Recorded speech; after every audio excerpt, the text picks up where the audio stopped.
The story begins with the main character, Han Dae-sung, and his friend walking together on the day before their high school graduation ceremony. Suddenly, without any meaning or warning, something strange began to happen to the guy. Something began to pull Khan in and transfer him to another place, and no one could help him. Sometime later, the main character comes to his senses and realizes that he is in hell. Dae-sung is in shock. He doesn't believe what's happening. Everything around him scares him. The guy sees huge monsters fighting around him, killing each other. Khan hides from them, thinking to himself why and for what purpose he ended up here. After 10 days of wandering, the boy realizes that he is hungry and needs to eat. In hell there is no day or night, not even sunlight, so food is hard to come by, and the only edible thing here is monster meat. The guy understands that this is the only way out and way to eat. Khan bends over the rotting corpse of the monster and tears off a small piece of flesh to force feed.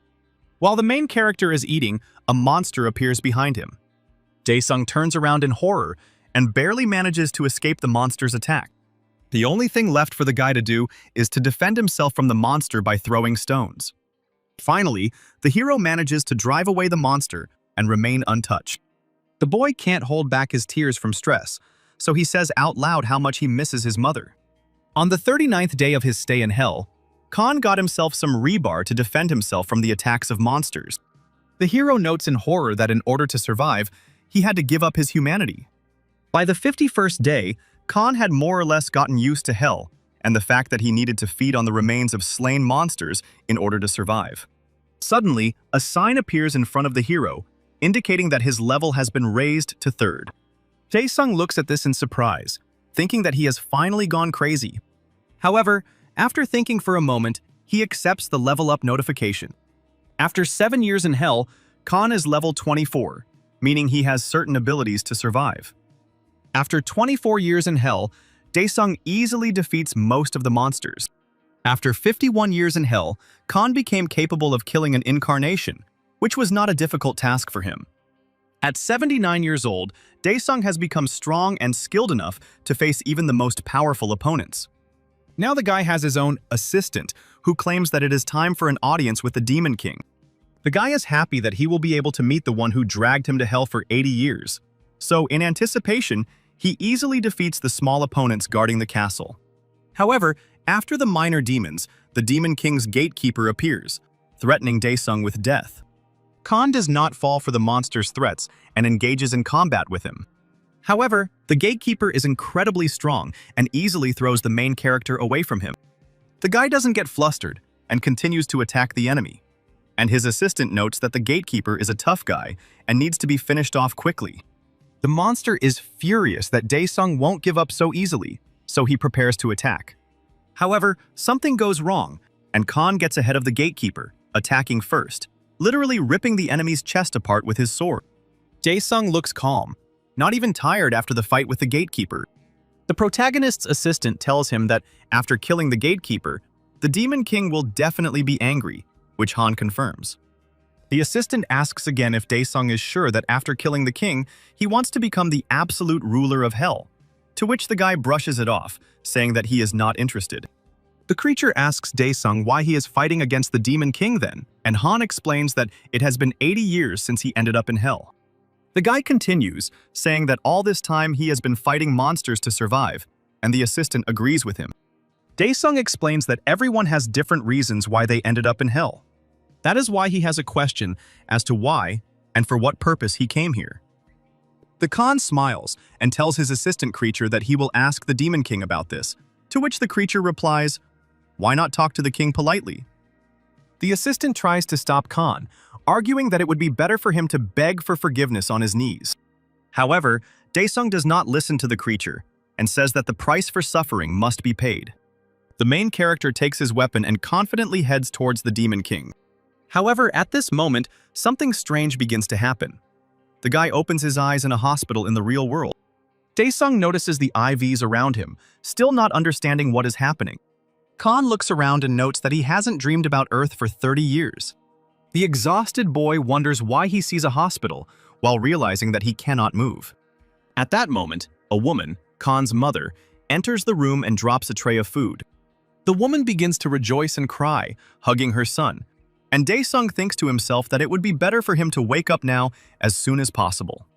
However, the guy immediately wonders why he can feel everything as if it were real, since he is sleeping.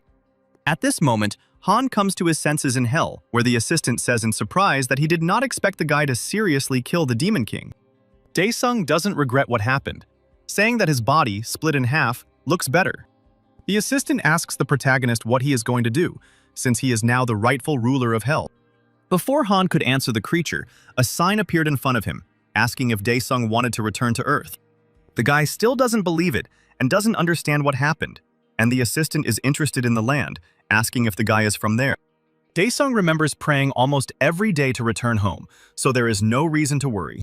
Without thinking, Khan presses the button to agree to return to Earth, and the portal gradually begins to transport him. A moment later, the protagonist opens his eyes and sees a doctor examining him. The man moves away from Dae-sung and towards his mother, and explains that due to his son's long stay in a vegetative state, it may be difficult for him to move at first, but that with rehabilitation, he will get better. The woman thanks the attending physician, to which he replies that everything happened thanks to her care for her son. At this moment, Khan begins to scream loudly, and the doctors and the boy's mother nearby do not understand what is happening. Dae-sung doesn't understand when he managed to return home, and the patients in the ward nearby watch the guy with fear. The doctor slowly approaches Khan to help, but he is aggressive and demands that he not approach him. Instead of accepting the man's help, she bites his hand until it bleeds. Still not believing that he is home, Khan accuses the doctor of using some kind of magic or poison to immobilize the hero's body. Dae-sung starts to get hysterical, deliriously repeating the same thing about 80 years in hell, not believing that everything that is happening now is real. Khan screams that he won't make it in time and asks to return back to reality from this dream. At this time, two orderlies enter the room in response to the boy's screams. Two men grab the protagonist, wanting to put him on the bed, to which Khan shouts and threatens them with death. Dae-sung is furious that he woke up in such a terrible, weak body, and while he is being laid on a bed, he looks out the window. At this time, something strange happens outside. A bright portal appears in the sky. The portal grows and spreads over the city, and the protagonist wonders where the wormhole came from. Meanwhile, the orderlies manage to put the guy into bed, but he starts to struggle again, screaming that they won't live after what they did to him. The nurse injects a sedative into the boy's neck to help him come to his senses. Before passing out, Dae-sung repeats that he will get rid of everyone present, while those around him silently watch him. Sometime later, breaking news starts playing on the TV in Khan's room. The host announces that a gate has opened in Seoul, but fortunately, hunters have already been dispatched to the scene to clear the air. One of the hunters is contacted on air, demanding a situation report, and he replies that the mission is in the final stages of suppression. The hunter is asked how much more time it will take to complete the mission. The man thinks and replies that it could take about an hour. The leader in charge of the hunters demands that he be contacted immediately after the mission is completed, and he will take care of the rest himself. The broadcast comes to an end, and the news anchor announces that the mission is successfully completed, and all consequences have almost been eliminated. By this time, Khan had already woken up and managed to listen to part of the broadcast, surprised that the hunters were operating in a wormhole. At this time, the very head of the hunters, a young man in a suit, enters his room and joyfully greets Khan. The main character looks at the man who entered and does not understand who is in front of him. The leader smiles and asks if Dae-sung doesn't recognize him. The guy looks closely at the head and asks if this is really Chan-ho. The young man is glad that Dae-sung recognized him and asks about Han's well-being. The protagonist rises slightly from his bed and replies that he feels fine, and Ho replies that Han has finally woken up 10 years after his sudden fall. Dae-sung focuses on the time spent in a vegetative state. The protagonist recalls that fateful day 10 years ago when he and Ho were returning home. Chan-ho explains that Han was full of energy, but then suddenly collapsed. Since then, the hero lay in a hospital bed in a coma for 10 years. The guy thinks that, according to his calculations, he spent 80 years in hell. However, it turns out that in real life, only 10 years have passed. Han is happy out loud, but Ho doesn't understand what he's talking about, to which the protagonist brushes it off and asks his friend not to worry about it too much. Dae-sung thinks about his mother, who was worried about him all this time. so she had to take 2 jobs at once. Ho smiles and tells his friend not to worry about anything, because the most important thing for him now is to recover, and there is no need to transfer money to Han about work, since Chan has already taken care of everything. Sometime later, the main character's mother helps him in a wheelchair for the sick, and they go for a walk together. However, Khan is not at all in the mood for walks. He is thinking about how he now has to take responsibility for himself and his family. However, at the moment, the guy can do little, because his body does not obey him, and he is very weak. Daesung angrily notes that he could now become a heavy burden for the family, because in reality there is no less cruelty than in hell. Suddenly, 2 adult men appear in front of Daesung and his mother and greet the woman upon seeing her. The guy looks at the man and feels that they are dangerous and becomes wary. One of the men in a black suit asks Khan's mother why she didn't answer the calls and whether she was going to return the money, while the second, in a gray suit, is surprised that the woman thought she could get rid of them so easily. The woman looks at the man with fear and apologizes, saying that she will definitely give the money back next month. However, the man in the black suit does not listen to her and reminds her that she always says the same thing. Khan's mother carefully takes the man's hand and assures him that this time she will definitely give everything back. Feeling the woman's hand, the man abruptly throws it off, shouting how dare she touch him. Han Dae-sung, who had been watching this whole time, looks angrily at the man who is treating his mother so badly. The villain in the black suit reproaches the woman, saying that money that is borrowed must be repaid, and threatens Khan's mother, asking if she really thinks that they will treat her well this time. The woman starts crying and asks him not to sort this out in front of her son, and swears that she will return the money next month. However, these words do not affect the man in the black suit, and he rolls up his sleeves, angry at her. The man hits the protagonist's mother, saying out loud that perhaps this will help her listen to him. Khan, who is powerless to do anything, becomes even more angry and watches helplessly as his mother is beaten, so he calls the men names. 2 villains look at the guy, talking about him among themselves. Daesung curses men and continues to call them names. The hero's mother turns around in horror and asks her son to stop talking about men like that. A man in a black suit grabs a guy by the chest and lifts him up, threatening him. Daesung's mother looks at this in horror and asks her son to apologize. The woman continues to ask the man to let her son go because he is just a patient and has nothing to do with it. The man looks at the woman and says that all the large sums of money went specifically to his treatment. However, Khan does not seem scared and continues to call the villains names, asking what they are going to do next. The man looks at the guy and says that he is a cheeky fellow who seems to have problems with his head since he keeps asking for trouble. The man in the black suit smirks and threatens Khan, calling him names. The man throws the boy down roughly and yells at him, saying that Khan is now completely helpless. He continues to brutally beat the guy, saying that he deserved it. The man mockingly demands that Han call him names again, but the hero can do nothing but defend himself from the powerful kicks. The guy deeply regrets that he can't do anything because of his weak body. The mother watches in horror as her son suffers and begs Taesung, the man in the black suit, to stop. However, the villain does not hear her and continues to brutally beat Daesung. Khan endures but thinks to himself that if they were in hell now, everything would have turned out completely differently. Suddenly, a sign appears before the guy's eyes, just like in hell, offering to begin a divine quest. Khan is surprised, looks at this sign and thinks about the choice that has suddenly appeared. Of course, Khan accepts the quest, and suddenly everything around him changes, and he doesn't understand what's happening. The guy sees that everything around him, except him, has frozen, as if time has stopped. The hero assumes that this happened because he took part in the quest. After studying the challenge details board, Daesung considers the quest's reward of restoration, assuming that his body will be returned to its previous state. In front of him, Khan sees a red mark, the goal he needs to reach. At first, Han looks at the suddenly appeared test with disbelief. However, then he realizes that for the sake of his previous body shape, he is ready to do anything. Barely, but the hero begins to crawl towards the mark, feeling that this is very difficult for him, unlike life in hell. Looking at the sign, the guy sees that there is very little time left, so he tries to think rationally in order to complete the quest. Daesung rereads the challenge and realizes that he can complete the challenge in many different ways, and doesn't have to get to the point on his own 2 feet. Khan reproaches himself for having thought of this only now, when there is so little time left until the end of the quest. However, he does not give up and gets to his stroller, which will help him get to the point as quickly as possible. Somehow, the boy manages to sit in the wheelchair, although it is still difficult for him. There are only 10 seconds left until the end of the test. But Khan does not give up and reaches the checkpoint. After completing the test, a bottle of medicine appears in front of the guy. Relaxed, Daesung drinks the contents of the bottle. Immediately after this, Han feels a surge of strength.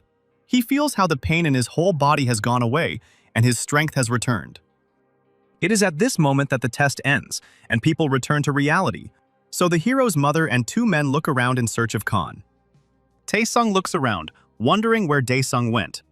At this time, orderlies from the hospital run up to the villains, and Khan's mother approaches her son. Taesung glanced at the protagonist, wondering how he managed to get so far away from them. A man in a gray suit approaches his partner and suggests that he leave for now. In the evening at the hospital, Daesung reflects on how the window of choice appeared before him. Just like the main character, I also lay in my bed after preparing this video for you. My beloved YouTube viewer. I worked hard and collapsed without strength. In a half-asleep state, I dream of only one thing. For you to subscribe, leave a comment and like. This will help me restore my body. All the best to you. Kisses. Hugs. Miss you. Love. The guy believes that he needs to restore his body as soon as possible before the villains return. So he decides that he needs to create a quest for himself. Suddenly, the protagonist hears some kind of notification that the Pantheon is waiting for him, and he wonders where he is hearing this from. Suddenly, his body seems to be transported somewhere, and he thinks that he is in a dream. A notice board appears in front of Han, informing him that an avatar has been created for training purposes based on the information. And Daesung feels that this is not a dream. First, the program generates a task for the hero: destroy the specified object, and a blue monster's face appears in front of Khan. Having gathered himself, the guy hits the object with all his strength. After completing this task, Daesung is tasked with running 10 kilometers in 3 hours. The next workout for the main character is 1,000 sets of push-ups, which the guy does with difficulty. After completing these tasks, Han looks at the notification table and sees that he has only completed 55% of the implementation, which greatly surprises him because he has already done so much. Daesung continues to be indignant and asks to be given a normal task. The system listens to the boy's wishes and issues a new training, a fight, where, after studying the information, Daesung sees a target, a crying demon. At this moment, a teleport appears from which a monster, the hero's enemy, emerges. The guy recognizes his opponent and says that he almost died in hell because of him. The monster attacks Daesung, and he begins to defend himself, noting that at this rate, Han will be killed. Therefore, having gathered himself, the hero jumps out to meet the enemy, swinging his arm to strike. However, the monster easily counterattacks the guy, knocking him into the ground. However, Khan does not despair and is going to attack again, considering it humiliating that he is losing. The opponents continue to attack each other, when suddenly the monster manages to grab the guy. At first, the hero looks confused, but then he remembers how he dealt with the enemy in hell and got rid of him. At that moment, the monster's paw holding Daesung breaks in half, and the boy is freed from its grip. While the enemy is recovering from the pain, Khan happily says that he completely forgot about the sword that can summon here. The monster comes to its senses and prepares to attack the guy again, but Daesung is ready for it.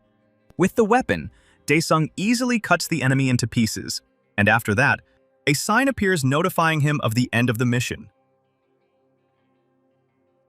The next morning at the hospital, the main character's mother wakes up to someone opening the window, but sees her healthy son. Sometime later, the boy is examined in the hospital. The mother asks the attending physician if it is possible for her son to recover so quickly. The woman still can't believe what's happening, that her son was able to recover in 15 days. The attending physician replies that he cannot say anything for sure, since from a medical point of view, such a quick recovery is impossible. The woman begins to get nervous and stutter, wanting to ask the doctor her question. As a result, she asks the doctor if what she thinks happened to her son happened. The man rushes to reassure the hero's mother, saying that usually some peculiarities appear, so she shouldn't worry. At this time, Khan brushes off another examination, to which the doctor explains that the boy's condition and case are surprising. The protagonist's mother looks at this picture with intensification, sincerely glad that her son is okay. Dae-sung is glad to see that his body is back to normal, so he decides that he needs to get back to his previous state as quickly as possible. As he leaves the hospital, the boy turns around to wait for his mother and sees her saying goodbye to the hospital staff. The boy hears a nurse reassuring a woman who has been waiting for her son to wake up for 10 years.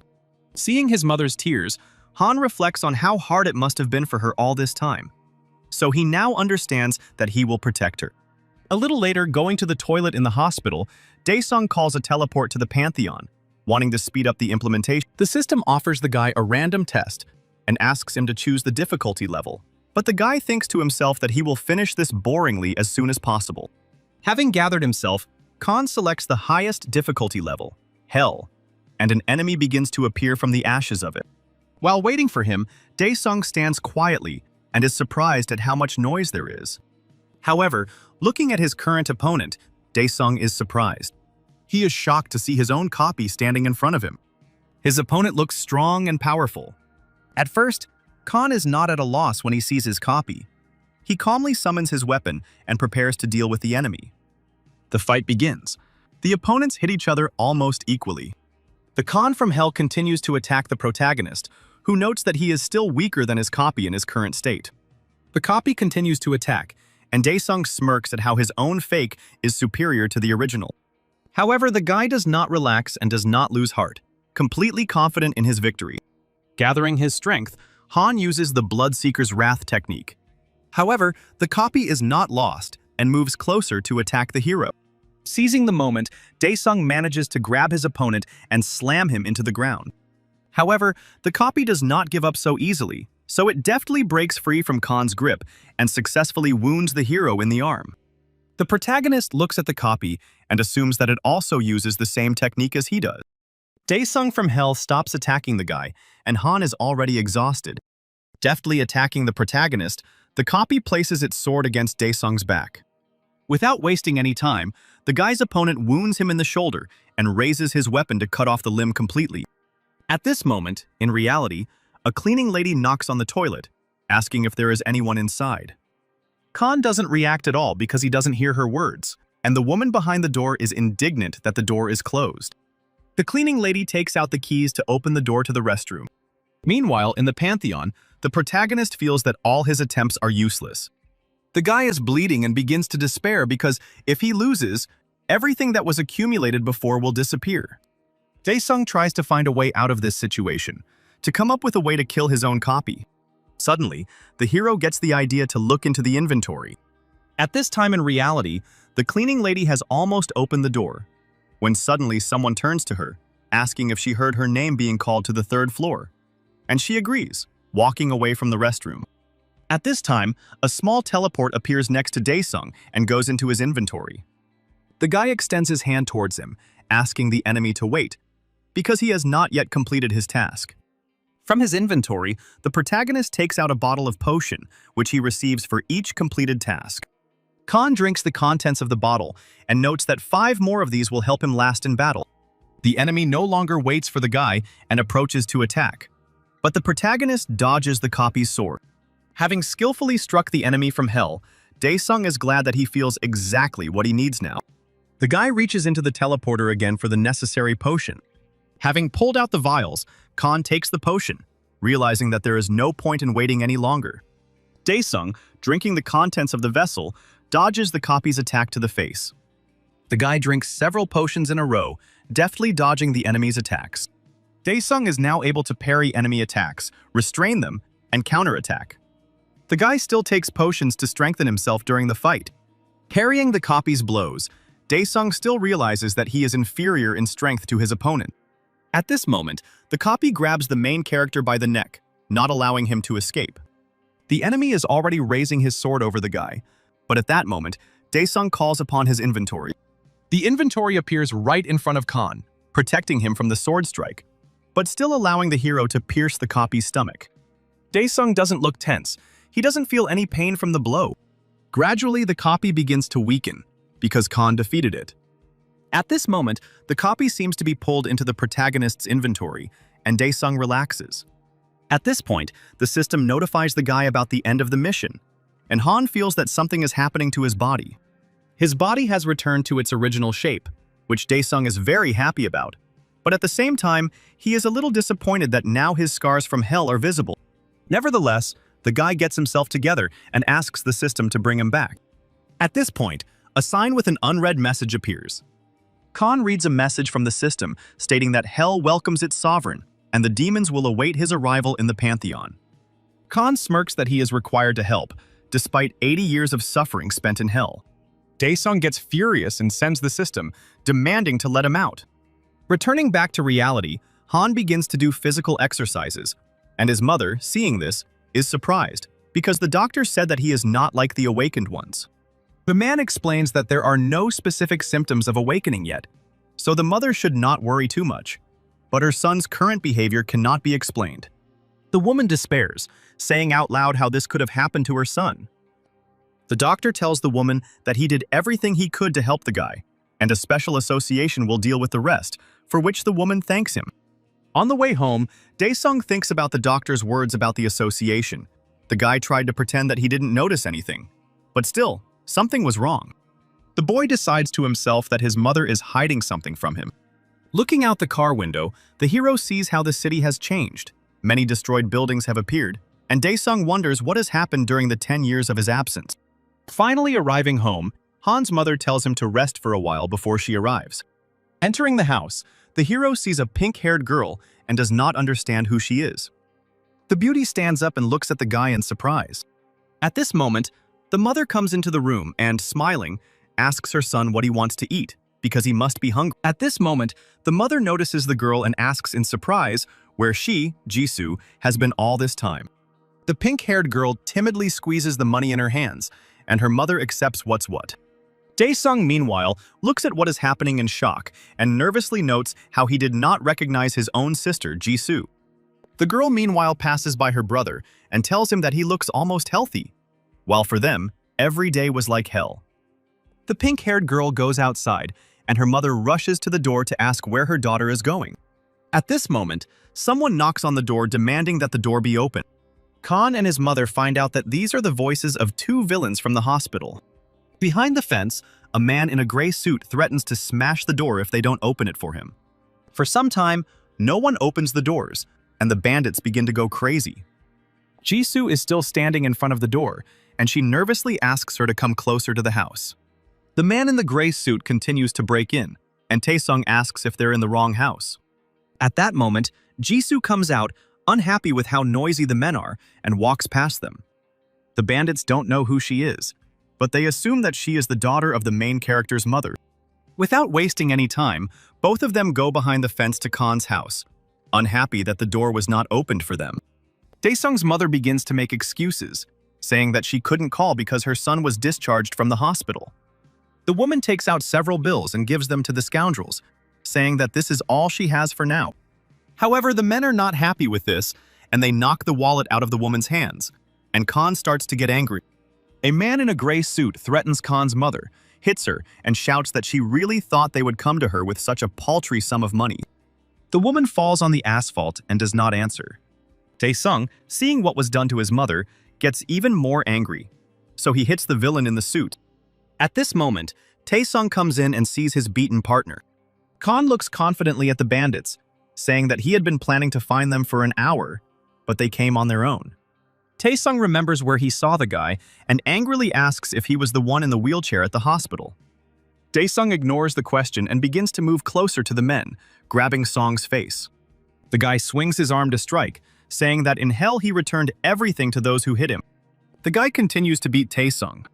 Despite the fact that the man is already bleeding, the hero does not stop and continues to torture the bandit. Finally, Han lets go of Taesung, and the man sees a chair next to him that he can use against the guy. An angry Taesung grabs a chair and swings it to hit the protagonist. However, the guy expects this from the bandit and punches the man in the face right through the chair. The bandit falls from such a blow, and at this time, his partner comes to his senses. The man in the gray suit takes out a knife and provokes Khan to come closer. Daesung comes closer to the villain and grabs the hand that holds the knife. Daesung asks if this is the hand the man hit his mother with, and without waiting for his answer, he stretches the bastard's hand unnaturally. Seeing what they made of him as his partner, Taesung angrily tells Han that after this, he will not be able to live a normal life. Daesung is not affected by the man's words and calmly replies that there is only one way in such cases: murder. However, the hero is stopped by his mother, who shouts at her son to stop. The woman tells her son that this is not right, so the scoundrels quickly run away and drive away in a car. Among themselves, the bandits discuss Khan, his physical condition, and the fact that he was recently in the hospital. Taesung is outraged that Han is behaving this way after 10 years in a coma, but his partner is more concerned that they haven't received the money or even the receipt that their boss mentioned. Taesung replies that the receipt and money are not important now. The main thing is to defeat Han. But at that moment, the bandit's car drives past. Jisoo and the man comes up with an idea. At that time, in the Khan family's house, the mother says that she sold the house and left a small shop to support her son in a good hospital. The woman hoped that Daesung would quickly come out of the coma, but the money quickly disappeared, and the woman, on the recommendation of a friend, received a loan from the financial sector. However, repaying the debt turned out to be difficult, as not only the loan amount grew, but also the interest on it. Khan asks his mother if his sister is still in school. The woman replies that Jisoo dropped out the year before last, and last year her mother got hurt while working at a diner, so her sister helped. The woman adds that her daughter has also suffered, since she works at a gas station during the day and goes to the store at night.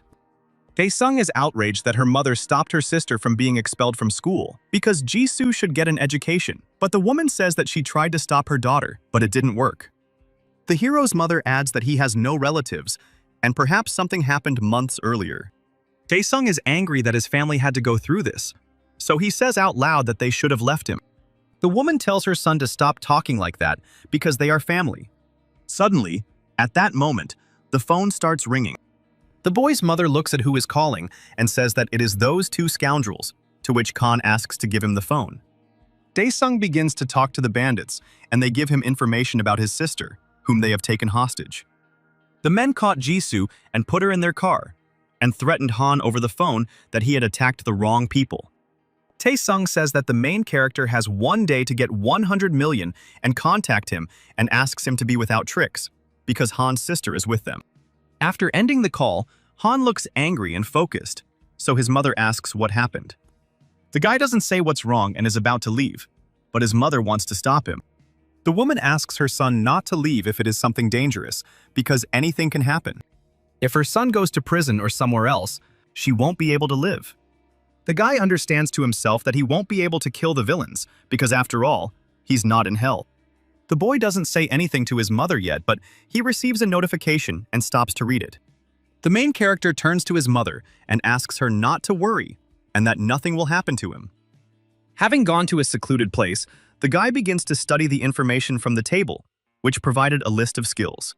After careful consideration, Han Daesung chooses a specific skill for himself. At this time, the bandits bring Jisoo to their hideout, and the man in the gray suit hopes that Han will not come here.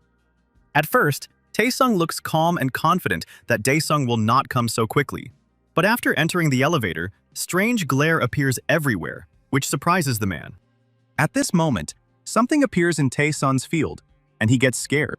Khan appears in front of the bandit, smiling at the bandit's reaction, and saying that he was asked to come with money. Previously, the hero chose the Shadowcaster skill for himself. Trying out this skill, Khan was surprised by its abilities. The guy opened a small portal to the shadows and threw a piece of cloth with Taesung's blood into it, and asked the shadows to track the bastard and transfer him to him. Thanks to this technique, the guy was transported straight to the elevator where the bandits and his sister were. The man in the gray suit begins to attack Khan. However, he dodges and counterattacks the enemy in the face. Taesung is amazed by the boy's abilities. He is nervous and scared by guesses about who Han is. Jisoo, who had been in the elevator the whole time, was as amazed by her brother's abilities as Taesung. Daesung turns to the bandit, asking what awakened means. At this time, the elevator arrives at the desired floor, and Taesung hurries to run out of it to inform his comrades about the unwanted guest. However, the guy catches up with him and knocks him out on the spot. Seeing what happened to the man, the partners, who had been sitting calmly until then, jump up from their seats and prepare to attack Khan. Daesung easily passes by his opponents with the help of his technique, deftly attacking and winning fights. Sometime later, the guy overcomes all his ill-wishers. Han approaches Jisoo, who was watching everything that was happening. The boy leans over to his sister and asks if she is okay. The brother pushes the tape away from the girl's mouth and unties her hands, telling her to go home. The girl asks fearfully what her brother is going to do. Daesung turns to his sister and says that he will be late because he needs to see something. This is the last thing Jisoo hears as she enters the elevator. The guy goes to explore the building where his mother's ill-wishers are located. Climbing the stairs, the hero sees smoking men looking at him questioningly. Daesung mockingly asks what kind of fleas are infesting this building. Naturally, the men react to the insult from the young man and are going to fight with him. Khan is prepared for this and tells the bandits that they irritate him. The guy easily deals with the men who stand in his way. At this time, the stranger's phone rings. A menacing, muscular man picks up the phone and sternly says that he asked not to be disturbed while he was steaming, but he is informed that there is a problem and he should show up at the office. The man is angry because he is not an errand dog, but they tell him that the matter is urgent and the office is in danger. At this point, the conversation ends and the man stands up irritably, realizing that he will have to go to the very building where Khan is. Meanwhile, Daesung continued to deal with the bandits, defeating each one. Now there is a frightened man sitting in front of the guy, begging him not to touch him. However, Daesung is not going to stop. He is extremely serious. At this moment, a man from the bathhouse breaks down the wall and bursts into the building. He doesn't stand on ceremony and hits the guy right in the face. Having slammed Khan to the floor, the man notes that he has gone completely mad. At this point, Daesung thinks that neither his mother nor his sister were surprised when he used his powers. The guy doesn't waste any time and starts using the new shadow technique, thinking to himself that it's amazing that people like him can live peacefully with ordinary people. The man walks away from Khan, who was using the technique. He also notices that the hero has torn a piece of fabric from his shirt, so the villain silently notes that the guy is quite clever. Standing up, Han asks the man if he is awakened. The man grins and says that there is no need to feel sorry for him and that he is going to send Khan to hell. Instantly, he uses some technique and becomes much larger, demonstrating the power of his body. However, Daesung doesn't lose his cool and punches his opponent in the face, leaving him bloody. At the same time, Khan easily throws his opponent straight into the wall, and the man, in horror, does not understand why he is weaker. He doesn't have time to do anything before the main character attacks him in the face again with his foot. Khan gets angry, asking out loud how much this bastard knows about hell, and in general, what the guy's family has suffered during all this time of his absence. The man notes with horror that the guy is of a completely different class, so he needs to be careful and be sure to survive. Having thought everything through, the enemy asks Daesung for mercy. The man says he is ready to give all his money just to survive. The Khan is interested in the villain's offer of money and asks where it is. The enemy points out to the guy that they are in the safe in the office. Khan mockingly says that he will accept the offer since the man himself says so, and turns to go to the safe. As soon as the guy moves away, the man immediately runs away. Entering the office, Khan tells the man sitting there to leave, otherwise he will kill him too.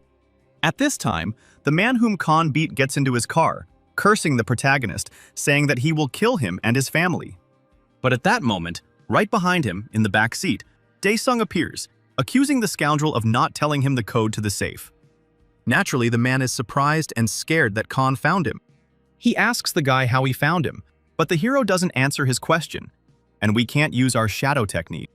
The guy adds that what's important now is that he will know where the scoundrel is and will be able to find him at any moment. Sometime later, the main character teleports the money from the safe to himself. In total, the guy received 500,003,200 won, and now he is wondering how long he can live on that amount. Han wonders if he could buy a couple of apartments in Seoul with that kind of money. Sometime later, the protagonist goes to a tech store and is advised on a new phone model for almost 3 million won. Daesung is in no hurry to pay for the purchase and asks the consultant about a different model. The seller explains that another model is more popular among girls and costs almost 2 million. Hearing this, the hero thinks about buying a phone. The seller sees the young man's torment and thinks he is being too persistent, so he openly offers an installment plan. However, despite this, Khan confidently says that he takes both models, and the seller is surprised. The consultant thinks to himself that he has hit the jackpot with such a large sum of money. Arriving home, Han leaves a package with new equipment on the table in his room. At this moment, she calls him, saying that it's time to go eat. But the young man replies that he needs to go out. The woman looks into the room, asking her son again.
However, he sees an empty room and is surprised when he managed to leave so quickly. Meanwhile, the guy goes to meet his friend Chan-ho. Seeing him, the protagonist approaches the table where his friend is resting. To himself, Pro notes that Khan has changed a lot. Friends sit down at the table and gather to drink to the meeting. Chan asks his friend if he has decided what he will do next. Daesung drinks the drink and replies that he doesn't know yet. Ho seriously tells his friend that they are no longer stupid schoolchildren, but Han is not up to it. He is completely absorbed in drinking.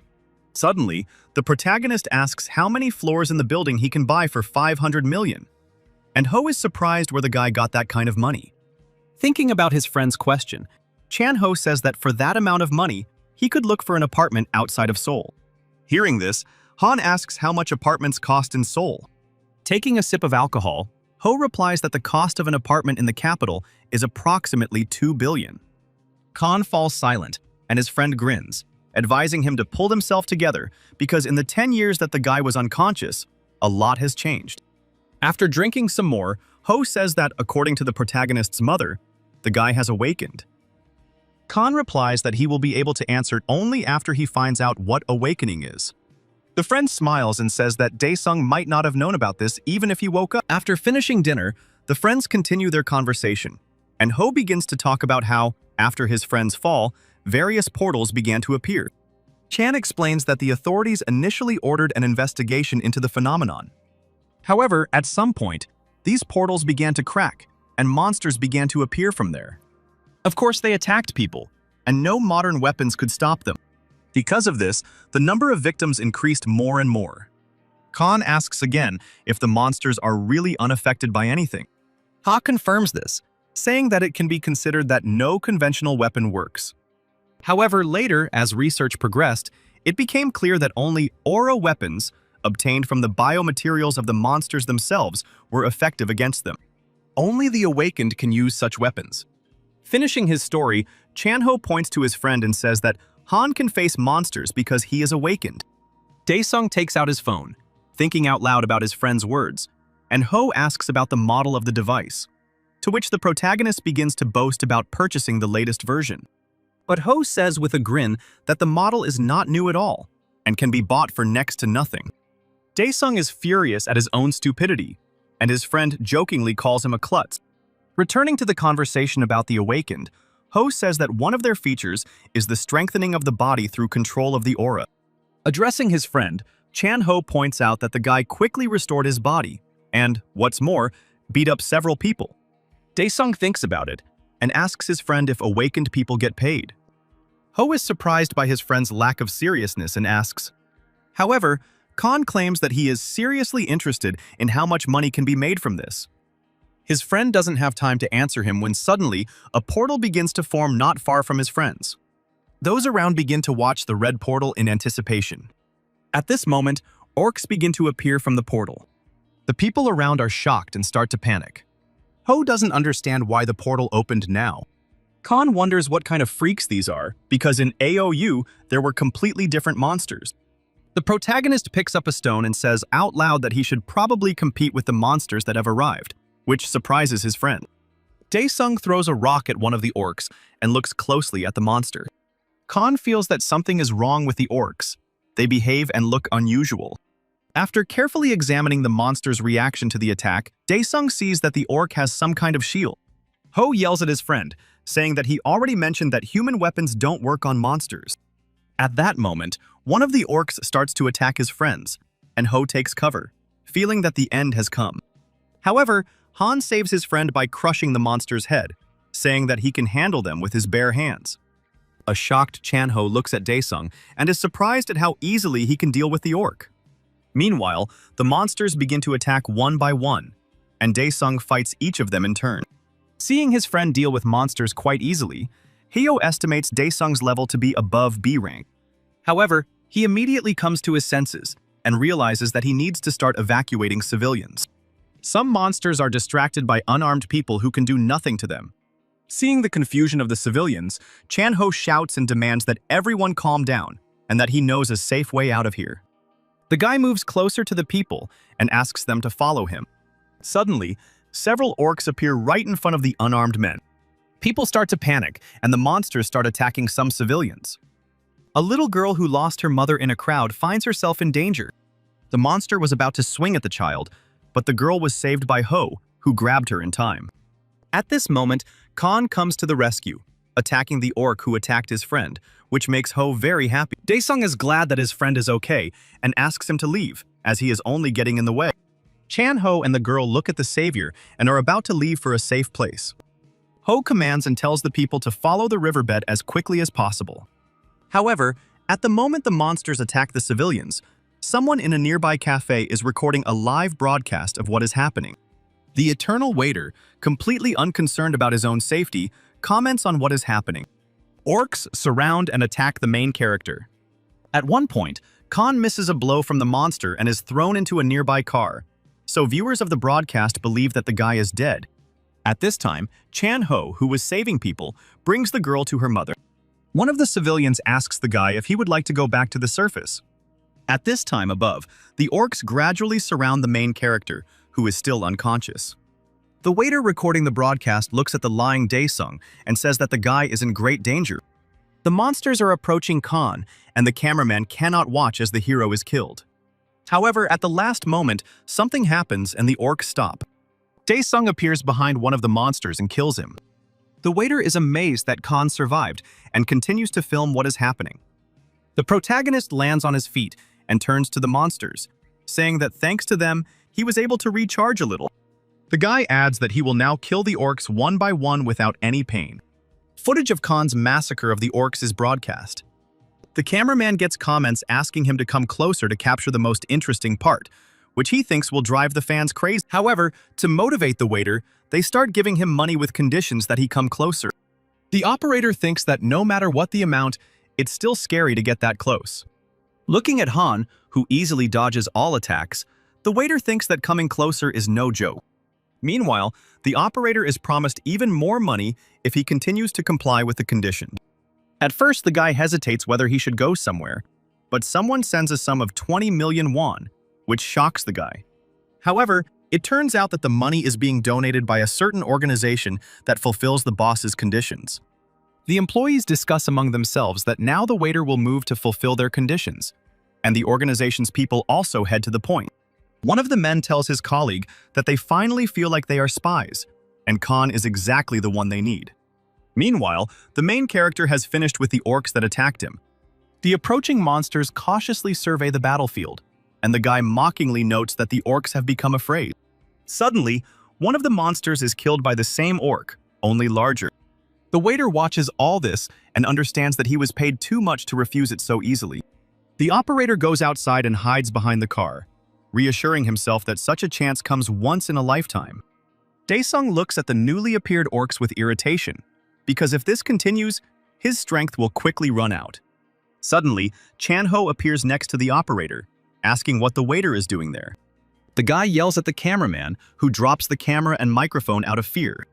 Ho leads the waiter from the street into the building. The camera operator panics because he has lost his camera and microphone and cannot continue broadcasting, which means he will not receive money. Suddenly, an orc appears right in front of Ho-ti, the waiter. The operator immediately loses control, and Chan-ho becomes nervous, as he doesn't know what to do next. At that moment, something blows off the monster's head. Turning around, Ho sees his friend Han, who has saved his life again. Entering the cafe, Daesung asks his friend why he came back and asks if Ho can stay alive for the next 20 minutes, since the guy needs to go somewhere, and Ho agrees. The guy tells Han that the clans will arrive here soon and promises to tell him about them when Daesung returns. The protagonist summons a teleport to the Pantheon and is transported there. Although the observer is surprised that his friend can open portals. After moving to the Pantheon, Daesung loudly complains about being tired from the recent battle with the orcs. After checking how much magical power he has left, the guy becomes disappointed and asks the terminal what the fastest way to restore it is. The system suggests using a diary, and the guy remembers that he filled it out when he was in hell. The main character has his diary systematized. The guy watches the systematization process silently.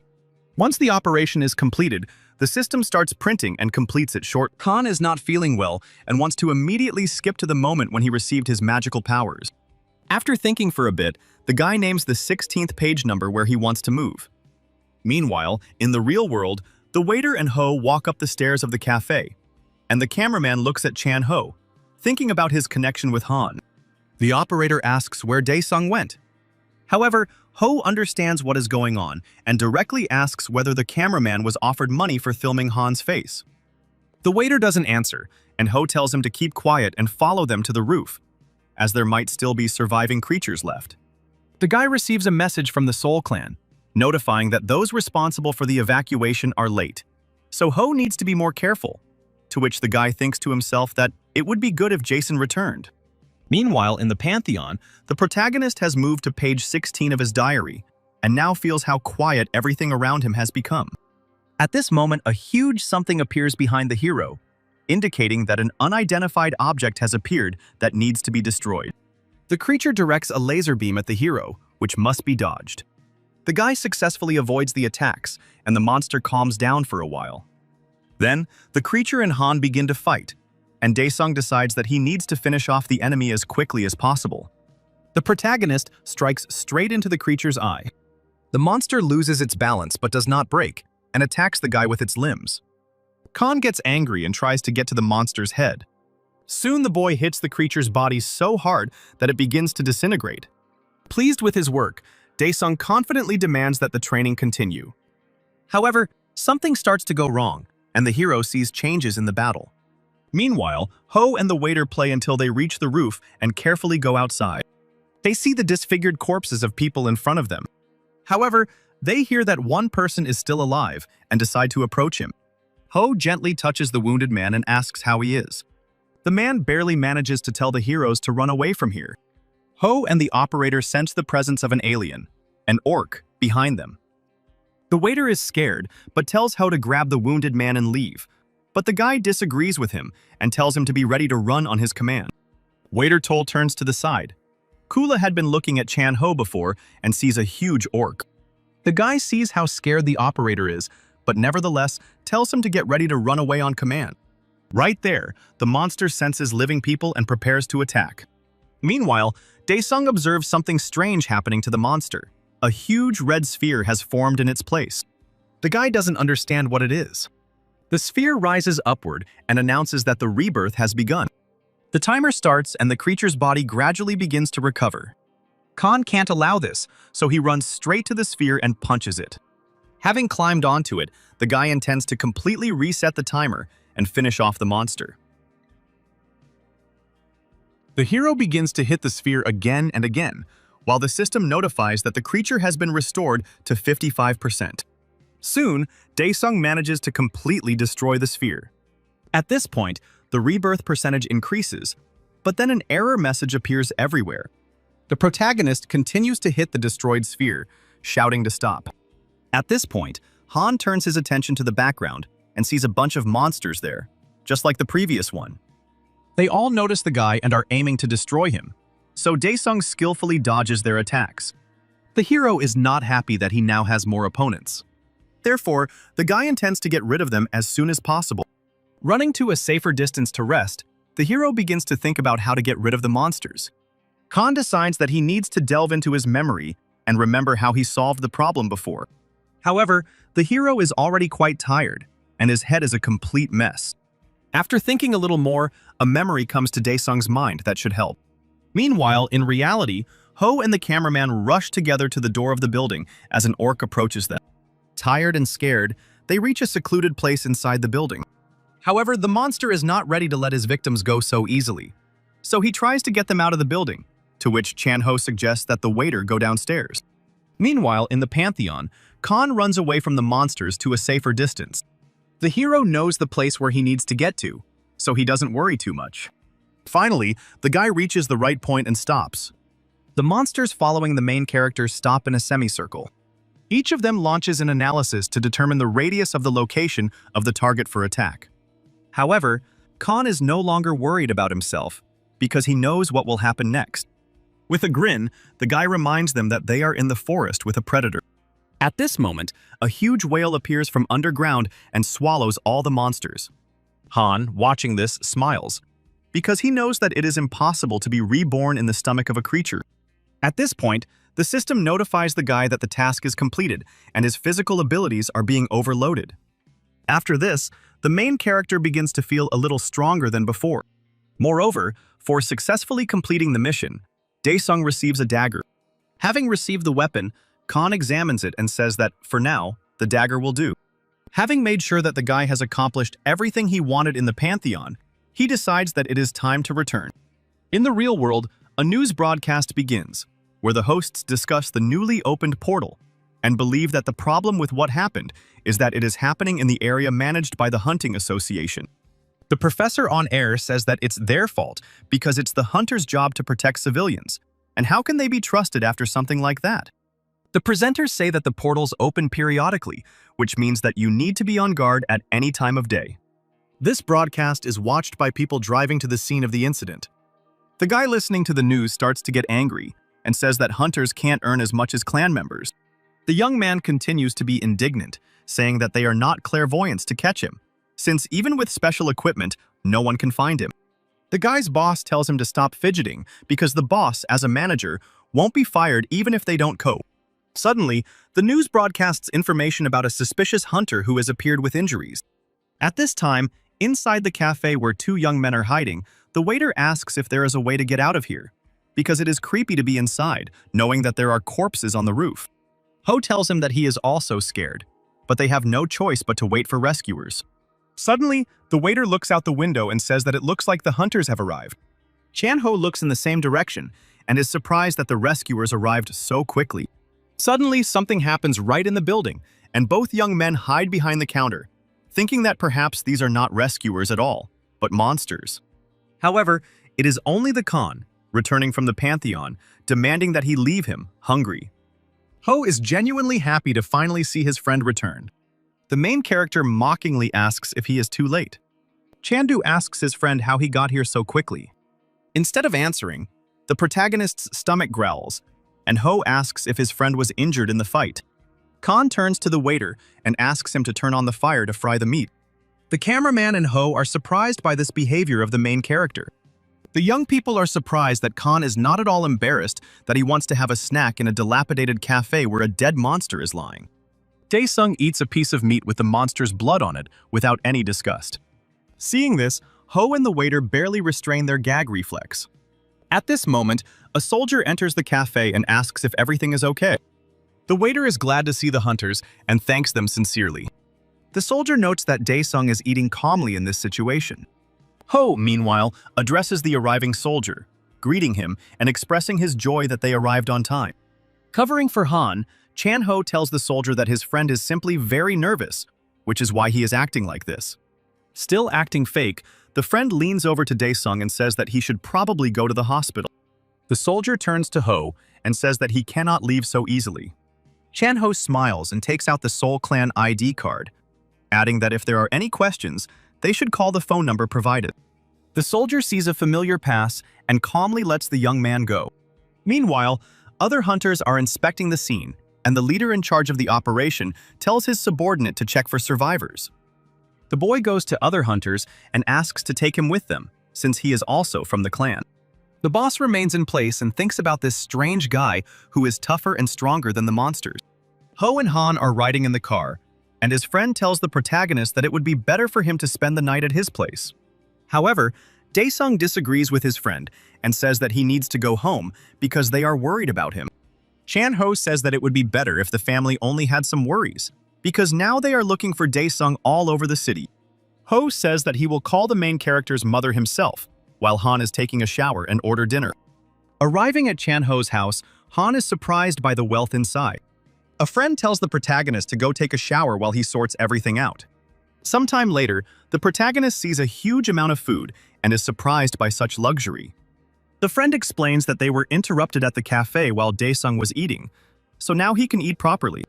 Dae-sung reminds his friend that he mentioned that hunters can make a lot of money. Ho confirms this, saying that now is a time when such people are valued. The young man asks the protagonist if he is going to become a hunter. Dae-sung continues eating and confirms his friend's words. Ho supports his friend, saying that if he goes to the association and shows his abilities, then his level will definitely be level B. Ho adds that if Han tries hard, he might even reach level A. The main character asks his friend what levels he is talking about. Ho explains that these are like ranks, and if Dae-sung is at level B, he will be able to join a large clan or become a member of an association, and the salary will be high. Khan wonders if there is anything higher than such ranks, and his friend confirms this, saying that of course there is. Chang-ho says that there is a level S, which only includes 5 people out of 2 million awakened ones. The boy jokingly asks his friend if he's thinking about becoming 6th. Ho continues to tell Han that he doesn't need such ambitions, and that it's enough to get to level A, because even getting there isn't that easy. A friend asks Dae-sung if he has finally decided to become a hunter. Friends drink to celebrate the past day, and the main character continues to think about the words of his friend and the hunters. At this time, a meeting takes place in an expensive restaurant. A young man with long hair is talking about a crazy debtor. He talks to a male bandit whom Han once met and tells him that it was the protagonist who destroyed their organization. Looking at the file lying on the table, the frightened man confirms this and recognizes the young man in the photo. The young man gets up from the table and says that the man is in a difficult situation. After all, since he remained alive, he could have escaped. Otherwise, the young man does not understand why the unfortunate man came to him. The frightened bandit says he had nowhere else to turn. The young man, the leader of the Red Horse clan, Lee Sogu, says that he understands, because the man had nowhere else to go, and he would hardly have gone to the police. Mogu asks if the bandit is really so nervous because of another dead man lying right on the floor in the restaurant. Nervously, the man begs Lee Mogu to spare his life. The clan leader says there is no need to worry because they will only take the money. The young man leans closer to the frightened man and says that the organization probably has some money hidden away. However, the man replies that he had the lowest position and that he knows nothing, and asks to believe him. Unexpectedly, Sogu pulls away and says that he will believe the man's words. He thanks the young man, to which he replies that they will finish here. At this moment, the clan leader uses a technique and rips the man's head apart. Sogu looks emotionless. He doesn't care at all about the life of the murdered man. A young man walks away from a fresh corpse. Sogu picks up the dossier on Han and shows it to the figure standing behind him, demanding that he deal with it. A mercenary girl takes on the boss's assignment. The next day, Dae-sung goes to the Korean Hunters Association. Ho, who brought him here, said that first, Han needs to say that he wants to receive a certificate of his awakening, and then they will help him. Finally, Chan-ho yells at his friend to use polite speech. The guy shouts to Dae-sung that he is going to work, and asks him to write when the results come in. Looking at Han leaving, Ho wonders to himself why he himself is so worried. Entering the association building, Daesung looked at other people who apparently also came for a certificate. Khan understands that he will get the money, but at the same time, everything here seems confusing to him. Having received a ticket with his number 9, Daesung sees that there are a lot of people and understands that the position is quite in demand. At this moment, the hero's mother writes to him, saying that she took the day off and is waiting for her son at home, to which he decides that she does not need to know where he is. The guy types that everything is still with Chanho. Mom replies that his sister is also waiting for Khan, as she wanted to have lunch together, which makes the hero very happy. After a while, a girl with glasses and a bob comes out, announcing that number 9 is next in line. In the background, an unknown old man is arguing with the staff and does not understand why he is not awakened, because he felt what happened. The man from the association replies that he is sorry, but the machine does not recognize the force. The man yells at this and reproaches him for the fact that it is a machine malfunction. People in line start to get upset that nothing is being done to the man because they are also waiting. The man doesn't understand how he can be awake if he has gone so bald overnight. Khan, watching what is happening, begins to get furious because they are waiting for him at home and he is in a hurry. The old man continues to shout and says that he will report himself to the association boss. At that moment, someone touches his bald head, and the old man is outraged by this. Turning around, he sees an angry Khan, who says that there is a line here and is waiting. Star tries to explain that the association has faulty equipment because he is definitely awakened. Daesung is surprised by the words about the broken device. At this moment, a young man from the association approaches the conflicting parties and says that he can check everything because he is awakened. The man approaches the car and begins to interact with it. The device performs an analysis and the lamp lights up green, to which the awakened one says that the machine is completely functional. The man is at a loss for words in response to this statement. The girl with glasses tells the old man to get out because there is a line. As he leaves the settlement, the mischievous man shouts that the device may be making mistakes. The girl apologizes to Han for this incident and invites him to the test. Khan thanks her and goes into a special room. Among themselves, the members of the association are discussing the fact that the main character must have a high level. But the young man from the association jokingly clicks the girl with glasses, telling her that she should be working and not making eyes at her. She thinks to herself that the guy managed to instill a feeling of fear, and if he is awakened, then he will definitely be above level B.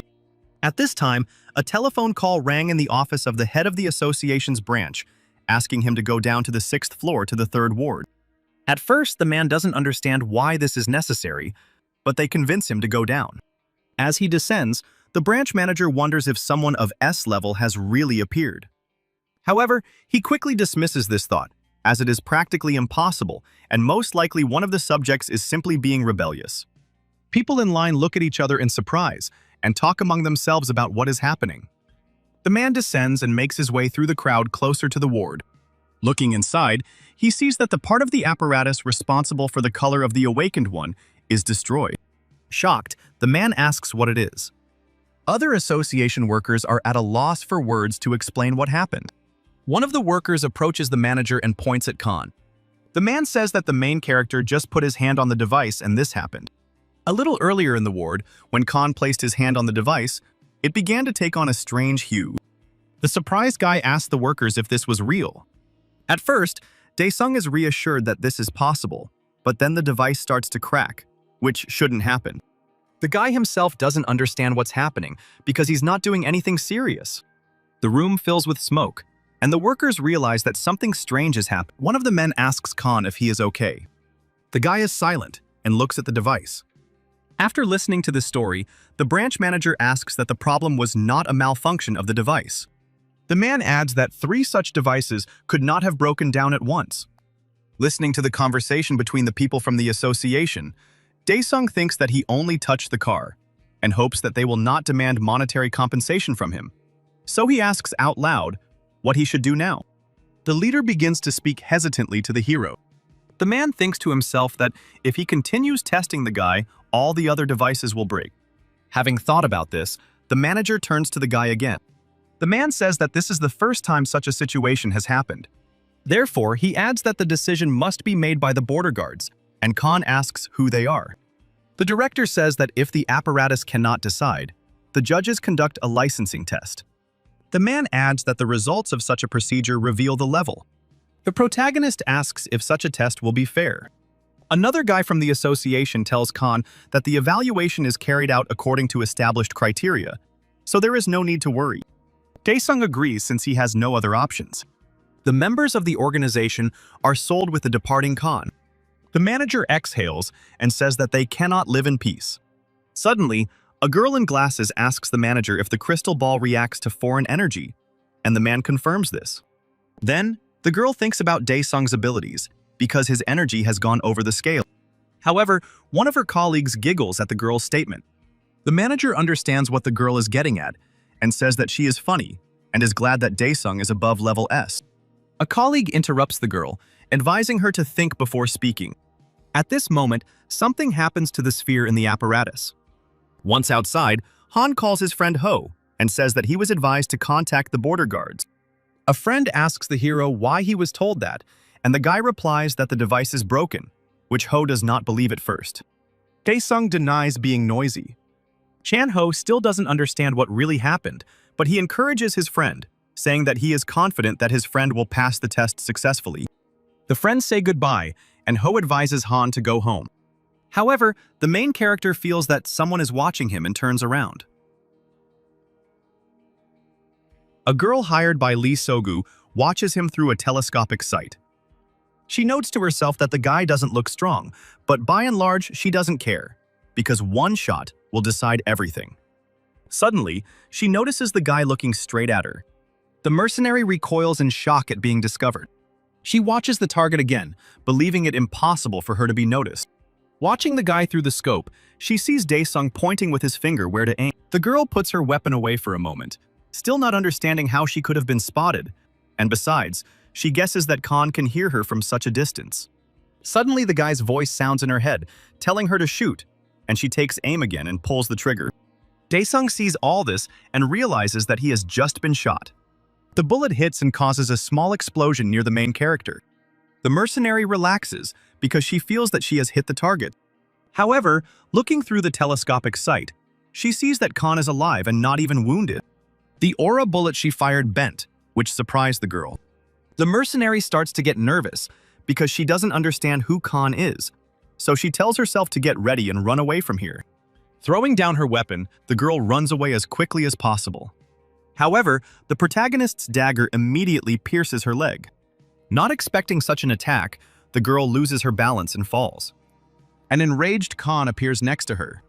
He says with a grin that it's a pity that she aimed so poorly, although even so, she couldn't kill him. The girl is not going to give up so easily, so she takes out a gun. Taking aim at the guy, she asks him if he really got away, even after the aura bullets. After asking where he came from, the hero calmly answers her that he is from hell, and she doesn't believe him. The guy calmly repeats again that he returned from hell. The mercenary doesn't believe him and says he's talking nonsense, so she shoots him with a pistol. She screams death wishes at the guy, to which he begins to use the technique to defend himself. Having emptied a whole magazine, the girl stops and thinks that Khan must have died. Suddenly, the guy appears right behind her. The hero summons a shadow technique to attack the girl. The mercenary is furious that she can't defeat the guy. Suddenly, Daesung appears right in front of her and slams her into the wall. The mercenary is immediately grabbed by Khan's shadows. The girl tried to break free, but to no avail, causing her to lose consciousness. Daesung is surprised because he didn't have time to do anything like that, and she had already passed out. Bending down, the guy notes that in this place, it's too lazy even to kill. Not far from him, Han sees an open guitar case, inside which lie small photographs of his mother, sister, and himself. Seeing this, the guy decides to find out more about the photo, so he throws a bullet at the girl to make her wake up. The mercenary comes too, and the technology still holds her against the wall. Daesung approaches her and demands that she answer his questions, or he will kill her. Not wanting to waste time, the guy asks the girl who sent her. The mercenary understands that she cannot betray the Red Horse clan. After thinking it over, she says a random name, and Han asks who she is talking about. The girl replies that she is talking about the thug whom Khan recently robbed. The guy understands who she is talking about, and the mercenary thinks about how to escape from the hero. The girl decides to cheat and says that she will tell where the villain is if Khan lets her go. Instead of answering, the main character deftly wounds the girl with a bullet in the shoulder.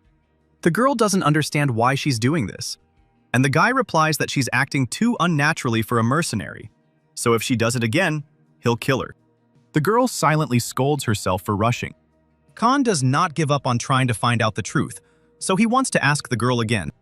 The mercenary understands to herself that she has already failed the mission, so it makes no difference whether she leaves here alive or not.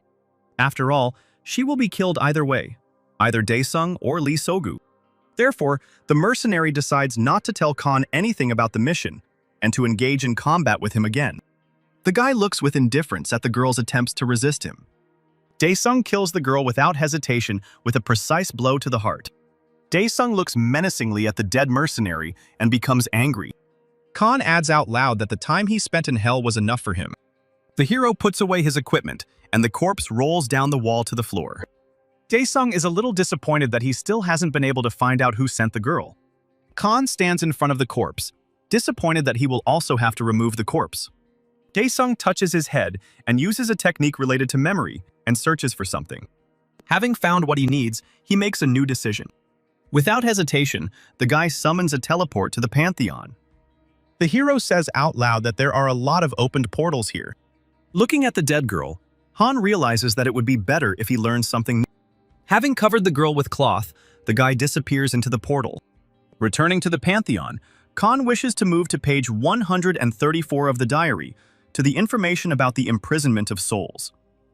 This technique is one of the main royal weapons, along with the King of Hell, and is one of the 15 forces of Hell. Once upon a time, Khan defeated the soul demon when he was in Hell. Initially, Daesung thought that by sealing his soul, he would be able to fight comfortably, but the one he bound himself to turned out to be very weak. A notification about the move appears in front of the guy, and he notes that the situation on the ground is different, so he needs to act carefully. After confirmation, the protagonist is transported to another location, the River of Ghosts. Daesung remembers that on the other side of this river are the king's territories, and there used to be a boat here that the guy once used. But now there is nothing nearby that can help, and it's not so easy to swim across the river. Even if you go into the water for even a short time, the body will be destroyed by the dead. A sign appears in front of the hero with information about the task, where he needs to defeat the appearing monsters. A moment later, flying creatures began to appear in front of Khan. The guy looks at the monsters and doesn't understand who they are. Spider-like monsters with wings approach Khan. They start attacking the guy with small bombs, but the hero successfully dodges. Suddenly, Daesung gets the idea that perhaps they will give him a boat for killing these creatures. At this moment, huge spiders appear in front of the hero, much larger than those that were moments earlier. However, Daesung, using his dagger, kills the enemy without any problems. The creatures are still attacking the guy from afar with their poison. However, the hero is collected and uses his shield in time to hide from the monster's attacks. When the creatures stop attacking for a while, Daesung thinks that killing each spider one by one is too tedious. Therefore, he has no choice but to finish them all off at once, which the hero does successfully. Some creatures appear again and again, attacking the guy. However, Daesung is completely focused on completing the mission quickly, so he deals with the creatures without delay. Using his dagger, Han easily kills multiple monitors at once. At the end, as if completing the task, the hero destroys the eye of one such spider. Then, a sign appears in front of Daesung, notifying him of the end of the mission and information about the reward. A new relic appears before the hero, protection for the character. The protagonist understands that he will still have to swim across the river himself. Using the armor, Daesung swims across the river. Finally reaching the shore, he emerges unharmed thanks to his armor. The system praises Daesung for swimming across the river, but says there's nothing it can do to help, and Han shuts it up. Finding himself on the king's land, Khan sees that there is no one there, and the king's fortress has also disappeared. The guy starts to remember out loud whether there was a way to complete the task in the fortress. Suddenly, something starts to happen in front of Khan. A huge heavenly obelisk rises before the hero. The doors of the structure begin to open gradually. The hero assumes that a new task begins there if he goes inside. At this moment, a huge demon emerges from the obelisk. The guy recognizes the enemy. It is the commander of diseases. Troops begin to appear near the commander, and Dae-sung remembers that while he was in this state, they were not even close to him. The warriors react to the main character. Some of the monsters attack Khan, but he fights them off. A moment later, the hero realizes that the warriors have no base. The guy suggests that this might be connected with the obelisk, while the warriors rush into the attack. Dae-sung wastes no time and uses the blood naturalization technique, declaring that he will finish them all off at once. The main character easily pushes the creatures away from himself. Khan thinks it will be more advantageous for him to attack them from the inside, while they have not yet left the building. Having thought it over carefully, the guy decides to destroy the obelisk altogether. After destroying the building, the monsters begin to evaporate. Thus, the mission could be considered accomplished. As a reward, the guy receives 2 runes, which he decides to check beforehand. After collecting them, Dae-sung receives information about each of the relics he received. At first, the hero sees an inconsistency in the mission's objective, but then decides that it doesn't matter since he has already received the reward. The guy continues to collect and improve relics. As Khan was about to leave, he noticed a strange yellow sphere. A warning appears, but the hero ignores it and collects the relic. After collecting it, an engraved circle appears on the guy's armor, and a message pops up in front of him. After reading it, he does not attach any importance to the text and considers the message useless. Dae-sung summons a portal back to reality. Returning back to the real world, Han sees that the girl's body is no longer there. He is surprised, but does not look for the body. Sometime later, the boy returns home, where his sister is waiting for him, saying that the soup has already gone cold. Dae-sung apologizes to the girl for being late. The girl invites her brother to join the table as soon as possible. At home, while the family is eating dinner, the news is on, reporting that the opening of the portals has caused great damage. However, Khan's mother turns off the TV, suggesting they eat in silence. Dae-sung says out loud that the world has changed lately. The mother admits that she did not talk about it because she was afraid that her son would go into shock and apologizes for staying silent. Khan thanks her for keeping him alive while he was in a coma. Jisoo listens to the dialogue between her mother and brother with embarrassment and turns away. The guy feels that something is wrong with the atmosphere and starts thinking. Suddenly, the hero asks the family if they need anything, and the sister is surprised and says that Khan can afford it. Sometime later, Dae-sung calls Chan-ho and tells him that he wants to lay low for a while, and Chan-ho doesn't quite understand why. Khan explains that he noticed he was being followed, meaning the mercenary, still thinking that Kula might have found the corpse. To sum it up, Han asks his friend to look after his mother and Jisoo while he is away. After finishing the conversation, Dae-sung thinks that he needs to somehow make the villains show themselves. After the conversation, Ho thinks about what Han wants to do. At this time, a mercenary reports to the leader of the Red Horse clan, saying that he removed the girl's corpse and fearing that their enemy is strong. I can rest assured that Han will show up for testing, so I'll have a chance to deal with him. The head of the clan stands in the laboratory and addresses the test subject, Jin. The blonde test subject says he can't wait to start, as he's been waiting for this for a long time. The scientist reports Jin's medical data to Sogu and asks if he should proceed with the serum administration. Mogu warns the subject that he will be in unbearable pain. However, Jin confidently says that he knew exactly what he was getting into, so he was ready for anything. The head of the clan gives the command to the scientist to begin an experiment on introducing the serum. The substance gradually begins to penetrate Jin's body. The subject begins to feel pain from the serum. The scientist overseeing the drug administration informs the chief that they have exceeded the limit. However, Sogu says to continue the experiment, to which the scientist is surprised, because Jin could die. But Sogu convinces the scientist that he would not have brought a person here who could not withstand such an experiment. When the serum reaches 90% capacity, Jin is writhing in agony. After the drug is fully administered into the body, the scientist looks at Jin's health and sees that there is no pulse. Sogu does not react to the words that the test subject has died, but continues to observe. A moment later, the pulse appears on the monitor again. The scientist is shocked by this, because he thought the experiment had failed. The awakened genie knocks out the glass of the vessel he was in. The head of the clan, who expected such an outcome, is happy. The subject does not appear weak or tired. Pleased with his success, Lee Sogu says he is looking forward to the 10th day. Meanwhile, Ho corresponds with Han and tells him that only the shield and weapons specified by the association can be used during the testing. Daesung decides to check something and runs a stick over his clothes. He comes to the conclusion that the shield in real life is not a video, unlike the weapon. The guy starts thinking about how to hide the weapon in reality. The guy takes his K-press out of his inventory and decides to disguise it as a stick. The guy customizes his weapon, and it takes on a new look. Khan looks at the change in the dagger and suggests that this way he will be able to find and disguise his favorite sword. The guy decides he needs to find his weapon. Daesung summons a portal to the Pantheon and finds himself in the Salt King's territory. It's very hot in this place, and Daesung says with regret that he didn't think he would come back here again. Suddenly, huge monsters, wolves, begin to appear next to the guy. Khan receives a mission notification. He must exterminate 1,000 of Orkiel's servants. Daesung decides to use the soul-sealing technique, so he cuts his own hand. The wolves begin to attack, but the hero is ready for this. Little by little, Khan defeats the monsters attacking him. At some point, the guy stops to call on the army. The wolves try to attack the hero, but someone else's paw stops them.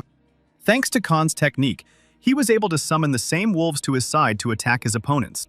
One by one, the monsters under Daesung's command stand up, and the hero orders them to attack. The guy doesn't need to do anything, because he already has warriors on his side, so he decides to light a cigarette.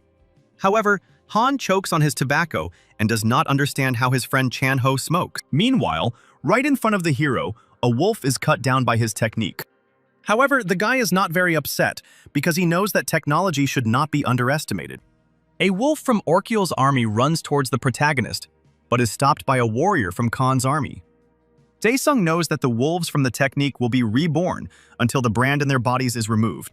Still watching the battle from the sidelines, the guy realizes that it is moving slowly. He calculates that this task will most likely be followed by another one, so he decides to speed up the completion of this task. Daesung jumps out and realizes he doesn't need to spend so much time killing wolves. High in the sky, Daesung finds the point where he needs to strike. Gathering his strength, he rushes forward to strike. For a moment, the monsters are distracted by the approaching Khan. A huge cloud of dust forms at the place where Daesung hit. At this point in Soul's plan, she is training for the test. Shin Choyeon, a future participant in the test, prepares for the test. The leader of the Soul clan asks the chief what he thinks about the girl. The clan leader, Hwang, thinks about his answer. The man says Shin has a problem. She gets loose on the battlefield, so he suggests doubling the difficulty level to get ahead of the psychopath. The leader clarifies whether he is talking about a member of the Red Horse clan Jin. Hwang replies that it is precisely him that is being talked about, because if it were not for him, then no one would have surpassed Shin's skill this time. At first, the leader agrees with the boss, saying that Jin and Shin are of different levels, but Hwang interrupts him, saying that what is more important is what tricks the Red Horse clan will resort to this time. The manager asks if Hwang really thinks Sogu will resort to something again, since it wasn't because of this case that various people banned recruitment for a whole year. Hwang replies that it is precisely because of this that Mogu is up to something more dirty. The leader concludes that this time, the test will be an arena for two, Shin and Jin, and Hwang agrees. Meanwhile, in Hell, Khan had already defeated all the monsters. A sign appears in front of the guy with a notification that there is only one soul left to complete the task. But the guy is calm. There is still one surviving wolf next to him. Without hesitation, Daesung raises the dagger over him and kills him. After this, the system notifies about the completion of the task, and the soul of each wolf is collected into a single relic. A sign appears with a notice that souls can be collected at the altar, and the hero becomes interested in this. Khan doesn't remember there being an altar in this place and hopes he won't have to look for it. Having taken the relic with souls, the same altar begins to appear not far from the guy. Seeing this, the guy is glad that he jumped to conclusions. The hero approaches the altar and sees the conditions of the next task, where he needs to collect soul stones from the altar and gain the guardian's recognition. A new enemy, a guard, begins to appear right in front of Khan. A huge snake appears in front of the main character. A notification appears informing the boy that he needs to answer the guard's question and get his approval, which is unexpected for Daesung. He wearily says that everything was going well, but then sudden quizzes appeared. The snake is silent and waits for Khan. The guy turns to the guard and demands that he ask his question. The snake bends down and asks it in a language unknown to the guy. He gets angry and says that he is being bullied. At that very second, the protagonist throws his dagger straight into the snake's eye. The guard writhes in pain, and Khan smirks at him. The snake intends to attack the guy, but he is ready and has already used blood naturalization. The protagonist and the guard engage in combat. Khan is angry at the guard, saying that he missed, seeing the guy as an easy victim. Having deftly jumped onto the snake's head, Daesung begins to wound it with a dagger. The creature tries to throw Daesung off, but to no avail. And at some point, the guard's head explodes. Khan jumps off the creature's dead body. At first, the hero is disgusted by the smell of the guard's blood, but then turns around to look at him. The snake begins to regenerate, its head gradually growing back. Khan sees this and says out loud that he completely forgot that the creature is very tenacious. Preparing for a new fight, the guy thinks about the guard's abilities. The snake, with renewed vigor, prepares to attack the guy. As he prepares to attack, Daesung angrily says that this can't go on any longer. The creature comes close to the guy, but he expected it. Daesung jumps into the guard's mouth and grabs his fangs. The snake is about to attack the guy with blue flame, but Khan expected it to happen like this. Then the snake swallows the hero, and for the first few seconds, nothing happens. However, soon the guard's eyes widen in pain. A moment later, he chokes and spits out Han. A guy appears from the guard's mouth with a sword. Getting up, Daesung says that it's a shame to waste such money on a guy who doesn't even have arms. The guy grabs his karma sword and can't believe he's fighting someone who can't use the fire of rebirth. The snake comes to his senses and is ready to try to fight the hero again. But he is already waiting for him. Using his weapon skillfully, Daesung kills the guard. A notification appears when the task is completed, also informing you that the implementation level has increased. Following this, the system sends out a notification that the boy needs to pass a test to prove his rights to the sword. Daesung must endure the pain of being burned for 10 days. The test begins, but the hero Ula has a plan. Holding the sword, he knows that he doesn't have to endure this pain. The Khan turns to the weapon, asking if it cannot recognize its owner. Daesung gets angry and demands that the timer be removed before he takes it to pieces. The time is reset, and a notification comes that the hero has passed the test. Sword contacts Khan and apologizes for not recognizing him right away. Daesung relaxes and tells the gun not to worry about it. Daesung communicates with the sword and says that it has not descended to Pandemonium. Pandemonium is a place where demons and souls that perished in hell dwell, a place of endless nothingness. Reports are emerging that the Pandemonium demons are supporting Khan and asking for his release. The sword confirms that since Daesung left, he has been disappearing. The guy asks if the weapon despises him, but it denies everything, saying that it will accept any decision of the owner with joy. Sword adds that the only thing he was worried about was what happened after the guy left. Khan doesn't understand what the weapon is talking about and asks about it.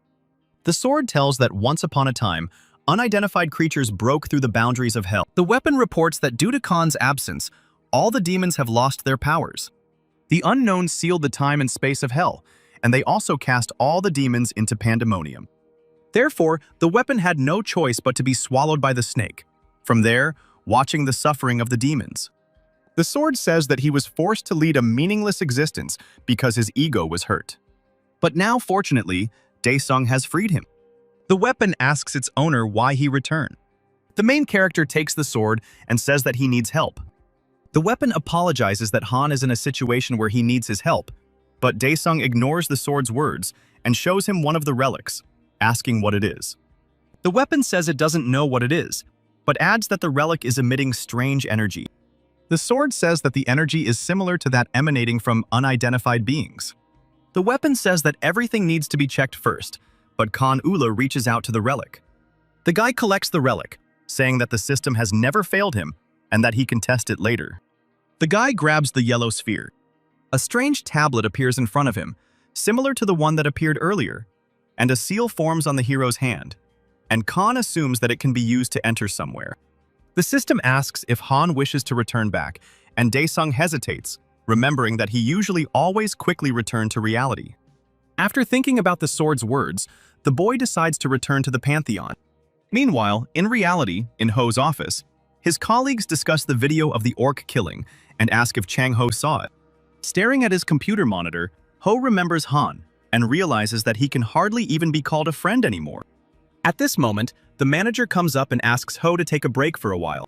The guy asks if something happened. He notes that his colleagues are once again enthusiastically discussing the viral video. People in the office do not pay attention to the boss who has arrived. The boss asks Ho to leave. Outside, a man asks the boy if he was at the scene and if he has anything to share. Ho thinks about it, because if he says that he knows Han, he will be immediately forced to hire the guy.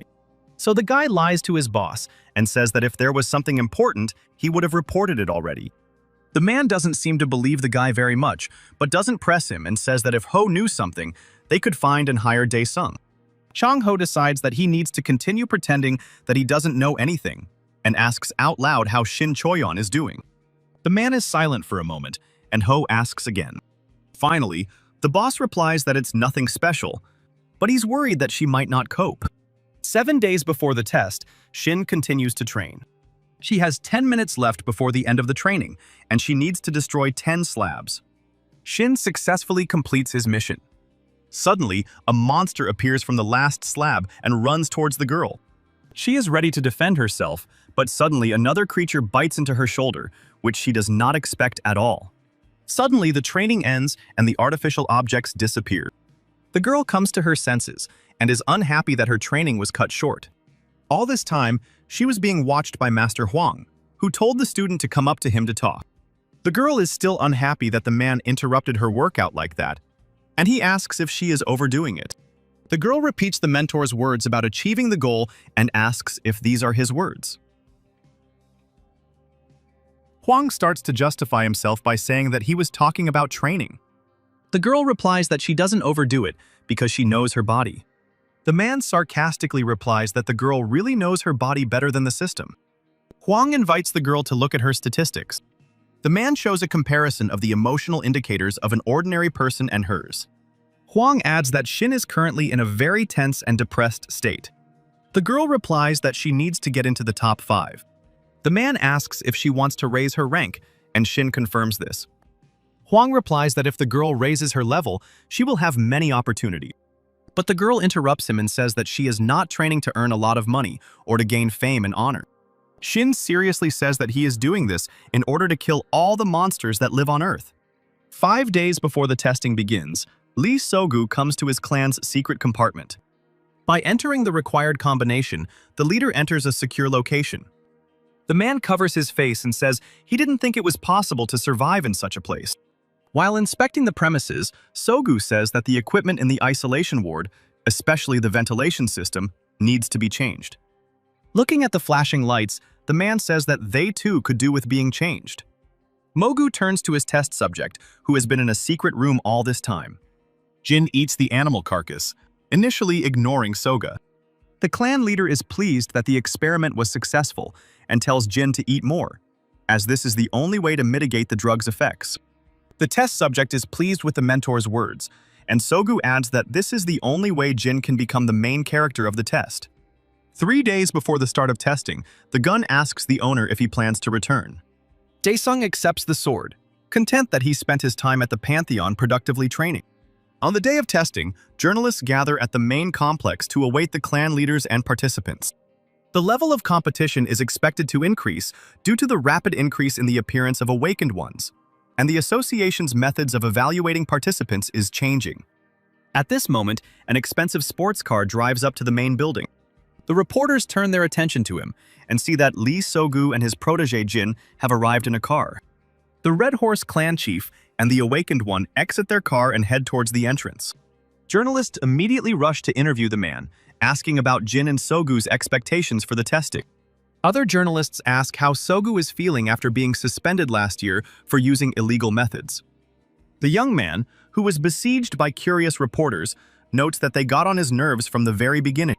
Nevertheless, Sogu calmly answers out loud that he regrets the events of 2 years ago. However, some journalists are dissatisfied with the answer and rudely ask whether the head of the Red Horse clan believes that regretting those events is not enough. and whether he is shirking responsibility. Ignoring the reproach, Sogu calmly replies that he promises to take the tests fairly this year and leaves with his protege. Inside the building, Jin tells his mentor that he should have just ignored the reporter. Seeing how serious Sogu is, Jin quickly apologizes and says that he was just joking. The clan leader sternly tells his protege to be careful during the testing, because if everything comes out, they will find themselves in a difficult situation. Suddenly, Huang appears behind them and asks what predicament they are talking about. Sogu is scared at first, but then she takes control of herself and greets the man. The young man immediately asks Huang why he is dressed so secretly, to which he replies that it is all because of the journalists. Kolko Huang adds that he didn't want to stand in front of the cameras like some. At that moment, the man from the Soul Clan notices Jin standing behind him and reads his aura flow, which appears flawless, causing the man to compliment Soga for her graceful concealment.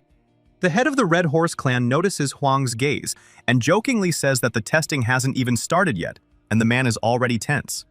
Huang quips back, saying that no one knows if Sogu has brought back another infected person who could harm the newcomers. Sogu replies that this will not happen again this year and leaves with Jin. The protege tells the mentor that Huang was looking at them strangely. Sogu says seriously that he understands that Huang ruined his mood, but Jin made the wrong choice of enemy. The man shows with his gaze where to look. At this moment, Shin Choen passes by Jin. The guy finds out which clan the girl is from and looks forward to fighting her. Sogu interrupts him, saying that what's important isn't the serum that enhanced the boy, but the fact that a member of the Soul Clan also trained. An inspired Jin replies that this makes him want to defeat them as quickly as possible. Watching Sogu and Jin walk away, Huan wonders what Sogu is planning, but then hopes that it won't harm Shin. Suddenly, Han Dae-sung appears nearby. The protagonist passes by Huang, striking him with his powerful aura. The man is so surprised that Shin, who comes up, has to bring him back to his senses. Huang tells the girl to be careful, and she doesn't understand what these exercises are for. Then the girl realizes and tells the mentor not to worry about the guy from the Red Horse Clan because she will be serious. However, the man interrupts her and says that it is not about Gina. Meanwhile, Han calls Chan Ho, who apologizes that he won't be able to come because he's very busy at work. Ho wishes his friend luck, and they end the call, with Dae-sung walking over to the equipment dispenser. After reading and following all the instructions, the guy receives his clothes with number 104. Meanwhile, an annoying old man whom Han met during the association's mission comes into the testing room. The old man is glad that his numerous calls and letters were not in vain and that he was noticed. And in general, how dare they doubt his abilities? The man recalls how, on the day of the test, in the association's assignment, Khan brazenly touched his head. Suddenly, someone grabs the old man by the head, and turning around, the man sees Jin. The frightened old man thinks about whether he should leave the test. Meanwhile, Khan approaches the hall. The protagonist feels well and is looking forward to the start of testing. Entering the hall, many participants are waiting for the start, including a disguised Shin. Suddenly, the lights come on and the crowd comes to life. The inspector responsible for today's testing appears before the awakened ones. The man announces that this time, 3-level portals have been set up, with each level having its own difficulty and environment. Participants begin to talk among themselves about testing. One of the awakened ones asks when they will be given weapons. The inspector says that this time, there will be no weapons distributed, and participants are prohibited from bringing anything with. The crowd is dissatisfied and wonders how they will fight then. Suddenly, a hologram appears in front of the participants, representing the assistant. Artificial intelligence announces that the topic of today's test is adaptation, the purpose of which is to determine how well awakened beings can develop their adaptive skills in different conditions. The value of a hunter lies not in his equipment, but in his aura, the skill that comes from the strength of his body. Participants only need to show how well they adapt and fight. At this point, the instructions end, and the portal opens. The inspector announces that people should enter the portal one by one, starting from the last rows. At the first level, participants find themselves in a tropical forest with a dry and hot climate. Some of the awakened complain that, due to the hellish conditions, they will not even reach the beginning of the test. Everything that happens in the forest is monitored by cameras in the broadcast room. The observers are talking among themselves about how the standards are very high this time. However, there must still be those who pass all the tests. At this moment, Shin tries to calm down and control himself so as not to waste excess energy. The participants are watched on the screens, and the strengths of Shin and Jin are discussed, comparing them. Some of the spectators are discussing how Lee Sogu prepared this time. The head of the Red Horse clan thinks about how envious Huang must be. Han appears on the screen for a second, and Huang notices Sogu's calm. However, at that very moment, the head of the Red Horse clan turns his attention to the screen and is surprised by Daesung's appearance. Sogu is amazed that Han looks calm. There is not even a drop of sweat on him, and the man thinks that perhaps the guy hid his aura, but this indicates a high level of training. Khan feels comfortable because he previously drank a potion that helps him cope with the effects of the environment on the body and hopes that no one will notice. Participants continue to complain about the heat and wait for the test to begin. After some time, an artificial intelligence appears, announcing that all participants have crossed the portal, meaning it's time to begin. The first task for the Awakened is to kill 20 orcs in the swamp. Having heard the order, Khan takes off and runs deep into the forest. Another participant rushes after him, shouting that he will not lose to Daesung, but suddenly stumbles. At this moment, the guy sees a small beating source in front of him. Overjoyed that he has found water, he touches the liquid, but something happened. Something takes hold of the participant, and it turns out to be a swamp worm, which lives in swampy areas. It is announced that contestant number 94 is eliminated, and emergency services are called to the scene. The creature spits out a guy in a protective shell, and the system reports that the protection will be maintained until a rescue team arrives. At this time, Khan carefully clears the territories in search of orcs. Rescuers arrive at the scene with the guy. One of them steps away to look at the message on his device. The man sees the task of observing number 104, Han Daesung, and accepts it. At this moment, the main character finds the orcs. Khan picks up a huge rock and holds it up, telling the creature how great it would be to hit it on the back of the head with the boulder. The guy continues to tease the orc. A huge creature runs straight at the protagonist, but he throws a stone and hits it. The man who received the assignment watches as Khan completes the task. At first, the man is surprised that he receives such an order, but then he sees how deftly the guy deals with the orc, and that surprises him. Khan doesn't look tired. He calmly carries out the task, and the man is struck by how different he is from the other test subjects. Khan, however, is thinking that it is not at all effective to kill the orcs one by one. Daesung says out loud that he didn't want to use magic at all in the first half of the mission, but he has no choice. The guy uses the shadow summoning technique, and after that, he orders the shadows to find the rest of the orcs. One of the shadows breaks into a dark cave where the orcs have gathered. The creatures begin to talk among themselves about the noise in the cave. Suddenly, Khan, pleased with his find, jumps down into the cave from above. At first, the orcs don't pay any attention to the guy, thinking that easy prey has found them. Daesung takes out his camouflaged weapon and prepares to quickly complete the mission. The weapon contacts Khan, saying that it seems the orcs did not perceive the hero as they should have. The Khan smiles and orders his weapon to destroy all the creatures in the cave. Meanwhile, Shin runs through the forest looking for orcs. The girl uses her aura to find monsters. The girl notices one of the orcs and approaches him. The girl notes that at this speed, she can complete the first task in an hour. The girl is going to kill the fourth monster. However, Jin runs ahead of her. The girl recognizes the guy from the Red Horse clan. Jin doesn't look tired and is quite satisfied with having taken the loot from Shin. The girl provokes the guy and says that the Red Horse is in his repertoire as always. Jin taunts the girl, saying that her yours or mine competition to determine whose prey is whose is very stupid. Shin also quips back, saying that the guy is a good talker, which is just like his clan's style. Jin sarcastically replies that the girl's clan also likes to take last year's crazy people for testing. Jin thinks to himself about killing the girl, since she turned out to be so annoying, but he stops himself, saying that he should wait at least until the second level. Shin turns around to leave and not continue the conversation with Jin, so he makes an obscene gesture and tells the guy to have fun on his own. The guy gets angry at such words and attacks the girl. However, something restricts his movements, and he is surprised. Suddenly, Shin and Jin hear and see a huge explosion. A few minutes before, in the orc cave, Khan stands with a lit weapon. The guy orders his sword to burn everyone in the cave. The trapped monsters can't do anything about the fire. Camera observers are shocked by what is happening. Seeing the explosion on the cameras and the announcement that Han has passed the first level test, no one believes that this is possible. The observers immediately begin to request information about the guy and demand that he prepare a contract. Kwang, who was watching the scene, says he fully expected Daesung to make a splash. Sogu Tolk is unhappy that all the attention is focused on Han. Also monitoring the testing are people from the association, the girl and her colleagues who met with the hero when he broke the device in the association building. The girl is happy that her guess about the guy's strength turned out to be correct, and her colleagues are still amazed. Immediately, the people from the association pay attention to the screen, where the annoying old man was seen, and recognize him. A man with an axe finishes off weakened orcs after an explosion. The old man is glad that he completes his task quickly enough.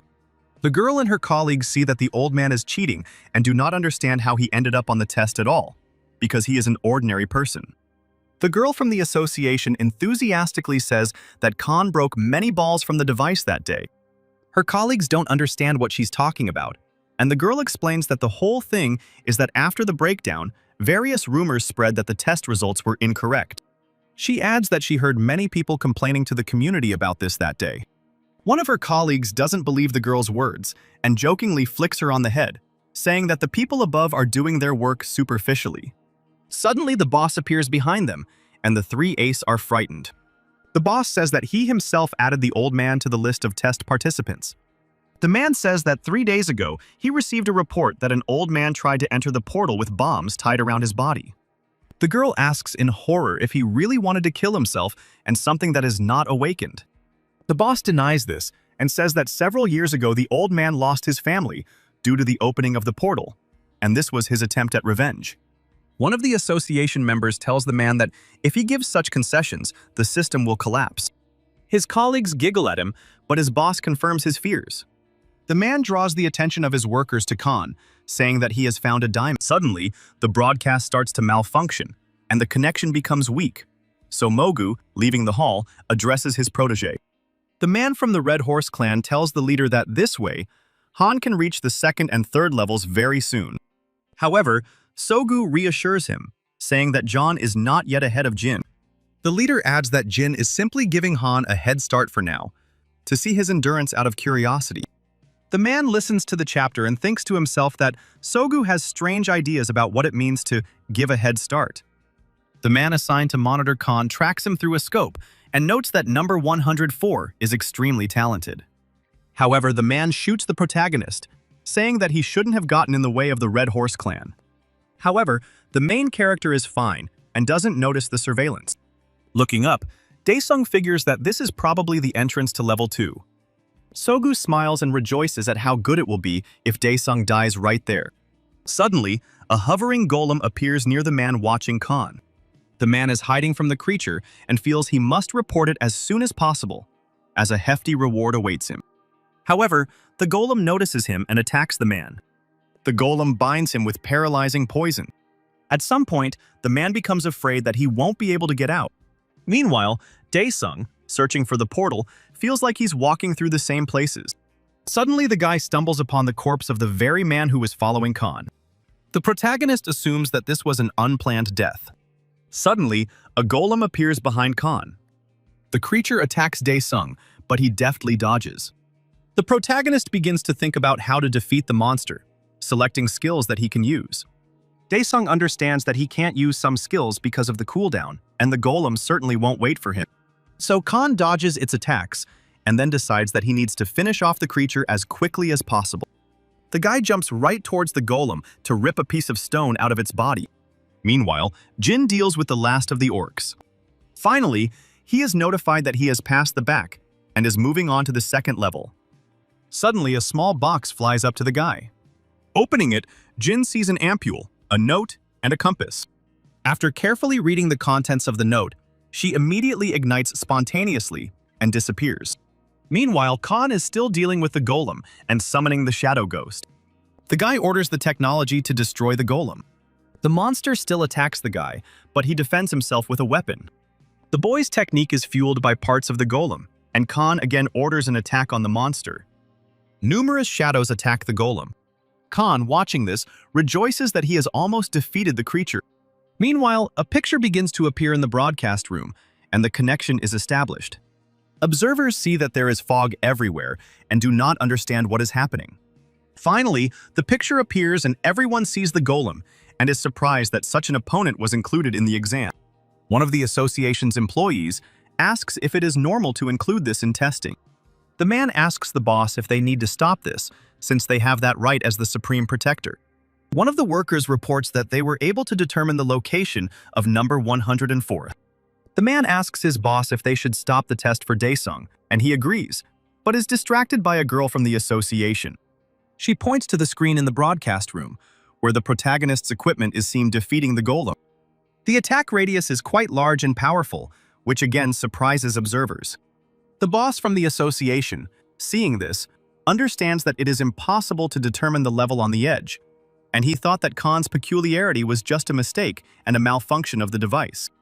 Eventually, the man realizes that perhaps there is something unimaginably strong within Daesung. The girl from the association is amazed by the success of the main character. Suddenly, another worker from the observers approaches her and says that Khan's success has nothing to do with the test.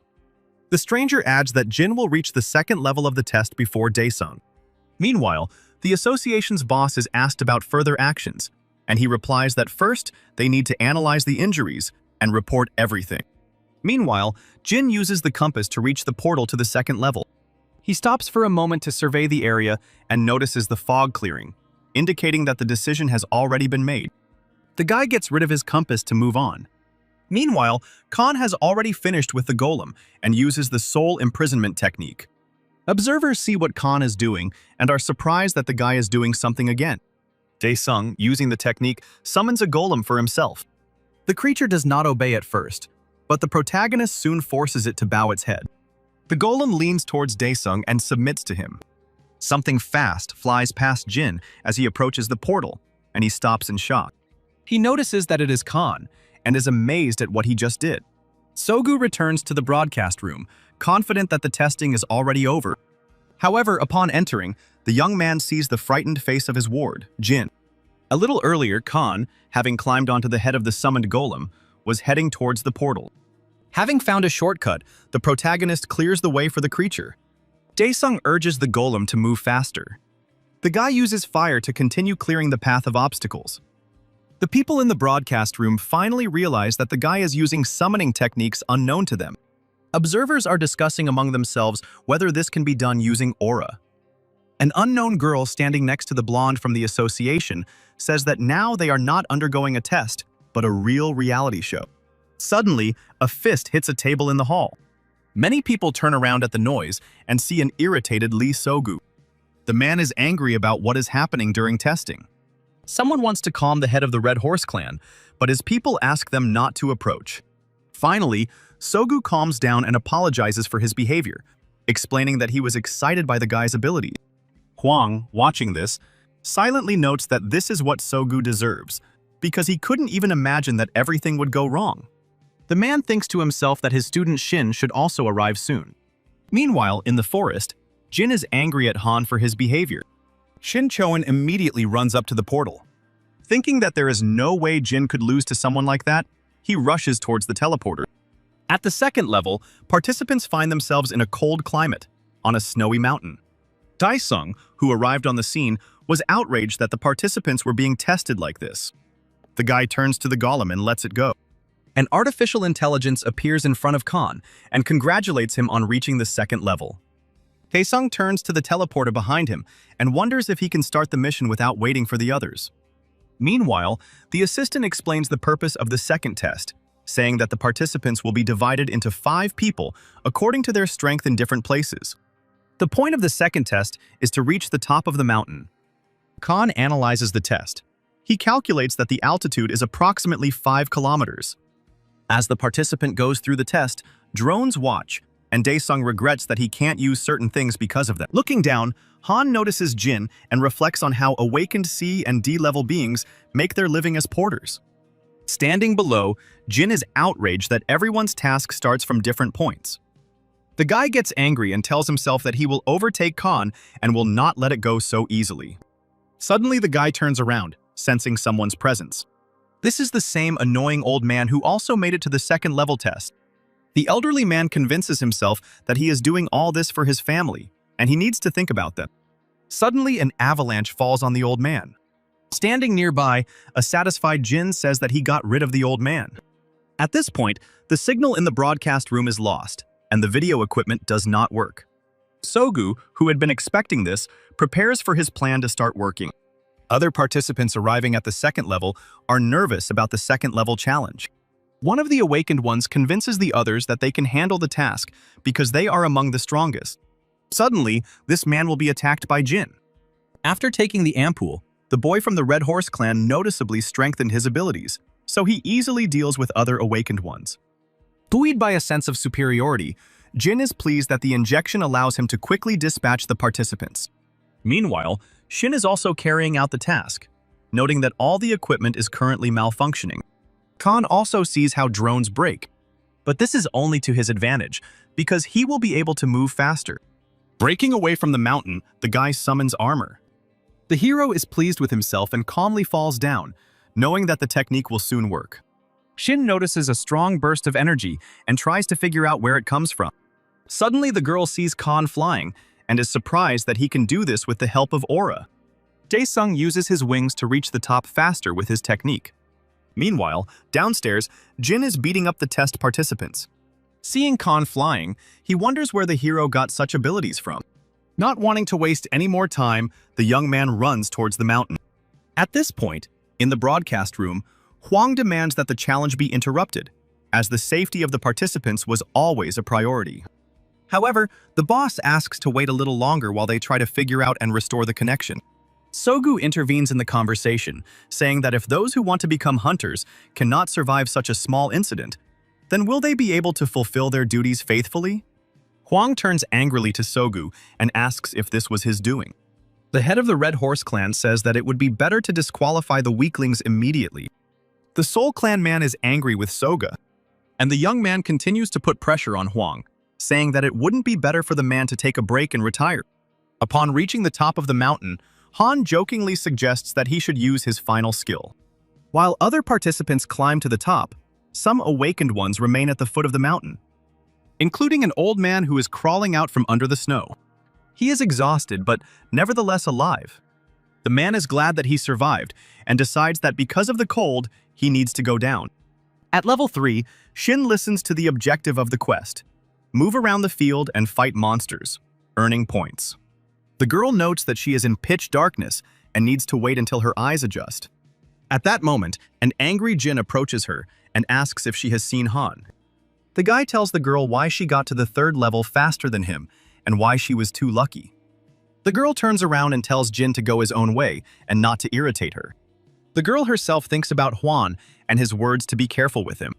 She remembers that on the first 2 levels he was faster, but on the third, she can't say anything about him yet. The girl stops for a second to check the notification about the functioning of the aura, when suddenly she feels that she has been hit in the side. An angry Jin, standing near Shin, says that he actually wanted to deal with Han first. Reaching the girl, he jokingly says that she is unlucky. Meanwhile, Khan gradually defeats the enemies he encounters. Daesung says he's spent enough time killing these losers. But after checking the score, he believes that the number is not very high. Then the guy goes off to look for other creatures. Meanwhile, in the broadcast room, the boss from the association contacts to find out how things are going with the system. And Sogu, pleased with his work, notes that mixing different factors in an ampule was a good idea. Looking at Huang, Mogu even feels sorry for him, realizing that Shin will either become disabled or even die. Meanwhile, Shin turns to Jin and asks what he's up to. The guy looks at her, licks his bloody fingers, and says that he thought she would be docile since she was a girl. For a moment, Jin is distracted and misses the girl's blow. Shin kicks the guy cleanly in the face. After the blow, Jin comes to and sees that the girl has disappeared and is hiding. Shin hid behind the boulders, examining her wound, having first taken off her protective jacket. While the girl is healing her wound, Jin sneaks up on her, happy to have found her. The girl doesn't lose her composure and deftly attacks the guy in the groin, having first thrown her tracksuit at him. Shin continues to beat Jin while he is disoriented. While the guy is calling the girl names, she takes a stand and says that she actually has a name. She uses a technique from the Soul Clan and introduces herself by saying that she is the ace of her clan. After killing the guy, she says that Jin cannot possibly be human because he is more disgusting than monsters. Realizing that the girl is no longer in danger, Shin turns around and leaves. Meanwhile, Khan, who has killed a large number of monsters again, is furious that his counter remains unchanged and has broken. The guy grabs his head and nervously says that he doesn't understand what they want from him. Meanwhile, Shin continues walking in the cave and wonders why she can't see the other participants. Suddenly, someone's body flies past her. An enraged Jin stands behind Shin. The girl rushes away from him. Turning around to make sure it was Jin, the girl doesn't understand how this happened because she definitely killed him. Suddenly, the guy is right in front of her, and she hits his arm and falls. Jin wastes no time and begins to beat the girl with all his might. Lifting up the exhausted Shin, the guy says that he will kill her in the most painful way. After hitting Shin hard in the stomach, the girl screams in pain. Jin leans towards her and says that she can scream and beg for mercy, and maybe someone will hear her. Mockingly, the guy adds that it was he who destroyed all the equipment. Suddenly, Shin gouges out his eyes while he's distracted. Given some time while Jin recovers, Shin tries to leave. The girl encourages herself, slowly crawling away from Jin. However, she doesn't make it in time, and the recovered guy lifts her by the neck, yelling at her and saying that because of her, his number of lives has been halved.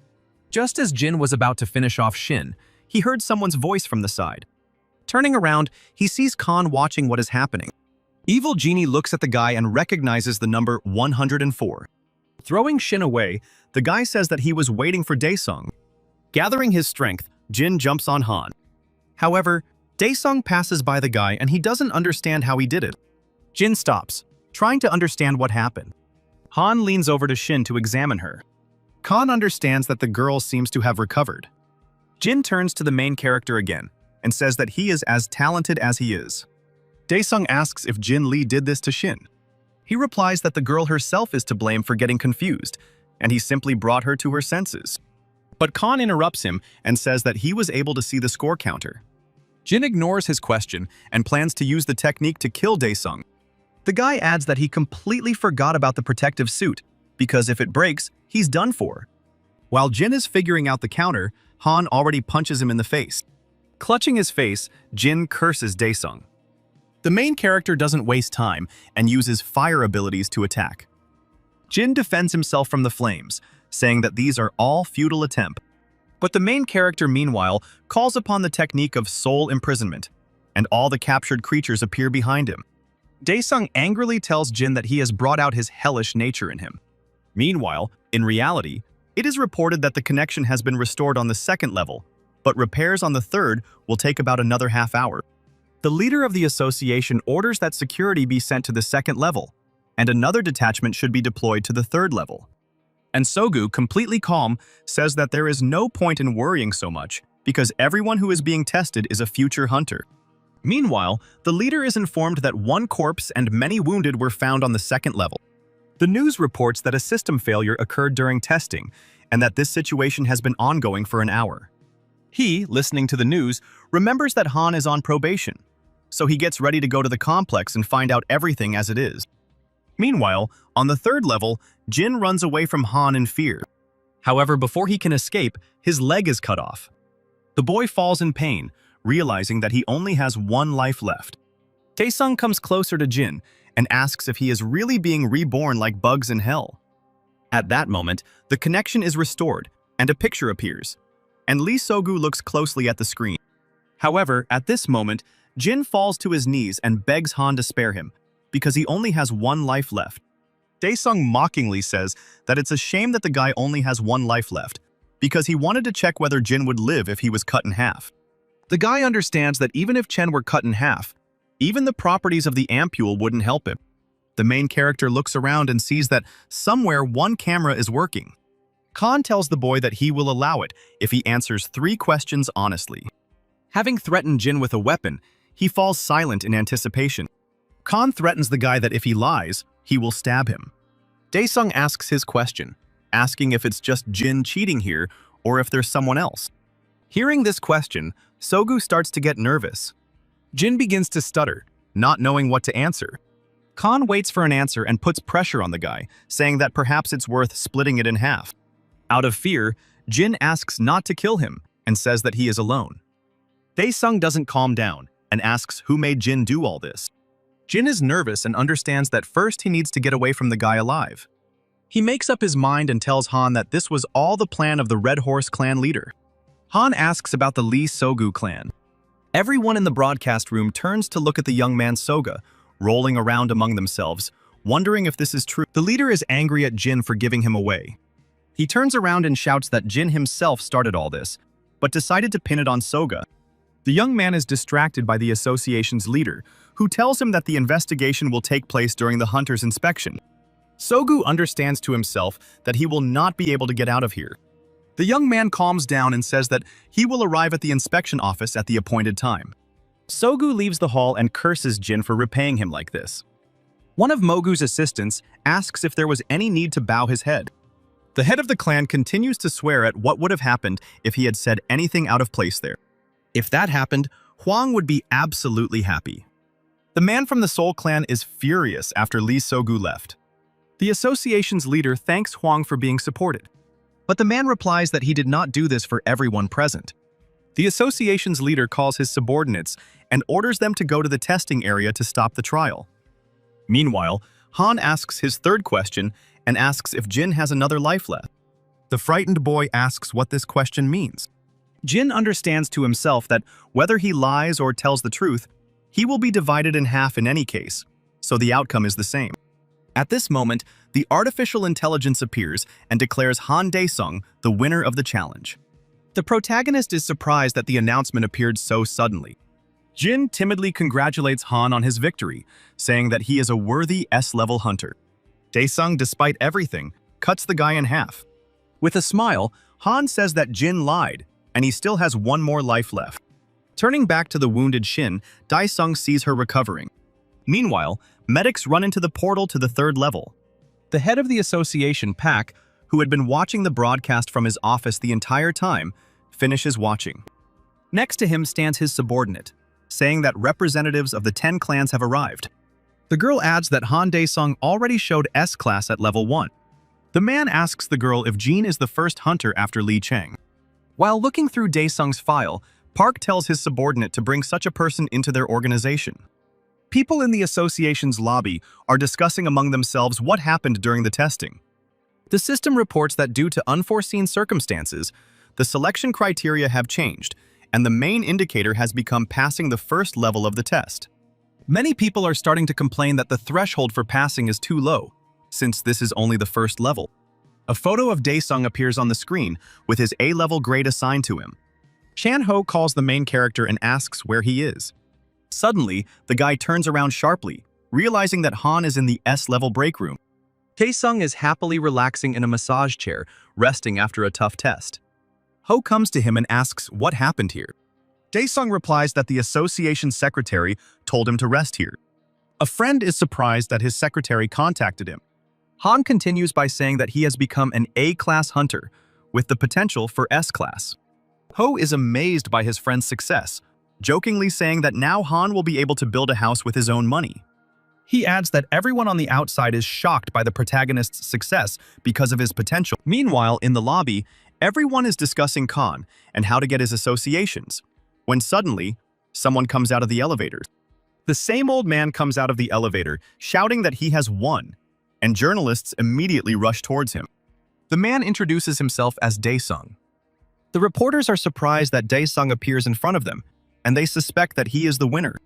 At first, the old man is frightened that he has attracted so much attention, while the journalists ask their questions. Someone guesses that this is not Han Dae-sung at all, and in fact it turns out that the old man, Han Dae-sung, took 20th place and is just a border guard. Meanwhile, in the place where the testing took place, they are still evacuating and rescuing the wounded awakened ones. One of the rescuers reports that they have searched all 3 levels, but still have not found Jin. Having received the order to close the passage, the man irritably asks if the guy from the Red Horse clan could have managed to escape from here. At this time, the news is on air, where they talk about testing. The main character's mother sorts through her clothes and says that it wouldn't hurt to buy her son something new, and wonders whether the market will be open in the morning. Suddenly, a photo of the sun appears on the air, and it is announced that he has become a level A hunter. But maybe a level 6 hunter, level S. The woman, seeing this, is frightened and surprised by such news. The mother calls her daughter to see the news, and Jisoo comes to the woman. Seeing her brother on screen, the girl is no less amazed than her mother at her brother's success. At this moment, Khan comes home. Both women look at the guy in shock, and he, suspecting why they look like that, asks what happened. Meanwhile, people from the inspectorate, led by Kim Seong-soo, arrive at the Red Horse clan, announcing that from now on, all activities of the clan are banned. Standing in Lee Sogu's office, the man adds that all the hunters should also be relieved of their duties. The head of the clan sits at the table and says how terrible a light he is being portrayed in. Sogu understands to himself that he relied too much on himself, and Jin also betrayed him, so from now on he needs to be careful. Kim orders Sog that he needs to go with them to the inspector's office. However, Sogu has other plans and gets up from the table and says that when you do dangerous things, unexpected things can happen, and it is foolish to trust Jin's words. Kim stands his ground and says that it would be better for Sogu to go with them without causing any trouble. An angry Sogu approaches the inspector and asks if he knows how he got to where he is now. Kim remembers to himself that Lee Sogu was once the second most important in the clan, but soon took over after the mysterious death of the former leader, so it makes sense to be wary of the young man. Sogu begins to use his technique and mockingly asks what the association was thinking, sending only 2 people toward. The inspector prepares to defend himself and warns his partner Chan. The frightened young man is nervous behind Kim, not knowing what to do. The inspector begins using his technique, shouting at Jong that if they want to survive, they need to kill the clan leader before he does. Sogu also says that it looks like Kim had to pay for his place. Suddenly, a frightened Jong pierces the chief inspector's back. The young man apologized to his boss, saying that it wasn't him doing all this. Sogu, who deftly controls his equipment, mockingly says how many questions the management will have for deciding to fight among themselves. A wounded Kim asks Sogu if this is his plan. Ignoring the inspector's question, Lee Sogu uses the puppet's aura to kill Kim with the help of Jong. A distraught and frightened young man asks his deceased boss for forgiveness. Meanwhile, Sogu comes out of his office, joining his subordinates, saying that they need to warn the association about what happens if he is disturbed. Sometime after the exam, Huang comes to visit his student. The doctor tells the man that the girl will never be able to become a hunter because her aura is depleted. Huang is angry at Lee Sogu for everything he did during the exam, noting that the young man will face retribution. Meanwhile, at home, the main character is scolded by his mother, saying that she does not want him to become a hunter because she will worry about the danger. The woman adds that although she saw on the news how successful her son was, danger is danger. Listening to this, Han recalls the words of his friend Chang Ho that almost 99% of families do not allow their relatives to join the ranks of hunters. Daesung's mother continues, saying that she fears that the boy may fall into a coma again. However, the main character interrupts his mother and says that he has already signed an agreement with his friend's clan. The sister, shocked, asks again if Han really signed a contract with the Soul clan. Daesung confirms this and summons a small teleporter from where he intends to get something. A moment later, the boy takes out a bag overflowing with money and places it in front of his mother and Jisoo. Pleased, Khan says he will receive a deposit from the clan and hands the money over to his family so they can pay off their debts and use the remainder for their own needs. Mom and Jisoo look at the money in shock, amazed that the hero received such a sum of money. The protagonist reassures his family by saying that he will earn even more, and that they only need to run the household, while he will take care of everything else. Noticing how his sister and mother are holding back tears, Khan calms them down, saying that on the contrary, they should be happy. Looking at his happy relatives, Daesung feels that if this is his reward for returning from hell, then he is satisfied with everything. Meanwhile, at the association, Jung remembers his dead mentor Kim. The elder always helped and took care of Chan, but now he is killed by Sogu's technique. Now the student stands in the morgue in front of the corpse and cries. The boss from the association approaches the young man and says that this is his fault, because no one thought that the head of the Red Horse clan was so crazy. Out of anger and hatred for Sogu, Jong declares that he will kill him himself. At this moment, Pak, the head of the association, approaches the chief and demands that all the hunters be caught. The chief is surprised and asks whether it is necessary to catch even the preparatory squad. In response, the man receives an order from Pak to disband the entire Red Horse clan and capture its leader, Lee Sogu, by any means necessary. Meanwhile, the next morning, Han wakes up to a huge number of messages. Among the messages is a notification from Chan-ho's friend, so the protagonist leaves the house to call him back. A friend tells the hero that Portal Roof C won the auction, so now the money will flow like a river. At this moment, armed workers of the association arrive at the main building of the Red Horse clan. The operation is commanded by Jin, a level A awakened being, who gives orders regarding the sequence of action. It is fashionable to kill the defeated who resist, so after the briefing, Jin calls for the operation to begin. However, running into the building, the man and Jong-woo, who followed him, see many wounded or even dead people from the Red Horse clan. Confused, Jeon-woo doesn't understand what happened and asks Jin what to do now. The person in charge of the operation orders the rear guard to deal with everything and asks the rest to follow him. In the depths of the building, an exhausted Hwang sits and rests. Enraged, Jong-woo, armed with a knife, pushes further into the clan's building, hoping to finally find Soga. However, soon the young man stumbles upon the fresh corpse of the head of the Red Horse clan. At first, Jeon-woo doesn't believe that Sogu is dead, but Jin stops the young man, confirming that the clan leader is dead. The person in the operation also turns to Hwang, who is sitting next to him, and says that this was too much for personal revenge. However, the man says that he only killed people outside, but did not touch Soga. Soon the news of Sogu's death became public knowledge, and was broadcast on the news that An Dae-sung had on. The old man is indignant that no one calls him. Because no one took Dae-sung in, the old man created his own clan, but unfortunately, it was not successful. However, a moment later, the phone starts ringing. At this moment, Han and his friend Ho are driving through the city, and Ho is surprised that the guy accepted all 10 offers from the clans. Ho explains that his clan has the best equipment, but Han brushes it off, not understanding why he needs it, and thinks to himself that if his friend sees armor from hell, he will faint. Dae-sung then asks his friend if he can make money on a sea-level portal. Ho states that portal missions at this level cost 50 billion, and taxes alone will cost 30 billion. Han is shocked to hear such sums and is indignant, and Ho adds that if he can get hold of the ether core, he can make money. The friend adds that Khan has been assigned an escort who will have to go with him into the portal. However, Dae-sung declares that Ho should go with him too, and his friend is surprised.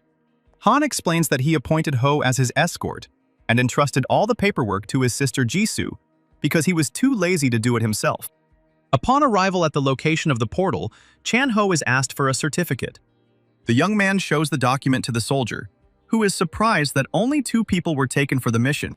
Ho agrees with the military man, saying that he thinks so too, but his friend is a psychopath who imagines himself to be very strong and decided that he can handle the task alone. The soldier says that nothing makes sense, so he will open the portal and gives instructions to those responsible for this. Ho addresses Dae-sung one last time, explaining that the subject is dangerous and asking if he has changed his mind. Khan calms his friend with a joke and drags him towards the portal. Ho protests by saying that if he escapes into a portal in the middle of a mission, it won't mean he's an unfaithful friend. Meanwhile, the association is watching a recording from the Red Horse clan building, showing the moment of Lee Sogu's death. Something lifts the young man up, and Sogu is completely helpless. An unknown hand appears from the portal and reaches out to the young man to rip out his heart. Sogu dies instantly, and the unknown person's hand disappears into the portal. Pak asks the association's employees whether it is possible to find out who made the recording. Jin explains that there is only one surveillance camera and that checks are still being carried out. And the department head from the association adds that after the autopsy of Sogu's body, it was also impossible to determine who was the carrier of the aura. Meanwhile, An Dae-sung arrives at the portal that Han and his friend entered and says that he is responsible for today's processing. The soldier on duty asks why the old man arrived so early, since they only entered the portal recently.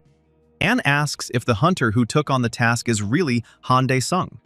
The soldier checks the information and confirms it, which makes the old man very happy. An is glad that he got into this case so well and will be able to cross paths with Khan. A few days ago, at the testing site, Jin, chosen by Sogu, was able to hide and recuperate. The young man is angry that he was treated this way and that he was left alone, so he wants to take revenge, when suddenly someone's voice calls out to him. A huge eye appears in front of the guy, the same one that appeared in front of Lee Sogu before his death. Meanwhile, Han and Chan-ho enter the area through a portal. Ho has never been in a portal before, so he's a little nervous. Han looks into the distance and says that there are many enemies, so it is not surprising that the portal is in a war zone, to which Ho does not understand what enemies he is talking about. Looking into the distance, Ho sees huge lizards running straight towards them.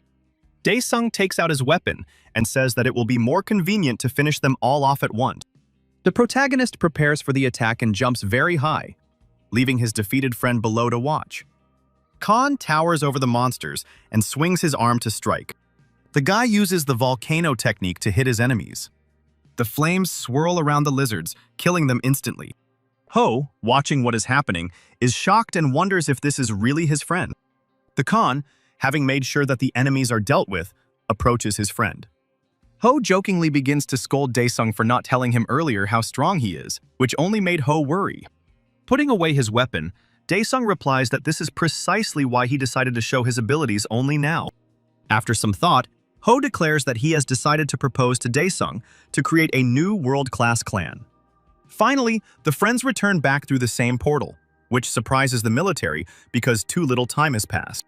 The military begins to panic, saying that something is wrong with the portal and that they need to call in specialists, but An Dae-sung stops them, saying that someone is coming out of there. A satisfied Ho and Han emerge from the portal and declare that the task is completely completed. An Dae-sung appears in front of the main character and hands him his business card, adding that he is responsible for today's overtime. Ho wonders why the old man is alone, since he is from the clan of gatherers. An explains that this is just a day job and hands over another business card to Ho, who notices the same names of the old man and his friend. An proudly announces that he will do everything to live up to his name. The old man adds that he will always be responsible for the processing, to which Han silently leaves and Ho hurries to catch up with him. Sometime later, the protagonist and his relatives visit the new apartment before buying it. While the realtor talks about the house, Jisoo studies it herself and admires the apartment. Dae-sung's mother asks the man how much the apartment costs. He replies that officially it is 17 billion, and in fact, according to the deal, it is 8. The woman is surprised by such a large sum, and the realtor rushes to explain that such a high price is due to the proximity to the hunter's building. The man adds that safety is the most important thing right now, and he also heard that Khan has become a capable hunter. Jisoo chimes in, reminding them that her brother has become a high-level hunter and has been all over the news. Dae-sung says he likes the house and wonders if he can get a discount on it if he signs it now. The man then replies that there is no need for this, since Khan is a hunter. A preferential contract can be made. Upon hearing that S-class hunter Lee Chang-shik lives in one of these houses, Han irritably asks how much cheaper the hunters are getting housing for. The realtor gets a little scared and says that hunters are given about 100 billion. Mom and Jisoo hear the huge amount and are amazed.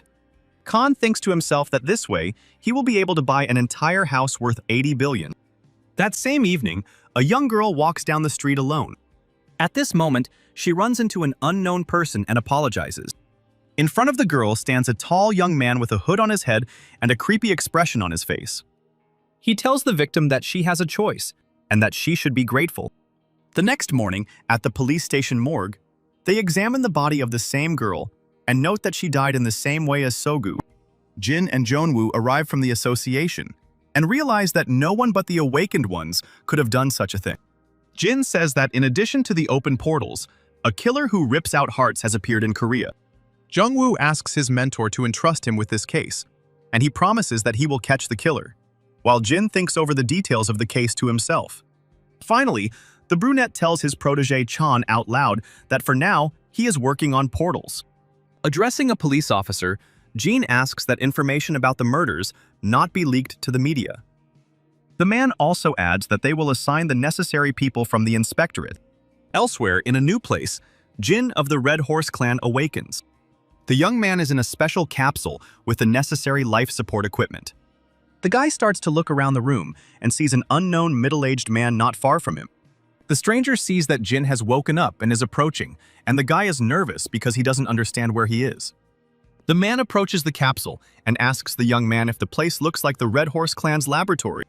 It finally dawns on Jin that he is in the same place where he was once injected with an ampule before an exam. The stranger tells Jin that it looks like the drug he gave Sogu helped, and the head of the clan personally asked the boss to help and save Jin. After this, the unknown man introduces himself as Elder Hansei, Roman. Jin calms down a bit and remembers the huge eye, then asks Roman if he is alive. The man replies that it is better to consider that the boy was reborn as Kansi's servant.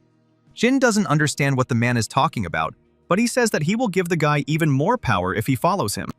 Meanwhile, in the association building, Ho is talking on the phone with Ho. Daesung tells his friend that he is going to clear the portals one by one because he needs a discount on a new home. Ho, who doesn't understand when Han managed to buy the apartment, eventually gives in and agrees to his friend's plan. The friend also tells Daesung to buy the necessary equipment. Instead, Khan is transported to the Pantheon and chooses one of 6 missions. The system notifies the guy about the mission in the Iron Fortress, and Khan confirms his move. The teleporter takes the hero to the right place, and Daesung finds himself in front of a huge fortress in new, unfamiliar equipment. The guy notes how it gets on his nerves. Meanwhile, in Korea, the head of the association's department issues instructions on measures to take against the serial killer. At this moment, a girl from the association department enters the office, stating that the Ocean Clan failed the mission in the B-level portal. A colleague asks the girl if this clan is really that strong, since it includes Baek Harin and many other high-level awakened ones. The girl replies that the monsters turned out to be stronger and surpassed Baek Harin's skills, so a level S hunter is needed. The head of the department, listening to this, understands that if the already open portal is not cleared within 12 hours, a breach will appear in it. However, it was good that it was Baek Harin who requested help. Finally, the man orders that Lee Changshik and Seo Dong be notified of Harin's request. The worker agrees and adds that no one can refuse the number 1 in Korea. The girl begins to discuss some other hunters with her colleague. But the head of the department interrupts, saying that he doesn't care. The main thing is that the portal doesn't break. Meanwhile, at the Nadezhda orphanage, 2 boys play hunter and monster. They are watched by Seo Dong, who jokingly scares the children. The man and the children begin to play and fight playfully. Suddenly, a shelter employee approaches them and attracts Don's attention.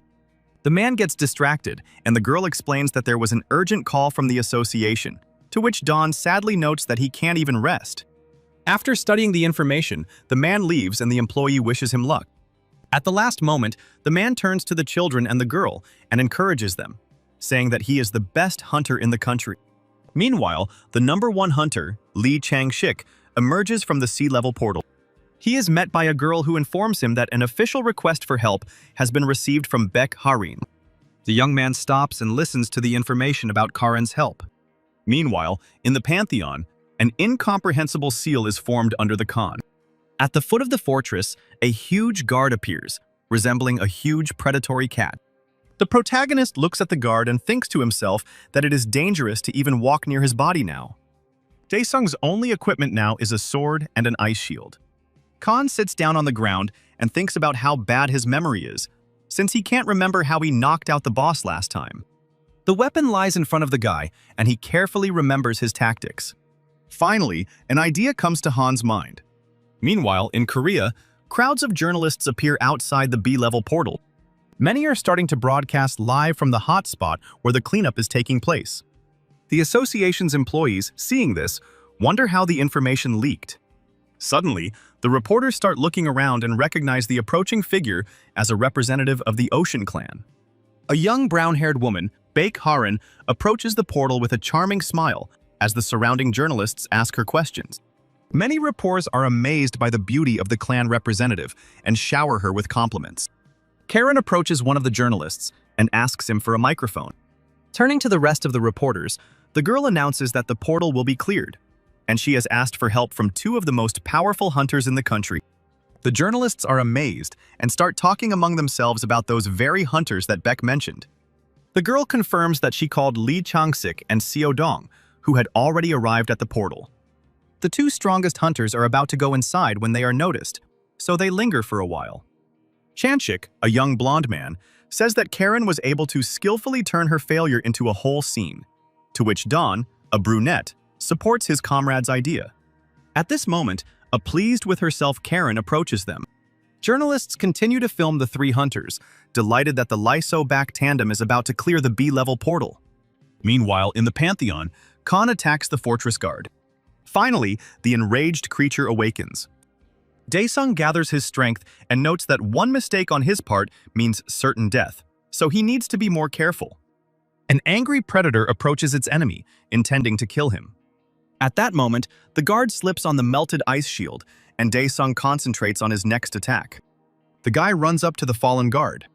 Leaning towards the boss, Han discovers a red seal. Using the weapon, the protagonist pierces the seal on the monster's body, thus destroying it.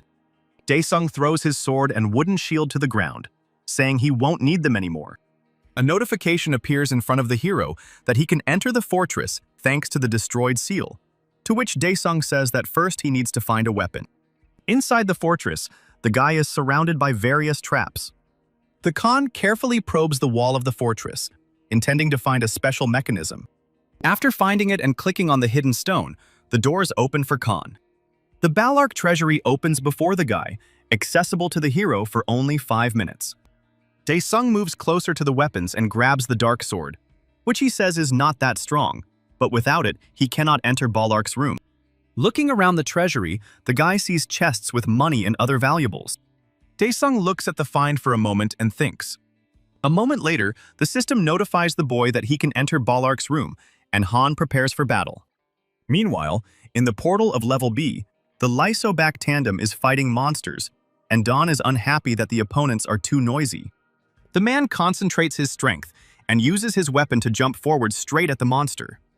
Lightning from Sodon's technique stuns the huge lizard, the enemy. Dawn gives the command to attack the monster, and the rest of the hunters carry out the order. Standing behind, Karen shouts words of support to Dawn. Lee, covered in blood, stands behind the girl and asks if she will definitely go on a date with him if he kills all the monsters. Seeing the state the young man was in, the girl hurried to use her healing technique. Changshik feels much better, and the girl asks when he managed to hurt himself like that. With a smile, the young man points to a nearby carcass, saying that it is a gift for her.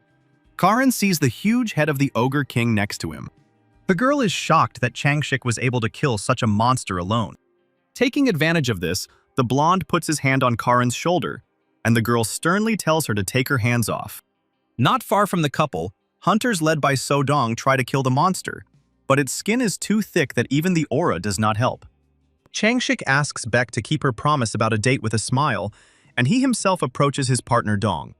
Karen looks at the young man who has left and asks herself if she promised anything. Meanwhile, in the Pantheon, Khan reaches the final boss and is about to open the potion vials. Khan decides to use the potions to the maximum. The system begins to notify the guy about the improvement of many characteristics thanks to the contents of the bubbles. Feeling much better, Daesung prepares for his next fight. Entering the next location, Daesung sees a huge boss in front of him, Balark. The guy greets his opponent with a smile.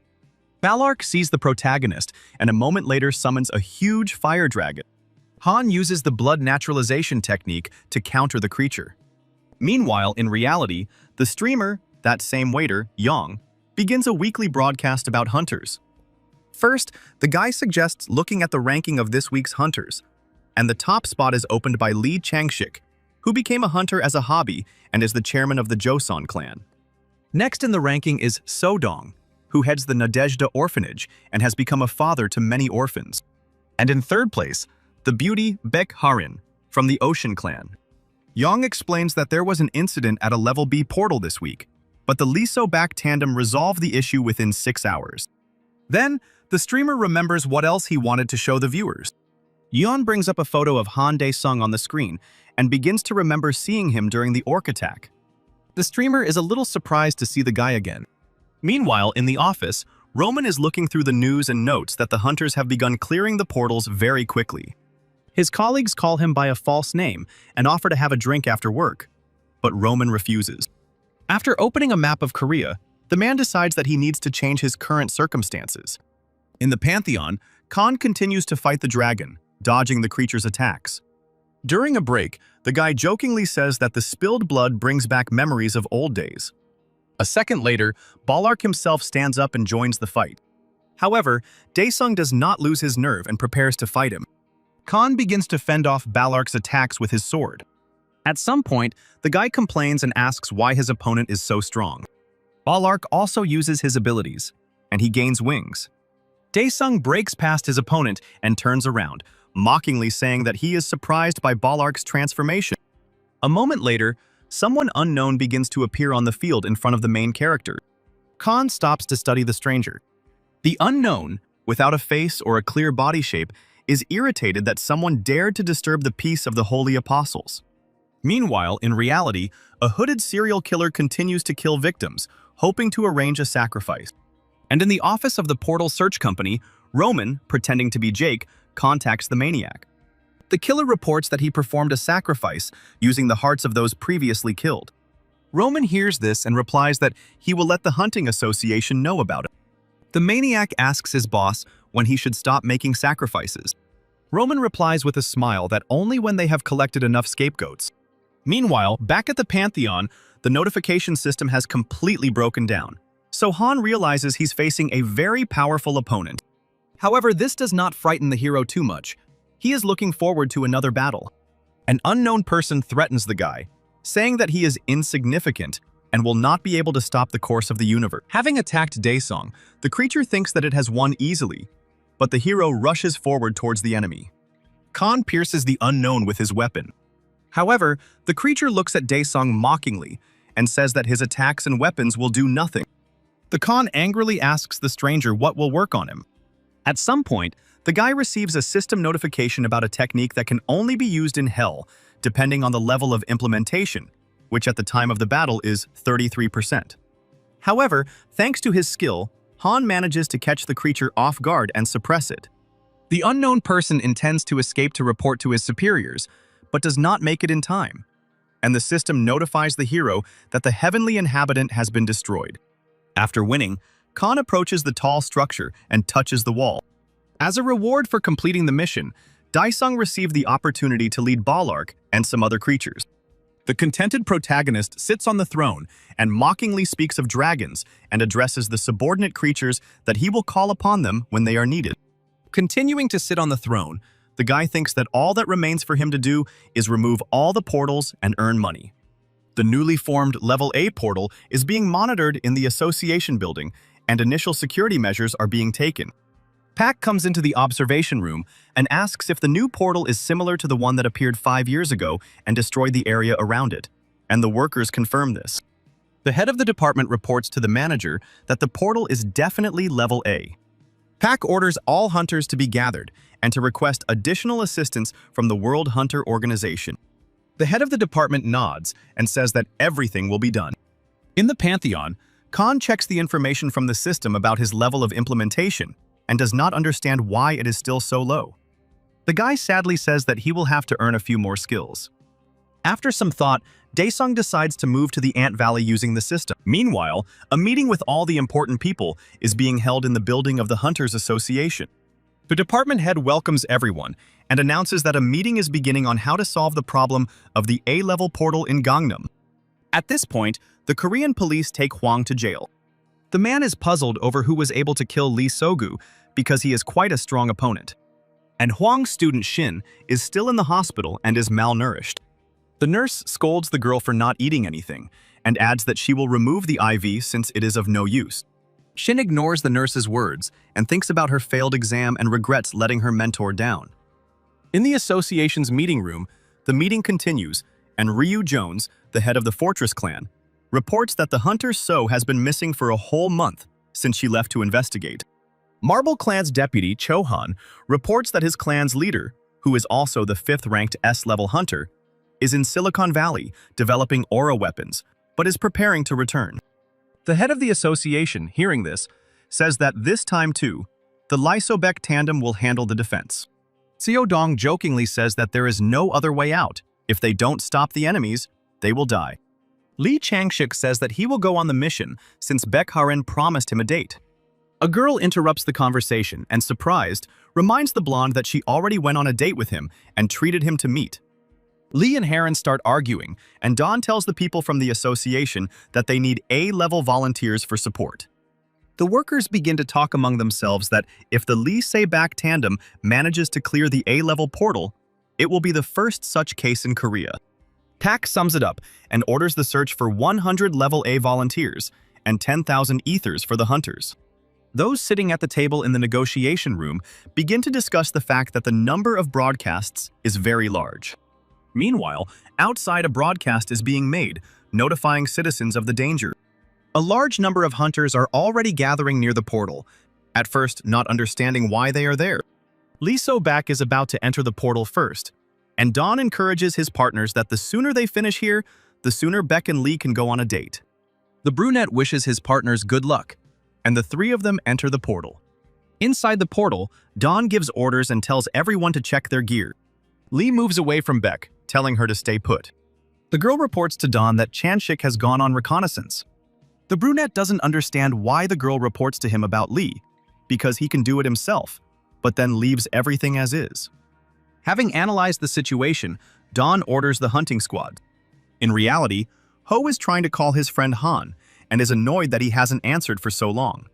Jae-sung, not understanding what happened, tells his friend about his move, and Ho says that an emergency happened.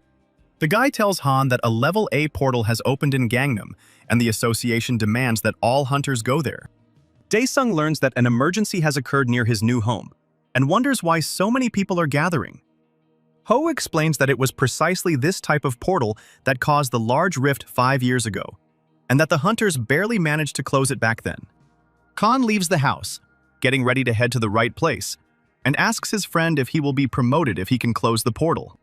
Meanwhile, inside the portal, a huge number of blood wolves are running towards the hunters.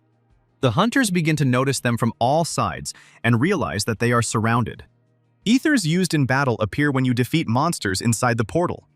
Humanity is heading towards collapse due to unequal development and many other problems. And it was at this time that ethers appeared that possessed energy that made it possible to change the time of people's disappearance to their life. The important thing is that if you charge an aura weapon with ether and implant it into an awakened one, you can improve his skills. Thus, ethers are very important. Knowing this, Dan commands and calls on everyone to accept the broadcast. The wolves are getting closer and closer, and the hunters, one by one, begin to receive the ether. Lee Changshik approaches the crowd of hunters. The young man uses the technique of releasing an aura over a wide spectrum. Dawn runs past Beck Harin, saying that Lee has attracted the attention of the wolves, and the girl needs to cover her partners. The girl does not hesitate and tells him to trust her. Chanshik continues to attract opponents. Dawn launches full ether activation. Lee, running past the brunette, tells his partner that he is now leaving the wolves to him. The man activates his technique and jumps out at his enemies, preparing to strike them with lightning. The equipment kills enemies one after another. Baekharin activates his aura technique. The other hunters are happy. They see the girl's technique in action for the first time and feel it on themselves. Lee Changshik takes off and runs towards the remaining enemies, which motivates the rest of the hunters to follow him.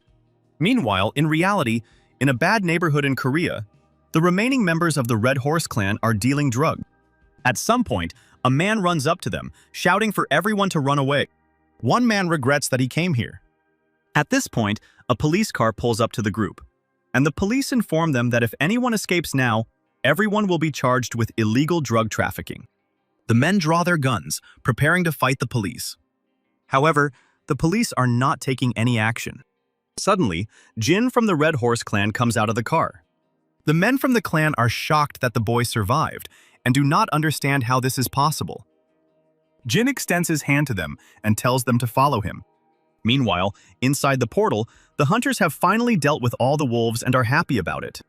Baekharin heals Dawn's wounds with her technique, and he is happy that she helps them so much, and says with envy that she can go into portals all the time. However, the girl begins to explain to the man how difficult it is to use the broadcasts, that it is very expensive, and in general, Dawn himself has repeatedly borrowed money for the broadcasts and is still in debt. The man bitterly realizes that Karin has started nagging him again. At this moment, somewhere nearby, one of the hunters finds Class B ether. But at that very moment, something knocks his head off. A huge white wolf, larger than those the hunters had fought earlier, was approaching. In reality, broadcasts are being conducted near the portal, and it is announced that the situation is still tense. On the news, the presenter talks about the Lysobek hunters entering the portal and asks if they were the ones who cleared the portal so quickly last time. The correspondent says that last time they actually cleared the portal for a short time, but the current attack has been going on for 10 hours now, and the association continues to gather level A hunters from different clans. The department head asks the blonde in glasses when the hunters from the International Hunters Association are expected to arrive, but she replies that there is no official answer yet. The man says that they are now in a state of extreme limbo as there is no way to contact those inside the portal. The girl says that military forces and hunters have gathered and that Chohan should arrive in 8 hours. The department head says that no one should stop trying to contact the other hunters inside the portal. Inside the portal, everyone is preparing to attack the boss. Lee flies straight towards the huge wolf. The guy moves away from the enemy. The wolf wastes no time and attacks the guy, but Lee somehow dodges, but he is wounded. Dawn enters the fight, saying that the boss is no slouch since he is able to fight back. Changshik stands behind his partner, catching his breath. At that moment, Lee feels Bekharen's technique healing him, so he turns around to thank her. The girl says to leave gratitude for later, but now the most important thing is to solve the problem here. The guy smiles and charges the air to the full. Lee joins Dawn and uses the technique to defeat the wolf together. The boss makes one last attempt, but the hunters are still stronger. The wolf dies, and everyone is happy that Lee Changshik was able to kill him. But Dawn is indignant that all the attention went to the blonde. Immediately after this, the hunters hear a strange loud sound and do not understand where it comes from. Far ahead, the hunters see a huge horde of wolves and their leader. The leader in the red robe is annoyed that someone has encroached on their land again. Many people start to get nervous, but Dawn shouts and orders everyone to gather. After some time, something starts to happen in reality. In the association building, everyone understands that the portal is beginning to rupture. The blonde in glasses doesn't understand how this is possible, since the hunters are still inside. The head of the association nervously says that this could be true, that the entire Lysobek team is dead. The man immediately orders that all reserve hunters in the country be informed of the emergency. At this moment, the leader of the wolves emerges from the portal and orders the hunt to begin. At the gathering place for reserve hunters, Jin, a brunette from the Hunters Association, checks to see if the hunters from the Dom clan are there. Following this, the man checks to see if the hunters from the Chang clan are still there. And after that, Jin reaches the Daesung clan. The protagonist responds and says that his level is A. Jin recognizes the guy as the hunter they were ordered to follow. The man explains that everyone was called to prevent the level A portal from rupture. Khan says that they won't even be able to get close to the portal normally, and adds that it would be better for his friend to contact him now. Then Daesung realizes that he himself doesn't pick up the phone the first time. Then, all the hunters turn their attention to the portal and see that something is happening. The Khan is looking forward to the battle and is not afraid. An hour before the portal bursts, almost all the hunters are dead. Some hunters still hold out. One young hunter barely defends himself from a white wolf. He begins to lose his grip and loses to his opponent. Dawn is standing nearby, shouting for everyone to gather if no one wants to become food for these dogs. A hunter immediately flies out and cuts off the wolf's paw. Changshik is already very tired and irritated, not understanding how much longer they need to hold out. Dawn remembers one artifact, the Absolute Protector. The department head gave it to him. It was a development from Germany, made from a level S core for counterattack. The man then thought about the cost of such an item. The department head says that the manager received the item as a gift and added that all hunters are like children to him, so let them return alive. Dawn listens to this and asks to tell the manager that they will all try their best. Inside the portal, Dawn gathers people together and prepares to use the attribute. The man bends down to engage the protector. Everyone feels the power and strength of the subject and understands that it was used in the exam. The wolves begin to break through to the barrier, but the protector pushes them back. Dawn is pleased with the development from Germany. At this moment, the leader of the wolves approaches the barrier, intending to destroy the protection. The creature jumps onto the barrier, but it pushes the enemy away. Hunters are glad that they are not so easy to get to. One of those present asks Dawn what their plan is. To which the brunette replies that now they just need to hold out. Dawn explains that if something doesn't work out, you first need to stay alive and then figure it out. Some hunters talk among themselves and come to the conclusion that there is no plan. It turns out that among the crowd of hunters is the very same maniac who decides to change the situation with the portal. Something starts to happen outside the portal, and the leader of the wolves notices it. The outline of the city is visible in the portal. The creature approaches the teleporter, sensing that beyond its limits, it can find something to profit from. The leader and the white wolves cross the portal and run into the military. Monsters overcome the armed forces and destroy drones. Because of this, the broadcast is interrupted, and people from the association cannot see everything that is happening outside. The department head orders the high-level satellite screen to be connected and reserve units to be sent to the portal.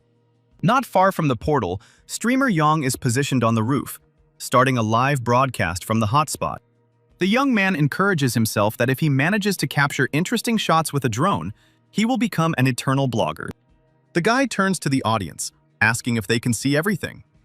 In the chat, many people start talking about something being behind the streamer, but he doesn't believe it. However, turning around, the guy discovers a huge white wolf behind his back. Yang is paralyzed with fear. He backs away and screams. The creature rushes forward at the young man, but something cuts off its head. Yan looks at his savior and sees Han Dae-sung. A moment later, the protagonist disappears, and Yang, having come to his senses, rushes to find the drone. Khan approaches the leader of the wolves and says that he does not understand at what point so many dogs appeared in a residential area. The leader of the creatures attacks Dae-sung, but he blocks the blow. Meanwhile, crowds of people evacuate to bomb shelters, wondering where all the hunters are. Some of them take out their phones and see live what is happening outside. Yan, who is still broadcasting, is surprised to have received a record number of viewers. For a second, the guy thinks about whether he should run away now. Meanwhile, in the association's broadcast room, a blonde approaches the department head to show the broadcast. The man recognizes Dae-sung and tells him to put the broadcast on the screen. The workers recognize the guy who excelled in the exam. The head of the department doesn't understand what he's doing there alone. Meanwhile, outside, Khan continues to fight with the wolves. The creatures prepare to pounce on the hero at once, but Dae-sung uses a technique and kills the wolves with fire. The leader of the monsters approaches the battle and orders them to clear other places, while he himself will deal with Khan. The guy is looking forward to the fight and jokingly asks if the monster will be able to defeat him. The main character uses a summoning technique and creatures from hell come to his aid. Yang sees a huge dragon and a fearsome rider appear in the real world and is amazed. In the broadcast room, the association's workers also see what is happening and are shocked. People are frightened by the sight of the dragon and try to evacuate. Dae-sung orders the creatures to deal with the white wolves while he takes care of the leader. The summoning dragon and rider deal with the creatures. The genie from the association, watching the creature, does not understand what is happening and why the dragon is for them. Balark's shadow dismounts from the dragon, about to finish off the white wolves, and is angry that these creatures dared to disturb the overlord. In the bomb shelter, more and more people are watching what is happening live and are completely confused about who is on whose side. Chan-ho arrives at the broadcast hall and greets those present. The department head greets the young man and asks if Ho is sure he is aware of all the events. The man asks the young man to tell him more about Han Dae-sung. Meanwhile, outside, the leader of the wolves asks Khan who he is. The main character mockingly says that the monster hardly has the right to know this. Dae-sung blocks the opponent's strong attack. This doesn't affect the guy in any way. He calmly asks if the monster has finished demonstrating its abilities in front of him. While the wolf defends himself with his weapon, Jean mockingly asks if the boss of the A-level portal is really a bald mongrel. Suddenly, the ruler moves behind Khan, and the guy is momentarily lost. The wolf enhances his abilities with an unknown technique. The protagonist turns to face the enemy and prepares to attack. But instead, the leader of the wolves simply turns and runs away, which surprises the hero. As he runs away, the creature ponders Khan's strange energy and decides that he and his wolves need to return to their territory. Dae-sung immediately catches up with the wolf, wondering why this creature runs on 2 legs instead of 4, as dogs are supposed to. The protagonist kicks the opponent, causing him to lose his balance. But Daesung doesn't leave the wolf alone, saying that he didn't allow him to come back. A summoned dragon flies to help the main character. The creature catches up with the Wolf Lord and defeats him. Meanwhile, hunters emerge from the portal into reality. Dawn is annoyed that no one from the international organization has arrived.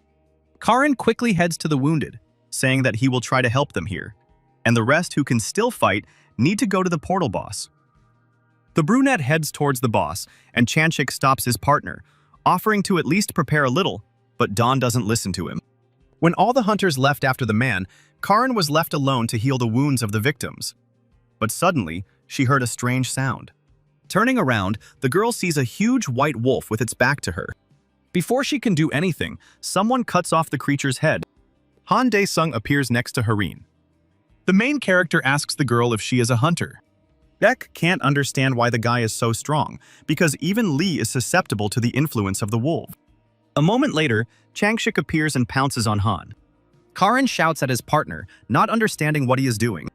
Lee, slipping past Daesung, is shocked that he is an ordinary person. Stopping and turning towards the main character, Lee doesn't understand how the guy so deftly dodged his attack. The blonde apologizes to Khan, saying that he mistook him for a monster. Daesung wonders why Changshik mistook him for a monster. Lee explains that only monsters emit an aura like Han's, but even so, the guy feels stronger than them. The protagonist is surprised to himself that there is a hunter who can read his demonic energy. Finally, Changshik introduces himself to the protagonist as the leader of the Joseon clan. After successfully closing the portal, Pak gathers the S-rank hunters in his office and thanks them for their help. Dawn says that the chairman's gift came at a very opportune time, and the protector saved the lives of many. Lee interrupts the conversation, asking with displeasure how the monsters were able to get out through the portal in the first place. Harin keeps the conversation going, asking about Daesung and how he became a strong hunter so quickly. Pak reassures the hunters, saying that they can ask him about everything themselves, but now it is important to him whether they agree to accept Han into S-rank. Dawn replies that there is hardly any need for this, since society has already accepted Daesung as a high-ranking hunter. Karin sadly says that she is for the promotion, but now the association will have such a strong hunter, and they will no longer be used. Chanchik agrees to the promotion, saying that there is no way out of it now. Pak asks for the opinion of the last S-rank hunter, Chohan. An adult man in a red and white mask replies that Khan had such a high rank from the start. Meanwhile, the surviving Yeon begins a live broadcast and introduces a special guest on the air, An Daesung. The blogger begins to ask the old man how he knows Han Daesung, and the man begins to tell the story of how he met him. At this moment, the main character's friend Ho sees that the entire internet is filled with news about Han. The guy understands that this is a great success for them. Daesung comes into Ho's office, and his friend greets the hero. Ho praises Daesung, talks about how precious he is, and Han doesn't understand why Ho once told him to get lost. The guy explains himself, replying that he was simply worried about his friend. Daesung drops the subject and asks why Ho called him. A friend solemnly tells a friend that it is time to pick up the S-rank license. Outside the association building, journalists from various countries crowded together, eager to meet Han Daesung, who had become famous throughout the world. Sometime later, a raspberry tree arrives at the main entrance of the building, from which Han and Ho emerge. Pleasant words and praise for the main character are heard everywhere, and he notes that Chan Ho was not lying. A friend immediately appears next to Khan and tells him to wave to his fans. Reluctantly, the main character waves his hand and joyful cries are heard all around. Inside the association building, Pak meets the guy and thanks him for closing the A-rank portal, adding that he was a great help to the association.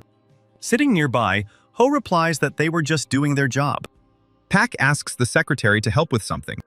The girl brings a small chest with a Hunter S-rank license card, and Ho says that ordinary people don't receive such an honor. Pak congratulates the protagonist on his rank increase. The man also adds that the association can now help the guy with some things, and Daesung asks about this again. Roman is actively following the news about Khan and is angry at the main character. Pak recalls Chohan's words that, due to Han's high level, the association would hardly be able to refuse his request. After some thought, Daesung voices his desire to allow his summons to raid portals on their own. Pak is shocked by such a request, he can't even answer. An unknown girl is also keeping an eye on Han Daesung's progress. A girl from the Fortis clan, Ryu So, the 5th-ranked hunter. Young, with a bob cut and facial piercings, Rue emerges from the room and addresses her father Jones. The head of the Fortis clan is shocked that his daughter has left her room, since she was locked there for 6 months due to her social phobia. The girl tells her father that she has a request. The man is still in shock, but does not interrupt his daughter.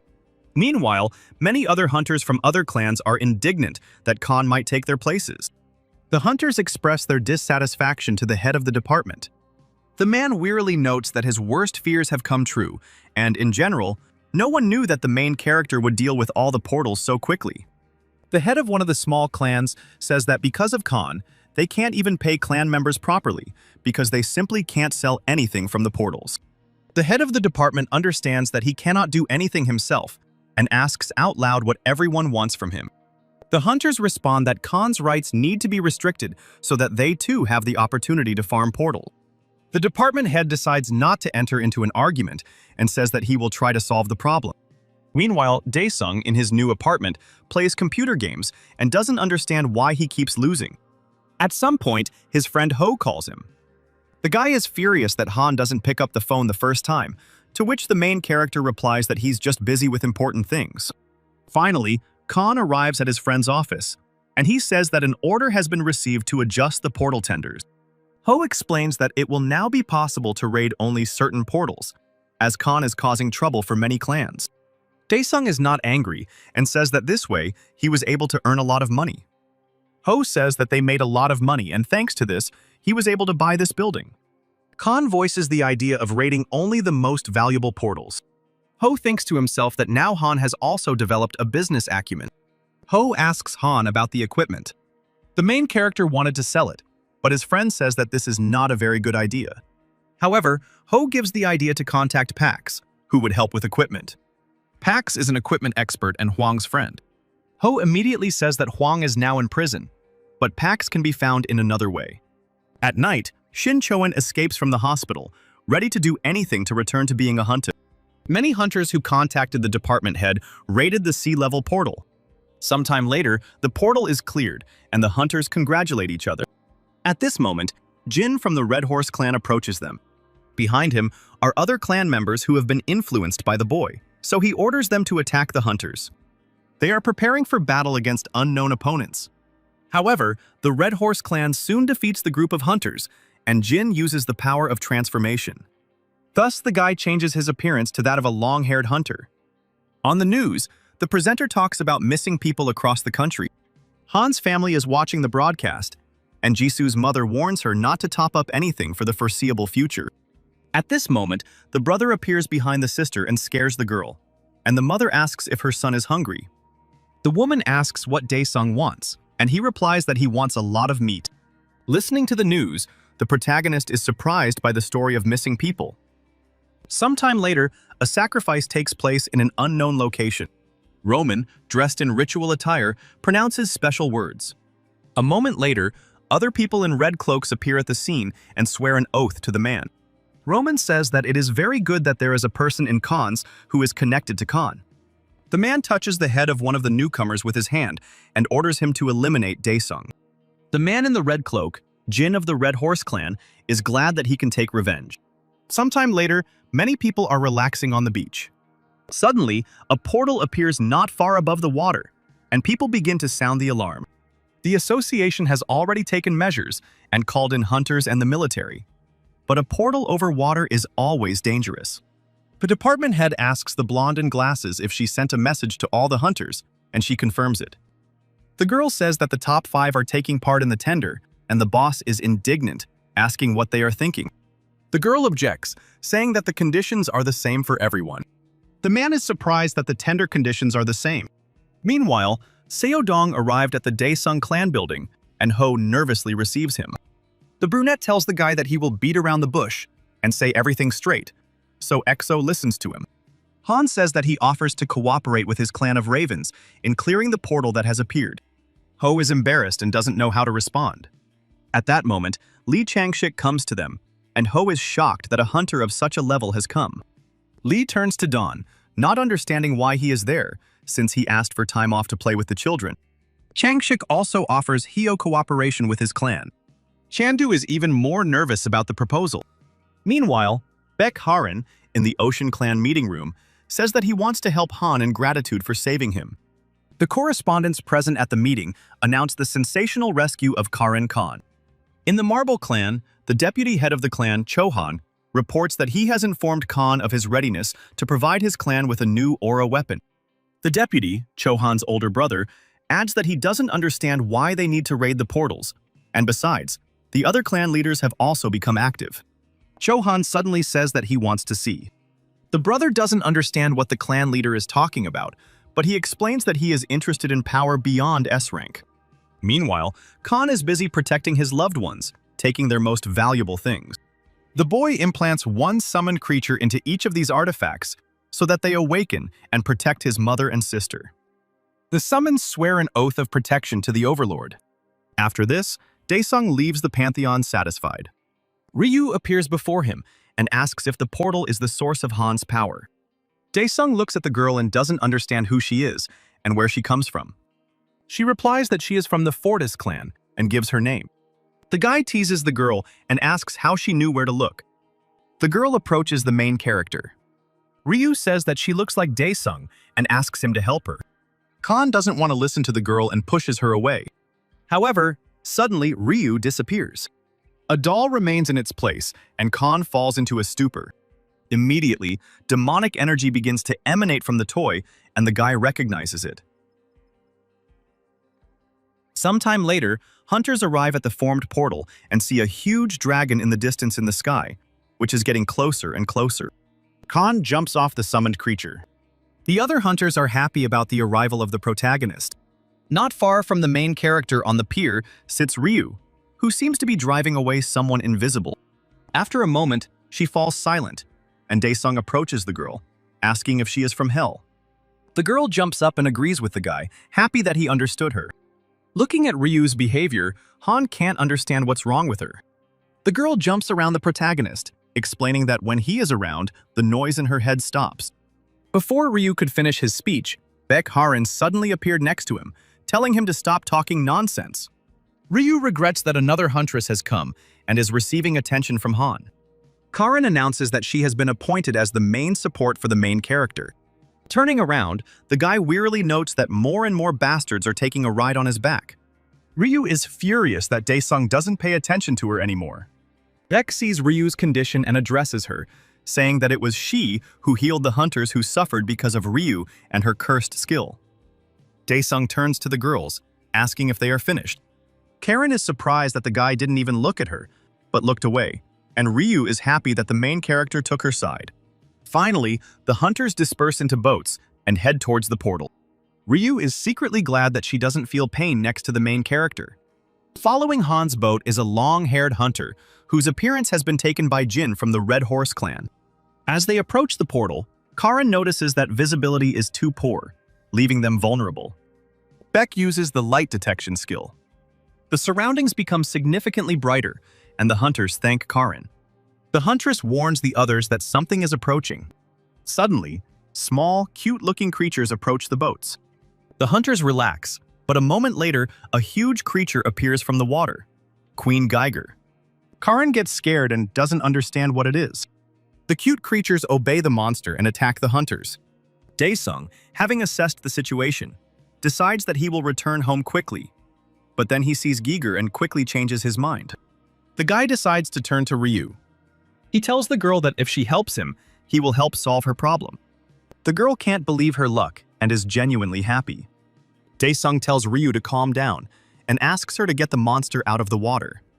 The girl smiles and promises to carry out the task. Meanwhile, Khan contacts Karin via radio.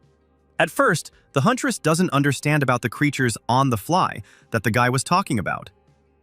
However, she soon sees large insects attacking the ships. Jin of the Red Horse clan sees the hunter's vulnerability and decides it's time to attack. The guy uses the power of stealth. Meanwhile, Ryu prepares to dive to fulfill Han's request. Some hunters from the Fortis clan are worried about the girl. Meanwhile, in a cafe, Ho meets a girl who approached him. A girl in a black cap greets a guy and says that she just arrived recently. Finally, Ho and Shin introduce themselves to each other. Inside the portal, Ryu swims towards the monster. The girl studies the enemy better. On the surface, Karin warns everyone to focus on the battle. Han, watching from afar, sees the boss emerge and suspects that Ryu did everything correctly. Taking out his weapon, the protagonist looks forward to the fight.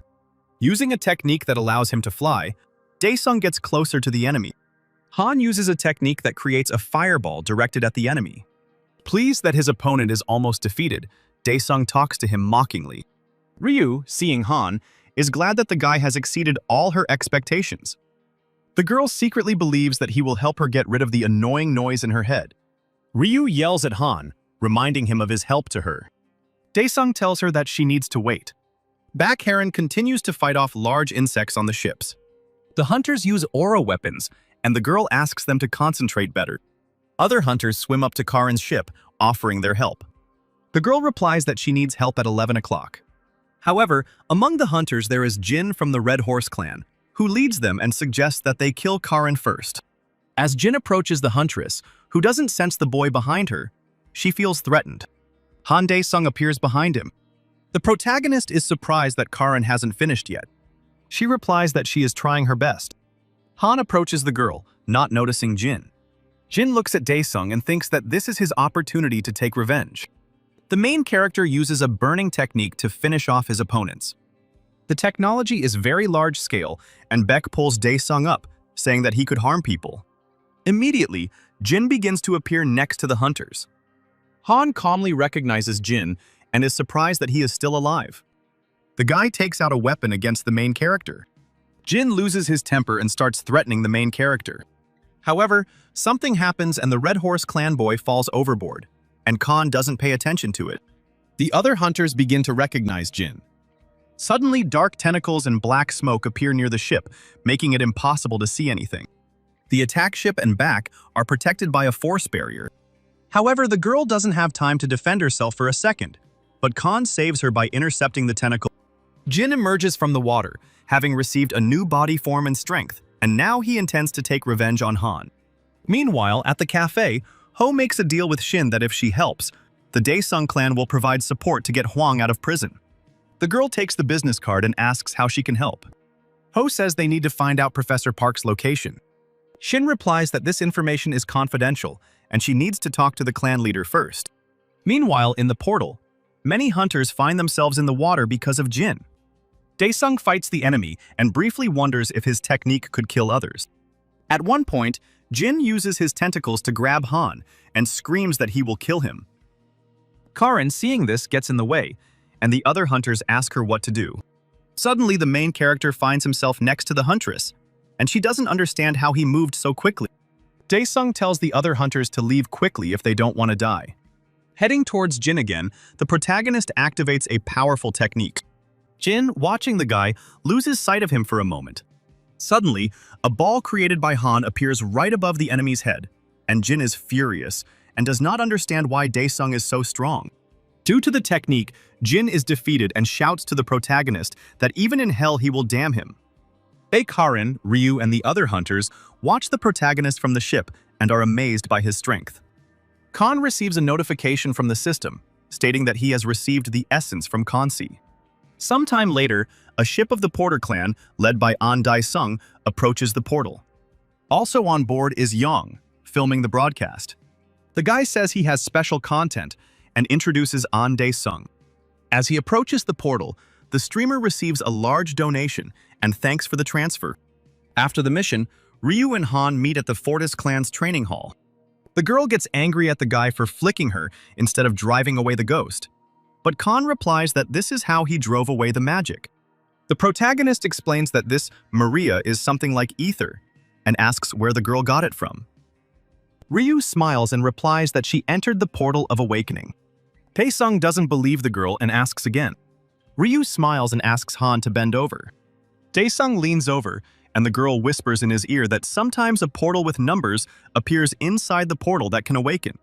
She continues by saying that she wanted to wake up so badly that she entered him despite the danger.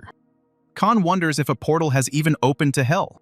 Suddenly, the guy receives a notification from the system that a quest has begun due to an invasion, and he is furious about the news. The protagonist turns around and walks away from Ryu, saying that it's time for him to go. Meanwhile, in the prison for hunters, they came to Huang. The man sits quietly and waits to be released. Shin Choen came to the prisoner and greeted the leader. The clan leader smiles and says that he is glad to see the student healthy. Huang told the girl that Park could help her restore the destroyed Aura reservoir, but the Red Horse clan was involved. Leaving her mentor, the girl is angry at the Red Horse clan for what they did to her. Meanwhile, Khan comes to the Pantheon with a servant and does not understand why the system notifies about this.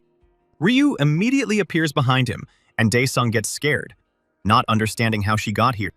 The girl says that she wants to handle magic just as well and asks Khan to teach her. After receiving information about Ryu from the system, Daesung wonders if he accidentally made her a servant when he placed the seal. Looking at the girl, he decides what to do. A moment later, the protagonist grabs the girl's hand and summons a portal to the Ghost King's domain. The guy and Ryu begin to be transported to a new location. Once in a new place, Daesung finds himself chained to a wall. Ryu immediately appears in front of the guy. Next to them, there is a table on which various tools lie. Daesung turns to the student and asks her to unlock the shackles. Ryu asks why Han can't break the shackles with magic, but the protagonist says that his magic is blocked. Ryu smiles and says he'll try. A moment later, the shackles fall, and the protagonist asks the girl how this happened. Ryu smiles and says that she seems to fit in with the place. Looking at Ryu, Han realizes that it seems like her skills have actually improved. After a while, sounds are heard and Daesung says that the jailer has arrived. A ghost collector walks through the hallways of the premises. Ryu asks Han if she can deal with him. Daesung recognizes the creature and looks at it. In reality, at this moment, Shin meets with Ho and says that he will take him to Park's lab. In his laboratory, Roman looks at the results of experiments that do not please him. However, the man is not upset, since he still has enough good samples. Watching the camera feed, Roman sees Ho and Shin approaching in a car. The man is happy that he will be able to get an A-rank hunter and the leader of the Daesung clan at once. Meanwhile, at the Pantheon, Ryu uses his techniques to attack the collective. The girl attacks her doll, and all the wounds are reflected on the jailer. The enemy is noticeably weakened by the effects of magic. The collector dies, and the girl rejoices that in this place, her powers are truly stronger. Daesung interrupts the student, saying that preparing for the tests is more difficult. Ryu immediately asks the guy how he found out about her skill. Having moved to a new place, the protagonist notices that he has already passed this route. Han turns to Ryu and asks him to give him his doll. He takes the girl's artifact and says that he will go ahead and call the student when needed. Ryu is touched, thinking that the protagonist goes further because he is worried about her dangers, and Daesung thinks to himself that he cannot stand to listen to the girl any longer. As he leaves, Han thinks that mentioning the tomb caretaker's recovery is a trap, and that messing with him will only lead to delays. Having thought everything over, the protagonist rushes forward. The thorn bush immediately follows the guy, and Daesung knows that contact with it further reduces speed. When possible, Han speeds up and sees the soul collector ahead. Slipping past the enemy, Han sees an exit ahead. However, Daesung is again overtaken by the enemy, and he tries to hide from him. A thorn bush immediately appears, approaching the main character, and Khan tenses up. Daesung gets tangled and the thorns tie him up. Meanwhile, in reality, Shin and Ho arrive at the right place, and the guy, getting out of the car, notes that it was not easy to find it. Shin agrees, replying that she herself has only been to this place once. Approaching the elevator, Ho is surprised that it is so big, and the girl replies that it was never like this before. Roman comes out of the elevator and introduces himself as Professor Pak's assistant. Meanwhile, in the Pantheon, Ryu sits and waits for the protagonist, when suddenly she hears him calling her. Khan shouts that he called her several times and asks to quickly exchange for a doll. The girl gets up and is about to fulfill Daesung's request. Ryu quickly teleports to the right place and finds himself right in front of the monster. She doesn't get lost and grabs the doll to attack the soul collector. However, the monster is Khan in disguise, and the boy warns the girl that he is not dangerous. When Ryu asks why the guy looks like that, Daesung doesn't answer and is about to open the secret passage. A passage down into the dungeon opens before the heroes. Upon descending, the hero discovers the Ghost King below, and the system notifies Khan of the enemy's danger. Peeking out from behind cover, Daesung regrets that he and Ryu were late. The creature in front is casting special spells and does not yet see the main character with the student. The Khan explains that the king has already become a puppet of the heavenly forces, so it is now more difficult to kill him. After learning Ryu's stats, Daesung levels up one of Ryu's instant death techniques, and the girl senses it. The protagonist explains that now Ryu will not die after using the technique, but will lose consciousness. The girl confirms that she now feels much stronger. Han points to the Ghost King and tells Ryu to use the technique on him. The guy encourages Ryu, saying that she will succeed. The girl grabs her doll and is about to use instant death on the enemy. Daesung thinks to himself that if things don't work out, things will be tough for him, so it would be better if Ryu succeeded. Meanwhile, the girl has prepared everything necessary and is now piercing the doll with a special needle. This immediately affects the Ghost King, and he falls down. Khan is glad that everything worked out for his student. Ryu herself, after using the technique, faints and does not react to the guy in any way. Coming out of his hiding spot, Han uses his full buff to finish off the enemy. Approaching the Ghost King, the protagonist uses blood naturalization. The enemy of that time has already woken up, and Khan notices that he is using the Blade of Sin to finish off the hero. However, the Ghost King plunges the weapon into Daesung, and the hero does not expect this at all. The opponent performs a technique to summon a living soul. Thus, the protagonist disappears and penetrates the Ghost King's weapon.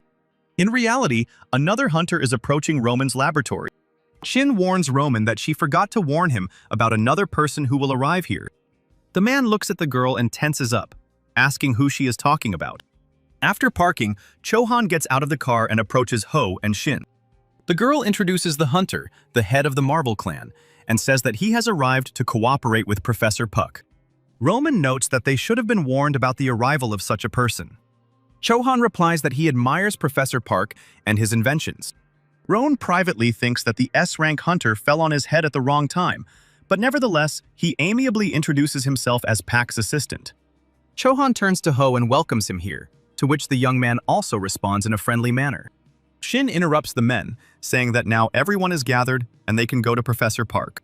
Roman looks at the girl and notices that she has a good sense, since she took another hunter with her, and imagines that he will definitely kill her and turn her into a monster. Nevertheless, having brought the visitors to the laboratory, Roman asks them to wait for the professor in this place.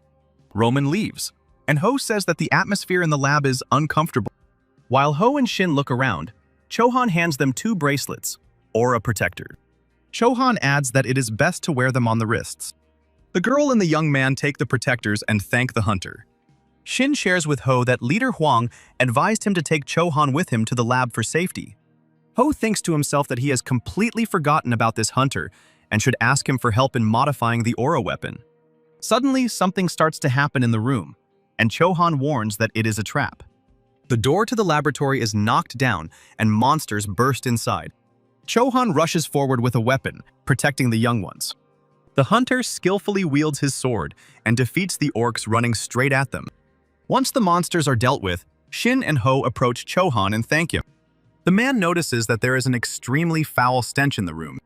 Roman, watching the hunters on camera, happily notes that those who inhale the gas will not be able to avoid other monsters.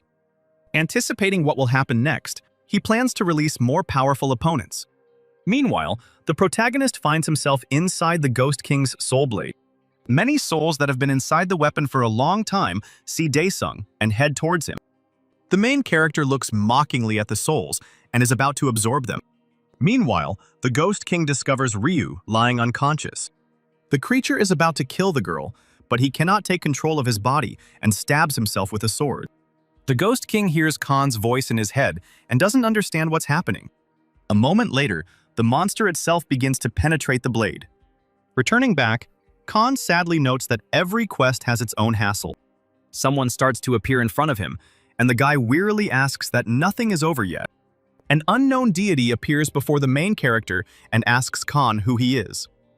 A notification appears in front of Daesung that the deity is a heavenly being, and the guy tells the creature that she herself broke into someone else's house. The creature asks Khan if he is the ruler standing over all creatures in hell. The deity gets angry and attacks the protagonist, but he skillfully dodges.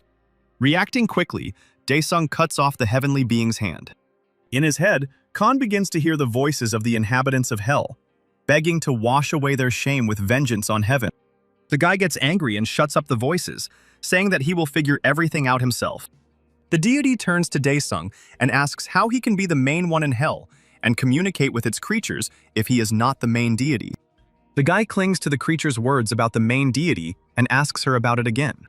Suddenly, the heavenly inhabitant is chained by the suddenly appearing heavenly apostles, and the creature asks for forgiveness for its mistake. The three unknown people remain silent and ignore the requests of the heavenly inhabitant. Khan, watching what is happening, wonders what happened. However, no one pays attention to the guy, and he begins to get angry at the heavenly beings. Having prepared himself, Daesung rushes towards the unknown creatures. With one blow, Khan takes out 3 apostles, and the celestial being is shocked at how useless they are. Immediately, the creature's previously severed hand makes itself known, and blood appears.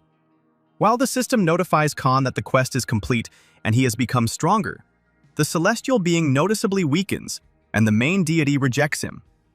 The creature changes in appearance and increasingly resembles an ordinary person. A moment later, the heavenly inhabitant turns into a weak baby. Daesung, seeing this, does not understand what happened. Soon, only a golden egg remains in the place of the creature. Taking the artifact, Khan wonders what to do with it now. The system immediately notifies the hero that by transforming the egg, a creature can be created that will follow the guy, and he begins the transformation. While the transformation operation is taking place, Daesung thinks that perhaps this will help him understand something. Meanwhile, in reality, in the laboratory, Ho and the others are fighting off monsters, and the young man does not understand why all this is happening. Shin replies that Professor Park is most likely in trouble. The Chohan, standing in front, carefully monitors the situation and protects the young from the monsters, calling for silence. A mutated monster with 2 heads is advancing on the hunters. The creature jumps down to Chohan and the others, saying that it has not seen people for so long. Ho and Shin ask Chohan what it is. The senior hunter replies with horror that they are looking at an experiment infusing a human with a monster. Looking at Shin, the monster says that she is very beautiful and hopes that she will become a head next to him. The girl gets angry and takes out a gun to shoot the creature. However, after a burst of gunfire, the monster smiles, as if the bullets had done nothing to him. Then Chohan attacks him with his weapon. The monster mockingly says that the attack was without warning. Chohan continues to attack and uses a technique that destroys one of the monster's heads. The remaining head starts to get angry, shouting that it doesn't understand how the hunter dared to kill his pet. The monster gets fired up and prepares to attack back. The Chohan, running towards the enemy, notices the weapon at the last moment. He is thrown aside, so now Shin will have to fight him. The monster laughs and says that it looks like the professor will have to give him a new head. Meanwhile, in the Pantheon, the Khan cracks open an unusual egg. A tiny creature with wings, similar to a fairy, appears from it. The creature welcomes its new owner, but Ryu doesn't understand that a fairy is speaking to her. Daesung looks at the creature and asks it to tell him about the heavens. The fairy apologizes and says that she has no memories associated with them. The main character gets angry, takes out a weapon, and says that the creature is simply useless. However, a student appears before him, asking him not to kill the fairy. The girl whispers to the creature to show the Khan what she can do, and in this way, she will stay alive. At first, the creature doesn't understand what to show him, but a moment later, it calls upon the heavenly store. Ryu smiles and says that this is some kind of cool ability. Huge counters with various artifacts appear next to the heroes. Khan examines the goods and sees a future diary, and the creature explains to him that this item provides information regarding the coming future. After acquiring the item, Daesung begins to study the information contained within it. Seeing the future that concerns his friend in the lab, the guy gets angry. A moment later, the protagonist and Ryu return back, and the guy hopes that the girl will get home on her own. Ryu asks to go with him, but Daesung sends her away. The girl asks him again to take her with him, but Khan turns around and sternly asks him not to repeat his words twice. In the laboratory, Shin continues to contain the monster. Chohan comes to his senses at some point. It turns out that the hunter is a cyborg, and his body consists almost entirely of replaced parts. The man gets up and gets angry at the monster. With renewed strength, Chohan rushes at the creature and strikes it. The monster doesn't expect such an attack, but the man continues to beat him. Using more powerful equipment, the hunter destroys the monster. Shin and Ho approach Chohan from behind, asking how he is. Ho thinks to himself that the hunter actually wrote his entire body with aura weapons. Turning to the boy and girl, Chohan says that he needs time for his body to restore the charge of the etheric core. Ho says out loud that the situation is disgusting, and it's as if they are dancing to the tune of that bastard Roman. Roman sees from the cameras that the hunters were able to deal with his monster and regrets that he will have to release another one. He presses a special button, regretting it, because he had planned to catch the hunters relatively unharmed. While Chohan is recovering, Ho silently hopes that he will not die next to a hunter of such high rank. But before the guy can say anything out loud, a section of the laboratory opens not far from them, and another monster comes out of it. Roman, looking at the hunters, thinks that he needs to take at least parts of their bodies before the summoned Goatman tears them to shreds. Shin quickly assesses the situation and believes that the monster is a monster of the beast level. Chohan agrees, adding that Goatman is presumably S rank. Hearing this, Shin and Ho look at the enemy in shock. Meanwhile, the monster slowly approaches the hunters. Chohan lunges at him, but Goatman dodges. The creature grabs the hunter's hand, and Chohan realizes with horror that he is losing speed to the monster. Goatman deftly rips the hunter's arm off at the elbow and throws the body further away from himself. Shin rushes to attack, intending to wound the monster. However, the creature throws the girl away, but the protector on her arm protects Shin from severe injuries. Chohan comes to his senses, and with one hand directs his power against the enemy. But Goatman is stronger. The creature intercepts the hunter and is about to finish him off, when suddenly Ho's scream is heard from the side. The monster is distracted by a strange voice and approaches the young man. However, Ho is not very afraid of him, and says out loud that he knows a person who can defeat the monster. Goatman swings his arm to strike, and Ho closes his eyes, preparing to receive the blow. However, a shadow wall of summoned creatures appears right in front of the guy. Khan emerges from it and looks at Goatman. Shin also notices the main character and recognizes him. Daesung turns to his friend with a smile, glad that he is still alive. Ho smiles and asks why he would die, since he has S-rank intuition.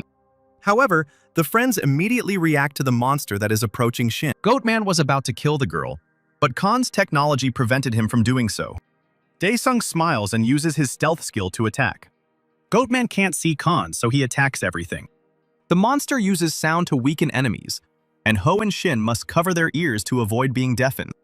At some point, Goatman finds Khan. Roman, seeing that Han Daesung came to help, gets furious. The man presses a special button on the control table that will help him defeat the hunters, but regrets it. Roman releases particularly dangerous chimeras, so you need to leave the building as quickly as possible. Calmly approaching the elevator, the man notes that even Khan can't get out of here. A countdown system is activated in the room where the heroes are, and no one understands what is happening. Khan, on the contrary, is furious that there is too much hassle everywhere. The laboratory compartments open one after another, and all sorts of monsters emerge from them. Ho, horrified, wonders how many people were experimented on in the lab. The Chohan, who came to his senses, says that all these monsters were created by the ampules of awakening. Ho, seeing the state of the senior hunter, tells the protagonist that he will have to deal with all the monsters. Looking around the room, Daesung notes that he could melt everything inside. So the guy uses technology to transport everyone to the Ghost King's domain. Ho and Shin look in shock at the change of territory and are amazed at Han's abilities. Chohan is also surprised, realizing how strong the main character is. Daesung calmly orders the army of the undead to rise. Hordes of warriors appear behind the guy, including the Ghost King himself. The Khan orders them to exterminate all enemies in the territory. While Khan's warriors fight their enemies, the protagonist himself tells his comrades that they are safe. Roman suddenly finds that he has stopped and sees a hole in the ceiling. Khan appears from it and greets the man with a smile. Having gone down to his cabin, Daesung reproaches him for having set the monsters on him and for trying to escape. Roman doesn't get flustered and says that Khan has lived up to all his expectations and can kill him. Daesung grabs the man by the collar and asks what he's up to. But Roman doesn't understand what he's talking about. Khan's mood changes, and he tells the man that he recently received an interesting ability. The protagonist uses a special technique and penetrates Roman's consciousness. In his memories, Roman was previously overtaken by an unknown deity with a strange eye. The serum that Sogu used was given to him by Roman. For his good service, the man was given the body of Kansei, so that after death he would be able to rise again with a new body. Dae-sung, having looked through all of the man's memories, ends his influence on Roman. The guy looks at the man and says that he is a real scumbag for sacrificing people to get a long-lasting body. Dae-sung smiles and says that the man doesn't deserve to die like that. Meanwhile, in the lab, there is 1 minute left before self-destruction. But a creature similar to Goatman enters the room. It inserts a special key to stop the planned self-destruction. The creature stops and does not understand what happened here at all. Suddenly, the door to the laboratory bends and Khan enters. The guy sees Goatman and prepares to kill him. However, the monster does not show aggression and asks who Khan is. After Han ignores the question, Goatman introduces himself as Pak. Khan is surprised and asks the creature again. Sometime later, everyone gathers in the laboratory office, and Park explains that it was his fault that the leader Huang was imprisoned. The creature adds that he must be released soon because there is much evidence pointing to his assistant's illegal connections with the Red Horse clan. Ho carefully asks Shin if it is really Park in front of them. The girl, after thinking for a bit, replies that the voice is similar. Chohan looks at Park and cannot believe his eyes that the professor has completely merged with the monster without losing his mind. Puck turns to the Elder Hunter and says that he has succeeded quite successfully in replacing body parts with aura weapons. The professor asks Shin if she came to solve the problems with the aura reservoir, and the girl confirms this. Pak says that in her case, it makes sense to resort to fusion ampules, but it is difficult to guarantee full recovery. However, Dae-sung interrupts Park and Shin's conversation, asking if the professor has anything he wants to tell them. The guy asked what the professor was doing while something incomprehensible was going on in the laboratory. Pak says he became the first fusion sample because he believed that simply awakening his aura was not enough. So Pak and his assistant decided to conduct an experiment to merge a human with a monster. However, the assistant and Pak had different goals in the experiment. Therefore, they failed. But in case of an unsuccessful experiment, an automatic transition to hibernation was set up. Ho asks Pak if his current appearance doesn't mean the experiment was a success. The professor explains that due to the strong impact on the hibernation apparatus, the original body died. Ho starts to ask Pak more about the device, but Han interrupts him. The protagonist desperately says that apparently, the professor knows nothing about the Hansei base. Everyone present asks the guy which people from Hansei he is talking about. Khan explains that these are the ones who create portals from another world and summon monsters. Sometime later, Roman regains consciousness in a different place. The man is chained to the table and, realizing his situation, shouts at Khan, demanding that he simply kill him. A soul collector immediately appears next to the man. Roman is nervous and tries to get out of the trap, but he is unsuccessful. The monster says with pleasure that he will enjoy separating the dirty body from his soul. Meanwhile, the main deities gather in the Kansei wormhole. Elheim, Lord of the East, declares that injustice has happened again in the East. Wolf, the Northern Lord, asks Elheim for details. Karina, the ruler of the West, shares news that Japanese hunters have recently conquered a high-ranking portal. The Lord of the South, Azar, is waiting for Elheim to finish the news. Elheim says he lost 2 of his cameramen in Korea. Colleagues ask the creature for more details about the incident in Korea. Elheim says he's requesting a top-level operator be dispatched to deal with the Korean outlaw. Azar gets up from the table and says that he will deal with him himself. Elheim stops his colleague, asking if he ever wondered why he didn't go himself. Azar doesn't calm down and asks if anyone really thinks that he can't cope with the awakened aura. Elheim explains that someone from Korea is not just an awakened person with an aura. Meanwhile, in reality, Pak from the association is calling a meeting. After hearing the information from Khan, the man asks what is going on. Unknown people from Hansei are kidnapping people and creating portals. The head of the department confirms this. Pak says that if others find out about this, chaos will break out. The man adds that the mere smell of reporters gives him a migraine. Pak approaches the department head, demanding that he assign Jinky a secret investigation. Meanwhile, Huang is released from the prison for hunters. Shin-choen greets him with tears in her eyes. The mentor warmly greets his student. The girl says that someone would like to meet Huang. As Huang gets into the car, he is greeted by Professor Park. The man is frightened by his old friend's appearance, saying that he knew he would get into trouble sooner or later. Huang gets into the car and continues to wail, to which Park asks him to stop.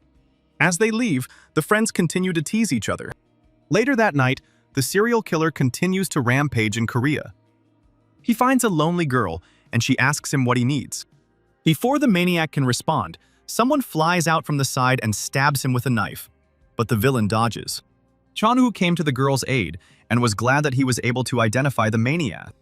The young man tells the girl to ask Jin from the association for reinforcements. The maniac looks at the hunters with disappointment and notes that he has fallen into a trap. Jeonwoo, looking at his opponent, doesn't understand why he is so relaxed. The maniac smiles and mockingly asks the young hunter if he was the one who stabbed his mentor in the Red Horse clan building. Jungwoo is nervous but continues to monitor the opponent's behavior. At some point, the guy breaks down and rushes at the enemy. The maniac notes with a smile that the hunter is too weak and couldn't even kill Lee Sogu. Jeonwoo doesn't stop and says that he will kill him instead of Lee Sogu. The maniac grins and rushes at Chan and kills him in an instant. The head of a young hunter was cut off by enemy equipment and weapons. Turning back to the corpse, the maniac remembers that he was ordered not to kill people from the association. But then he remembers that Roman, who gave him orders, will no longer be able to do this. Laughing and realizing that he is now on his own, the maniac leaves. At the association, the department head watches the video filmed by Chanwoo before his death. The man understands that now they know the enemy by sight. The department head asks if the maniac has been identified, and Jin from the association explains that it is Cho, who was active 3 years ago. After analyzing the situation, Jin adds that most likely the organization from Hansei has lured many hunters to its side. The boss asks about Jack from the portal search team. Jin explains that Professor Park's assistant appears to be a fake, but according to Ho, he is dead. The department head tells his subordinate to reveal information about Hansei to the S-rank hunters. The man also says to involve all the association's hunters to catch the enemy. Meanwhile, Ho meets with Dawn, and the hunter says he will get straight to the point. Ho is nervous, not understanding why the hunter came this time, but listens carefully to Dawn. The man asks if Ho knows about the Nadezhda shelter, and the boy confirms this. Dawn is glad that the conversation will be easier and gets to the point, saying that he does not have enough funds for the new project. Eventually, the man and the young man reach an agreement, and Dawn says that Do can count on his help at any time. Ho says that they haven't decided anything yet, and he needs to discuss everything with Han, to which Dawn agrees. As he leaves, the hunter tells them to try to make a decision as soon as possible. Ho, after Dawn's departure, is surprised that he needs to donate 400 billion to develop the project. Meanwhile, Lee Changshik goes for a jog. Suddenly, a tall, dark-skinned man with dreadlocks appears in front of him. The hunter stops and looks at the stranger, asking who he is. Instead of answering, the man attacks the young man. Changshik quickly reacts and retreats, telling the man that his attacks are weak. Lee attempts to strike his opponent, but he manages to block the hunter in time. The fight stops for a second, and the black man says in English that Changshik is cool. Immediately, the stranger pronounces the name of the technique. The man immediately rushes at Changshik, and he, in horror, realizes that he cannot move. The stranger raises his fist to hit the young man. At the last moment, Lee moves to protect his face and block the blow. Meanwhile, at the orphanage, Dawn explains to his subordinates the details of the plan to improve the orphanage. The subordinate asks the hunter if the Daesung clan is capable of donating such a sum.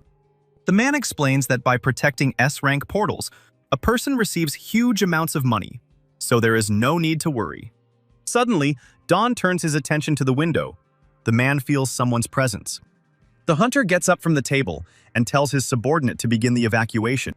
At first, the girl doesn't understand why the man is so turned on, but Dawn doesn't have time to explain. A tall blonde man approaches the shelter building. Dawn immediately attacks him with a weapon. However, the stranger reacts in time and blocks the attack. After moving away, Dong feels the enemy's strength since he was blocked. But this doesn't frighten the man at all. On the contrary, he's happy to practice fighting here since there are no free portals. An unfamiliar blonde man attacks Dawn. However, the enemy's technique is unusual, and his attack stops near Dawn. At first, the hunter doesn't understand what it is, but then he realizes that it might be an ADK. Meanwhile, at home, Ryu creates a Chucky doll from Han's hair. The small creature, resembling a cult doll, still bears some resemblance to the main character. Dae-sung, who is in the pantheon, feels a strange sensation, but does not attach any importance to it. Meanwhile, an unknown woman approaches Ryu's house, intending to quickly complete her task. Ryu is yawning at home and thinking that he wants to sleep. The girl falls asleep right on the living room floor with a doll in her hands. Meanwhile, a stranger enters the house. Taking out her staff, she says that this place is now an altar of death. However, right there, the unfamiliar woman feels someone else's presence. In front of her appears a doll created by Ryu. The woman looks at the creation and mockingly asks what kind of ugly doll it is. The doll licks the knife and is angry that she was called ugly. The stranger activates the technique to kill the creature. At some point, the technology catches up with the doll, and it begins to go even more crazy. Gathering its strength, the creature rushes forward at the woman. The stranger is about to activate the barrier for her protection. However, the doll jumps straight at the woman, and she doesn't have time to do anything. The creature begins to stab the stranger with a knife, thus killing her. Meanwhile, in the association's broadcast room, reports of explosions throughout the city are appearing everywhere. News has emerged about Dawn and Changshik's confrontation with unknown forces. The department head nervously guesses that most likely the creatures from Hanzi attacked. The man gives the order to send a group to help Dawn, and Lee will help the Joseon clan. At this point in the park, the black man continues to fight with Changshik and notes that the Korean hunters are holding up well. Lee gets angry and sends the enemy. The stranger says it's time to finish here, so he summons the Colossus's technique. The young hunter feels his body begin to be pulled towards his enemy. Suddenly, for a moment, the man's influence on Changshik ceases. Baek Harin, who had come to Lee's aid, immediately appears and asks why the world-famous hunter cannot fight back on his own. The guy thanks the girl for her help and says that he owes her a lot. Karen turns around and says that they are here on call and asks if this unknown person is from Hansi. Changshik doesn't understand what Harin is talking about, and she asks if the guy saw the notification to all hunters about Kansei. The enemy loses patience and attacks the hunters. Beck reacts to the attack and uses his shield, but everyone feels the stranger's powerful aura. Changshik shouts to the people of his clan and demands that they give him his weapon. The assistants give the guy his sword, and the hunter says that now he will definitely deal with the enemy. The stranger thinks for a second that he has spent too much time here and hasn't even grasped the real goal. Therefore, the enemy immediately disappears, and Lee feels tired and faints. Meanwhile, at the orphanage, the children are hidden in a bunker and are worried about Dawn. One of the orphans believes in his mentor because he considers him to be the best hunter in Korea. Meanwhile, outside, Dawn continues to fight off an unknown enemy. The man wonders why he cannot see even one opportunity to respond to the enemy. The enemy doesn't look tired and says that it's time to finish with Dawn. The hunter, already quite tired, wonders what his enemy is up to again. The stranger activates a bloody rain and uses the thunderstorm skill. Lightning appears around the hunter, protecting him from the rain. However, the hunter's technique is significantly weaker than the stranger's ability, and Dawn is badly injured. The enemy, looking at Dawn, feels that the hunters have exhausted him. Because of Dawn, the stranger had to use the full power of the Blood Colossus. Meanwhile, Ryu wakes up in her home and uses the blood recall technique to try to figure out what happened while she was sleeping. Next to the girl lies a Hana doll, which Ryu also brings to life. Having received the necessary information, the girl realizes that the doll saved her and thanks the creation. The evening news reports on an attack by unknown assailants on Lee Changshik and Dong. The main character's mother watches the broadcast and says that her son has not been home for several days, and suddenly, something happened to him. While the woman is looking for her phone, her sister comes up and asks why her mother isn't sleeping, and in general, Chan-ho said not to worry about her brother. The mother looks at her daughter and asks when the last time she spoke to her brother was. Jisoo rubs her eyes and says that she doesn't know, and in general, she doesn't need to know such things. While the mother scolds her daughter for her attitude towards her brother, someone unknown is standing on the roof of their house. It turns out that this is the maniac who is following Khan's mother and sister. The villain goes down to the window in Dae-sung's mother's room and prepares to break the glass. However, as soon as it touches the window surface, a strong barrier is felt. The pendant containing one of the protectors summoned by Khan awakens. The maniac is furious that the main character foresaw everything.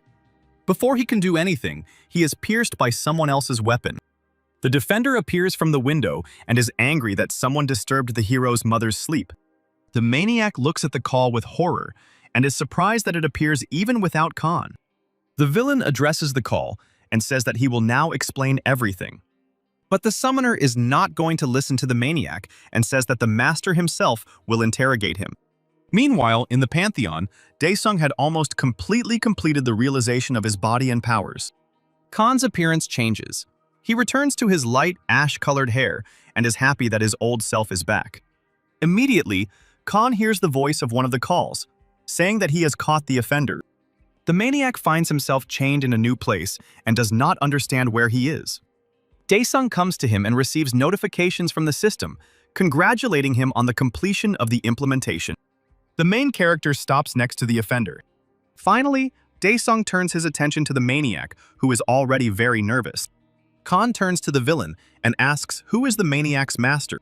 Meanwhile, at the southern altar, Kansei Elheim receives his envoys.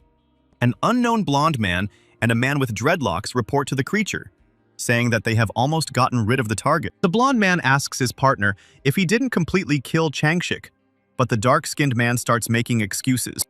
Elheim stands up from his seat and says that Guzman is dead and Sagat is missing. The men begin to talk among themselves about how this happened. Elheim interrupts them, saying that he will grant them the power of an apostle. Using an unusual eye, the creature orders its minions to kill Han Dae-sung. Lee Changshik is in the hospital after an attack by unknown assailants. When the young man regains consciousness, the association staff demand that he inform the manager. At first, Changshik himself does not understand where he is. A girl from his clan asks how the hunter is feeling. The young man gets up from the bed, but the girl hurries to stop him, since the hunter is still very weak. Changshik asks where Baekharin is, and the girl replies that the huntress is now with Dawn. Other employees are discussing among themselves that Lee should not have known about this. Changshik intervenes in the negotiations and asks what happened to Dawn. The people talking to each other fall silent and do not know how to tell the news to Lee. Finally, they tell the young man that after a sudden attack by unknown persons, Dawn is in a critical situation. Changshik is scared and doesn't believe these words. Despite the prohibitions, Lee gets out of bed and sets out to find a partner. He barks at a girl from his clan, asking where Dawn lies. Karin is in Dawn's room, trying to restore him with his own powers, and Jin from the association says that this is most likely enough. Karen is nervous and tries to bring Dawn back to consciousness. Changshik bursts into the room and addresses Dawn. The man is unconscious and unresponsive. Changshik approaches Jin, and he replies that Dawn is in a coma and brain dead. Lee is furious and angry at those who came from Hansi. Jin confirms and says that the association is doing everything to track them down. Immediately, Jin receives a call about the appearance of an S-rank portal. Everyone in the association is shocked by this news. The department head understands that 2 high-ranking hunters will be unable to come to the rescue due to injuries. Chohan is restoring the aura mechanisms, and Ryu and Beck are auxiliary hunters. The man orders a red alert and the mobilization of all registered hunters. The head of the department understands that there is still one way out of the situation. Meanwhile, in the Pantheon, Khan penetrates the mind of a maniac. The protagonist sees all the memories associated with Hansi. When finished, Khan remembers that Elheim is the boss. In reality, there are broadcasts everywhere with warnings about the danger from the S-rank portal. A large number of military equipment and hunters are sent closer to the portal. The news also reported that 2 of the strongest high-ranking hunters will be unable to come to the rescue due to injuries. At the main character's house, Jisoo comes out with a suitcase, and her mother doesn't understand why she needs it.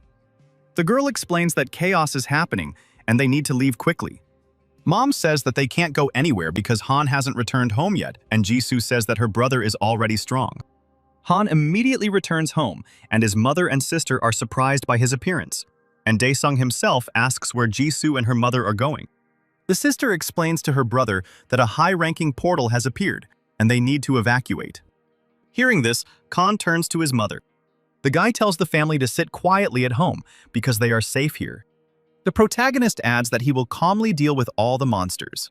Mom and sister are shocked, but they don't say anything. Daesung anticipates the battle and leaves the house. Meanwhile, more and more military equipment is approaching the portal.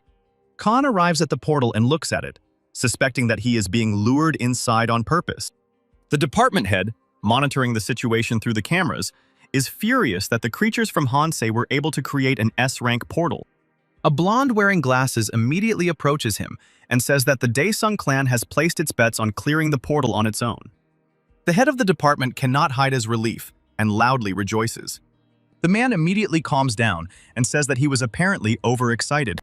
He orders everyone to prepare for the break and leave the cleanup to Khan. The head of the department orders the girl to pass this information on to all hunting groups. On the street, the association's employees divide the hunters into different subgroups for the attack. The hunters talk among themselves, not understanding who is going to clear the portal. Immediately, a notification arrives with information about the clan that will clear the portal, and Khan flies past the hunters on a dragon. The department head and others in the broadcast room see the main character on cameras. Between themselves, the man and the blonde with glasses believe in Daesung. Reporters are also monitoring the situation with the portal and immediately go live. Finally, Han crosses the portal and feels how cold it is inside. The guy is immediately attacked by the dark-skinned envoy of Hansei with a magnetic storm. Daesung doesn't get lost and directs his dragon towards the enemy to attack. The man attempts to block the blow. Khan notices that the enemy has completely rushed away from him. Khan jumps off the dragon and heads towards the enemy. In flight, the protagonist attacks the man and waits for him to finally emerge from his hiding place. The enemy says that Daesung is too strong to be a hunter.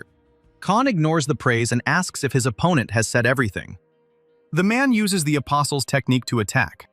Immediately after this, the man noticeably improves his characteristics. The enemy anticipates that he has become noticeably stronger than Daesung and is preparing to attack. At that moment, a huge meteorite flies towards Khan. However, the main character is only amused by everything that is happening. Therefore, Daesung activates his magic release technique. The man feels Khan's strength and does not understand where such power comes from. Behind the main character, there is another enemy, a blonde man. Daesung turns around and mockingly asks why the enemy is so eager to get into the grave. The blonde looks at the guy and becomes wary that Khan knew about his presence in advance. A meteorite is approaching the protagonist, so he takes out his weapon and summons equipment. The blonde sees Daesung calmly cutting a meteorite and doesn't believe that someone can be that strong. Daesung immediately grabs the enemy by the throat and says that everyone always gets into trouble when using a skill. Khan asks the blonde where the big-eyed boss is. At this moment, many Elheim eyes appear around the main character. Daesung is glad that the enemy has finally appeared. Daesung throws the blonde aside, as he is no longer interested in him. Elheim says that he feels that the boy's strength was not given by awakening and is going to test the hero himself. The enemy uses a petrification technique that also affects his minions. Khan says it's his turn. Daesung uses a fire technique and tells the creature to attack him itself. Khan's technique destroys Elheim's eyes, but the hero knows that the enemy has not gone away. The creature appears and asks where the hero got such power, and Daesung asks him to answer his question first. Elheim agrees to the deal. The creature thinks to itself that it will take Khan's soul when he loses his vigilance. Khan says that he will ask first then. Daesung uses the technique of penetrating the mind with his eyes.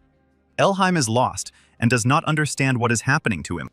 Khan says that he doesn't trust people like the creature to begin with, so he'll just look through everything he needs himself.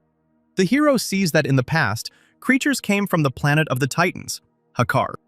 Then their planet exploded due to war. However, some of the planet's inhabitants managed to escape. Having studied the cosmos, the creatures decided to come to Earth in order to revive the Colossus with its help. After all, if the planet is filled with ethereal energy, the plan can become a reality. At one time, the beings contacted some people and held joint meetings. At first, the leaders treated the aliens with caution, but still made contact. One of the Khans came to meet with people, promising to grant them immortality. Elheim realized that it was precisely because of magic that Khan was so strong. He realized that Khan was getting his powers from the demonic beast Nebula. In Khan's moment of confusion, Elheim broke free from his control by gouging out his own eye. Daesung considers reviving the Colossus and realizes he has received too much information. Also, the hero understands that because of this portal, he did not receive any loot. Suddenly, Han notices two clots of energy heading upward. Outside, meanwhile, the department head arrives to the hunters and thanks Karin and Chohan for taking charge of the hunting groups. The man approaches Chohan and asks about his hand, to which the hunter replies that he cannot yet use his full power, as he has installed temporary equipment. Beck intervenes in the conversation, asking how long ago Han left for the cleanup, and the department head replies that it was less than 3 hours ago. The man adds that even if he fails, they will still have a chance to attack the portal. But then a female voice intervenes in the conversation and says that they doubt the teacher. Ryu approaches the boss. Karin wonders what the girl is doing here. Ryu says the killer from Honsei came to her house. Baek and Chohan are shocked by what they hear. The boss asks what happened to the killer. The girl replies that the offender died at the hands of a doll, and the other hunters can only guess which doll they are talking about. Ryu explains that she made a special doll that is much stronger than her other creations. But killing the intruder took all the doll's energy. The girl adds that more of Khan's power is needed to return the doll. Suddenly, the other hunters start shouting that the portal is changing color. Inside the portal, Han discovers two blue ethereal cores that have the ability to create an S-rank awakened being. The hero wonders how much he can get for such a find. The guy looks at the portal one last time and realizes that he can leave. Khan leaves the portal and people greet him joyfully. Ryu waves his hand at his mentor, urging him to land next to him. The hero's dragon lands, and people start discussing the guy's strength among themselves, since he was able to clear a high-level portal. Daesung approaches the department head, who greets him. The man thanks Khan on behalf of all associations. The other hunters also shout words of gratitude, and Daesung listens to them tiredly. The guy notes to himself that he feels embarrassed by such praise. Ryu immediately runs up to the hero and asks what kind of monsters were in the portal of such a high rank. Karin and Chohan silently look at the girl who approached Khan. Daesung states that there were no monsters inside the portal. The head of the department hears this and does not understand how this is possible. The guy explains that there were 3 people inside the portal, Elheim and the 2 who attacked Lee and Dawn. Karin finds out who Khan is talking about and gets angry. The head of the department still doesn't understand how this is even possible. He tells the guy out loud that the association will be in charge of the portal from now on. Chohan intervenes in the conversation and asks what kind of bulging-eyed creature they are talking about. And Beck asks what happened to him. The Khan says that he killed the people, and the bug-eyed one ran away. Daesung explains that he understands that Elheim is the middle boss, but there is someone higher up. Ryu interrupts the conversation, asking if Han managed to get anything inside the portal.